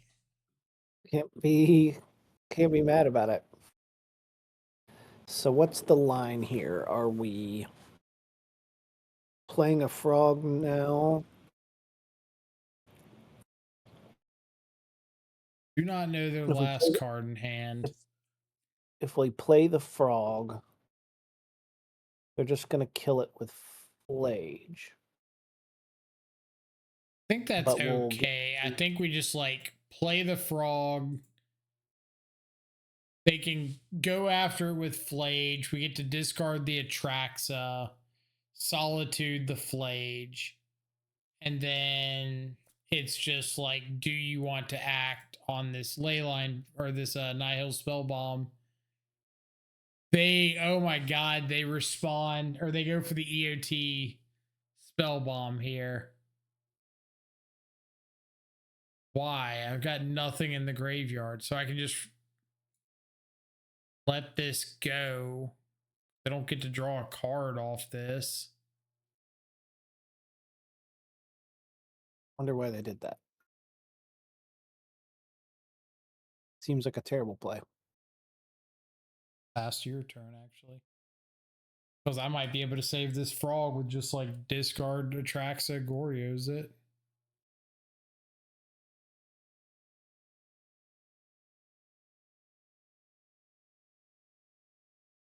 Oh, Hellish no. Norn.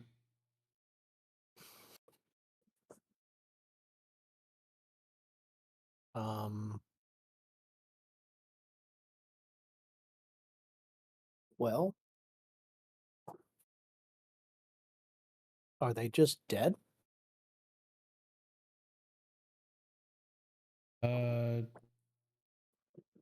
What? If we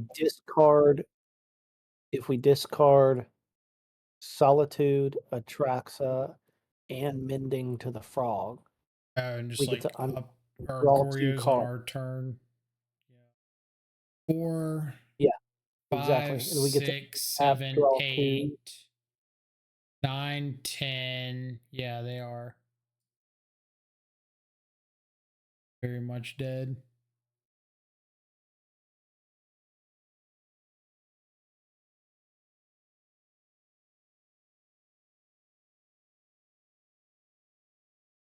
Or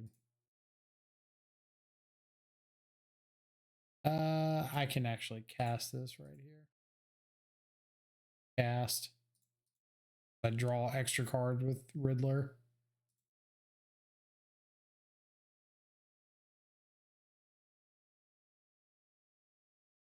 Actually cast that one on my upkeep too.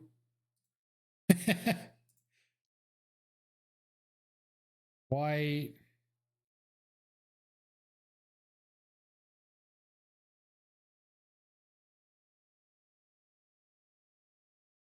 Card. Discard. Upkeep. Draw step. Discard. Discard. Goes target. Track. We can actually just Goryo's target Gristlebrand. Pause. We can draw without needing TV trigger. Yes, indeedy. Nice. Let's go. Oh man. Whose idea was it to play that Elish Norn card? Questioning that one.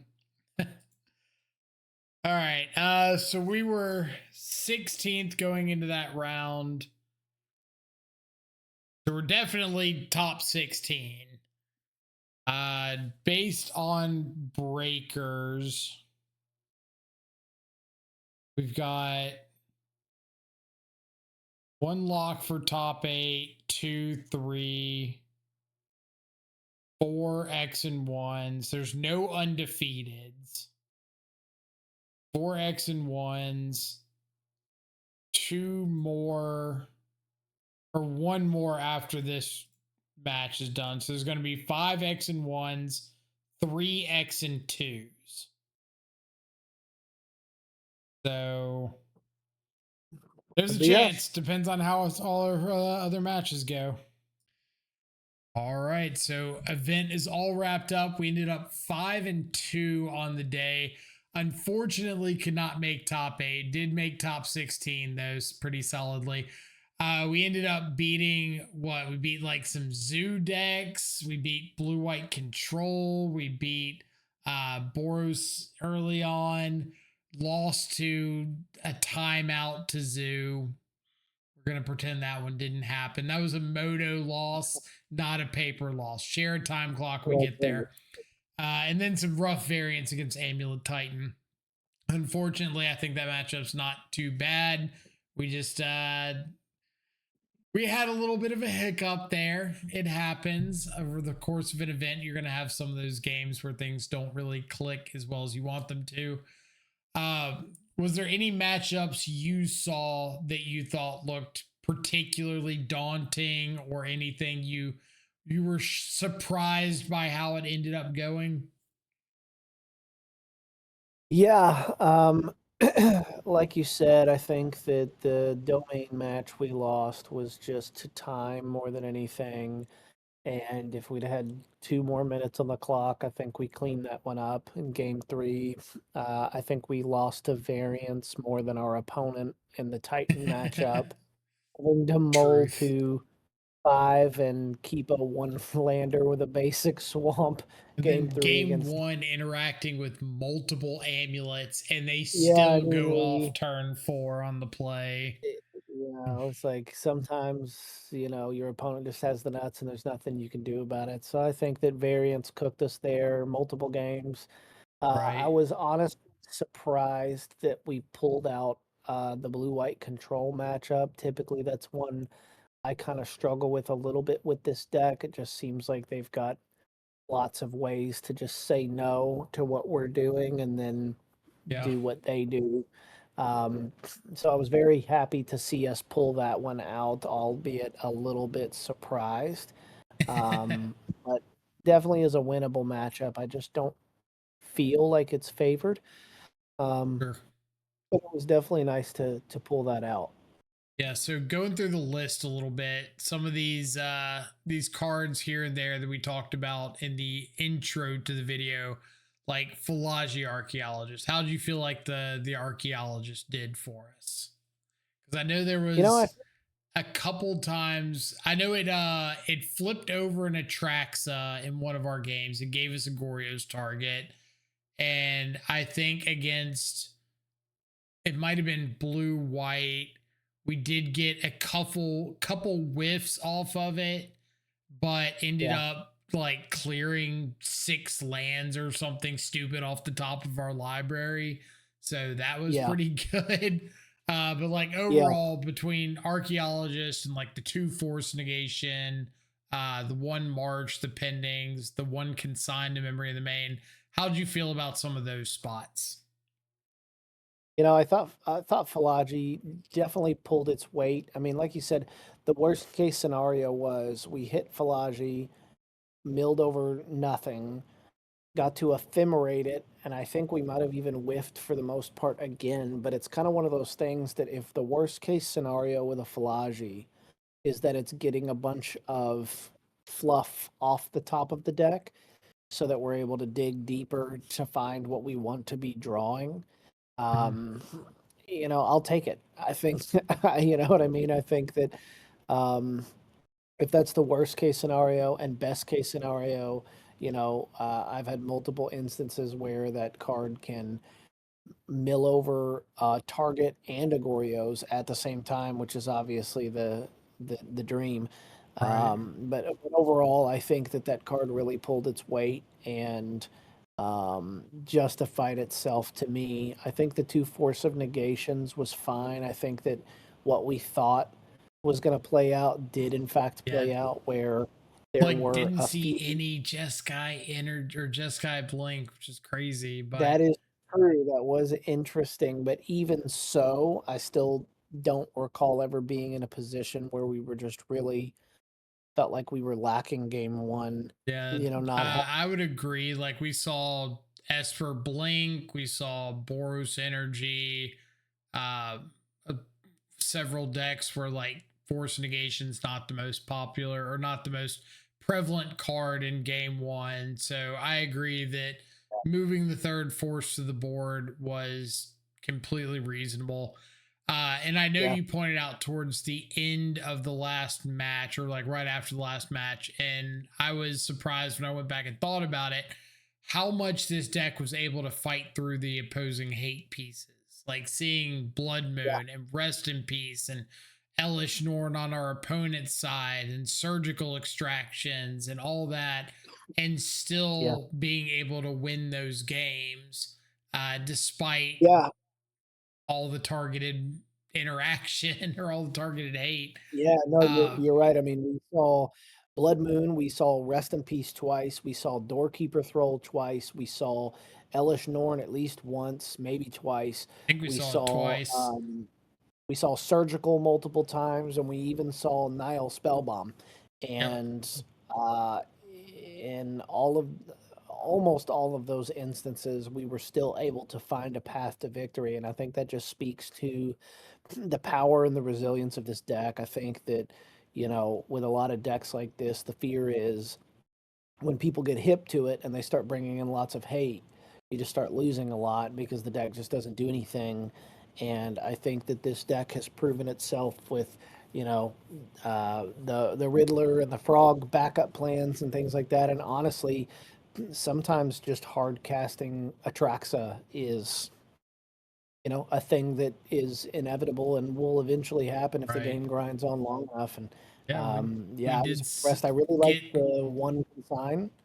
That felt Mhm. like it came up more than once. Where having the one consign in the main was great too. Yeah, I was pleasantly surprised by the number of times that we like hard cast Atraxa over the course of Yeah. that event. Is there anything in the 75 that you think like, oh, this didn't pull its weight at all? I'm immediately swapping this out next time I sleeve the deck up, or do you feel like every card kind of had its place or its moment to shine, even if we didn't necessarily draw into it? The only card in the main deck that I'm still not entirely sold on, to be honest, is March of Otherworldly Light. I think that it's a card that has its place, and I understand its value. I do think that there were some matchups where it just continued to feel clunky to me and suboptimal. But I think there's also matchups or situations that maybe we didn't see where it would have actually shined and been great. So it's just kind of a card that, although I'm not in love with it, I think that in a lot of situations it still pulls its weight and makes sense. But that's the only card in the main deck that I think at this point I'm really still kind of questioning. In the sideboard, I felt like, um, honestly, we had answers to pretty much everything we felt like we needed to answer. I felt like it was solid. The only card in the sideboard that I'm also on the fence about still and questioning is Elish Norn. I think that, you know, in theory, really powerful card that can turn the tide, as we discussed. In practice, it is slow and clunky in a lot of situations. And I think that, one, I don't think that it really came up and helped us as much as I wanted it to.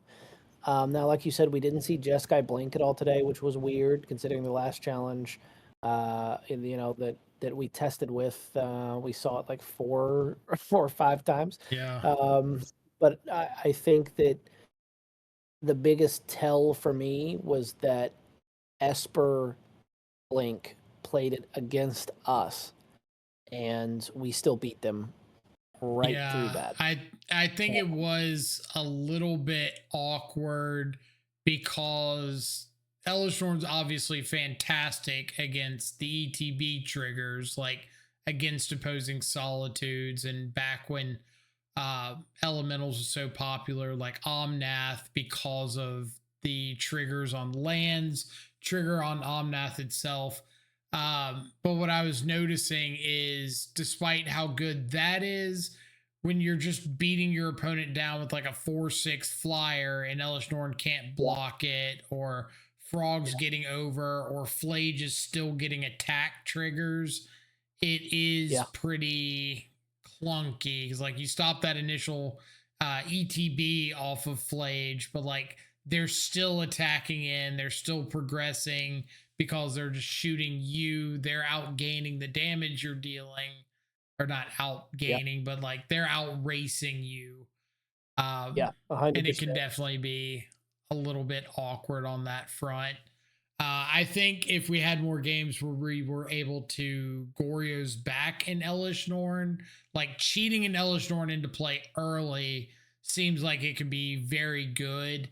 But hard casting an Elish Norn for 5 when your opponent's like already kind of established a board presence didn't seem like it was as useful as you'd probably want out of that slide. Yeah, I agree. And even from the perspective of Goryosing it back, I mean, the statistical odds of that with just one copy in the deck seem null enough that that being the game plan isn't really something you can count on, and Right. therefore if you really have to assume that most games you're going to end up just kind of having to hard cast it. uh, I remember too, honestly, thinking back, I've had multiple matches where I've actually gotten to hard cast it and resolve it against Jeskai Blink, only for them to just start blinking it with their Felia. And then And then it's just like, okay, Right. well, this isn't good at all. So, yeah, I think moving forward, honestly, as much as I want it to be good, I think it might just be a little bit too cute for the meta right now in this list. And I think that I'll end up trying to trim it out of the sideboard to find room for something that I think could be a little more relevant. I think if I was looking at trimming it, it would probably be for either a second copy of Teferi or a second copy of Ashiok. I think both of those are Yeah. pretty good cards and matchups that you want to see them. But Yeah. otherwise, I was pretty pleased with the sideboarding. Like I mentioned earlier, I'm still getting accustomed to like having these cards in the main that you do not touch, regardless of the matchup, like the Atraxes and Goryos. And obviously, there's going to be some exceptions to that rule, but not nearly as much as I was assuming early on playing the list. So it's been nice to have a little more grounded of a co-pilot telling me not to board out all of the reanimator package. So that's been really cool to get to see. All right, so it looks like the event is wrapped up. Let's go check out our final standings real quick. Gonna let us. No, not gonna let us see our final standings. Aim. Oh well, that's all we can do. But I think we ended up somewhere in like the 10th to 12th range. We'll find out whenever these results get posted on MTG Goldfish or MTG Top 8, whatever the case may be. So all in all, that's the wrap up, I guess. Tyler, thank you so much for joining me on this journey through Goryos, through this challenge. I know we're both a little bit sleep deprived at this point, so it'll be nice to catch up on some Z's. Otherwise, do not forget, everybody watching the video, go down to the description below. We've got the giveaway for the watch coming up. I believe the time's set for 2 weeks. Is that correct? To get your entry in. So 2 weeks to get your entry in, get signed up, get a chance to win your very own Aura watch. Got all of ours sitting right here. Check out the website. Like we said earlier, they've got 35% off through the entire month of November. So get your order in, even if you don't win on the upcoming drawing. We've got plenty of opportunities to ask questions or show more pictures if you're wanting to get any more details. Other than that, I hope everybody enjoyed the video. Feel free to leave a like, consider commenting, subscribing to the video. Go follow Aura Watches over on Instagram, even if you're not entering the event. They've been absolutely fantastic for making this sort of video possible. Other than that, I hope you all have a fantastic rest of your evening, morning, afternoon. Stay safe. Enjoy some good food and company. We'll catch y'all back live later. Tyler, do you have a sign off you would like to give or any last words? Thank you so much for having me. I had a blast playing with you. It was a lot of fun, and I really appreciate the opportunity. Absolutely. Thanks so much for joining us. We will catch all back live on stream down on twitch.tv/the_control freak down in the linked description below. Hope you all have an awesome rest of your evening. Adios for now.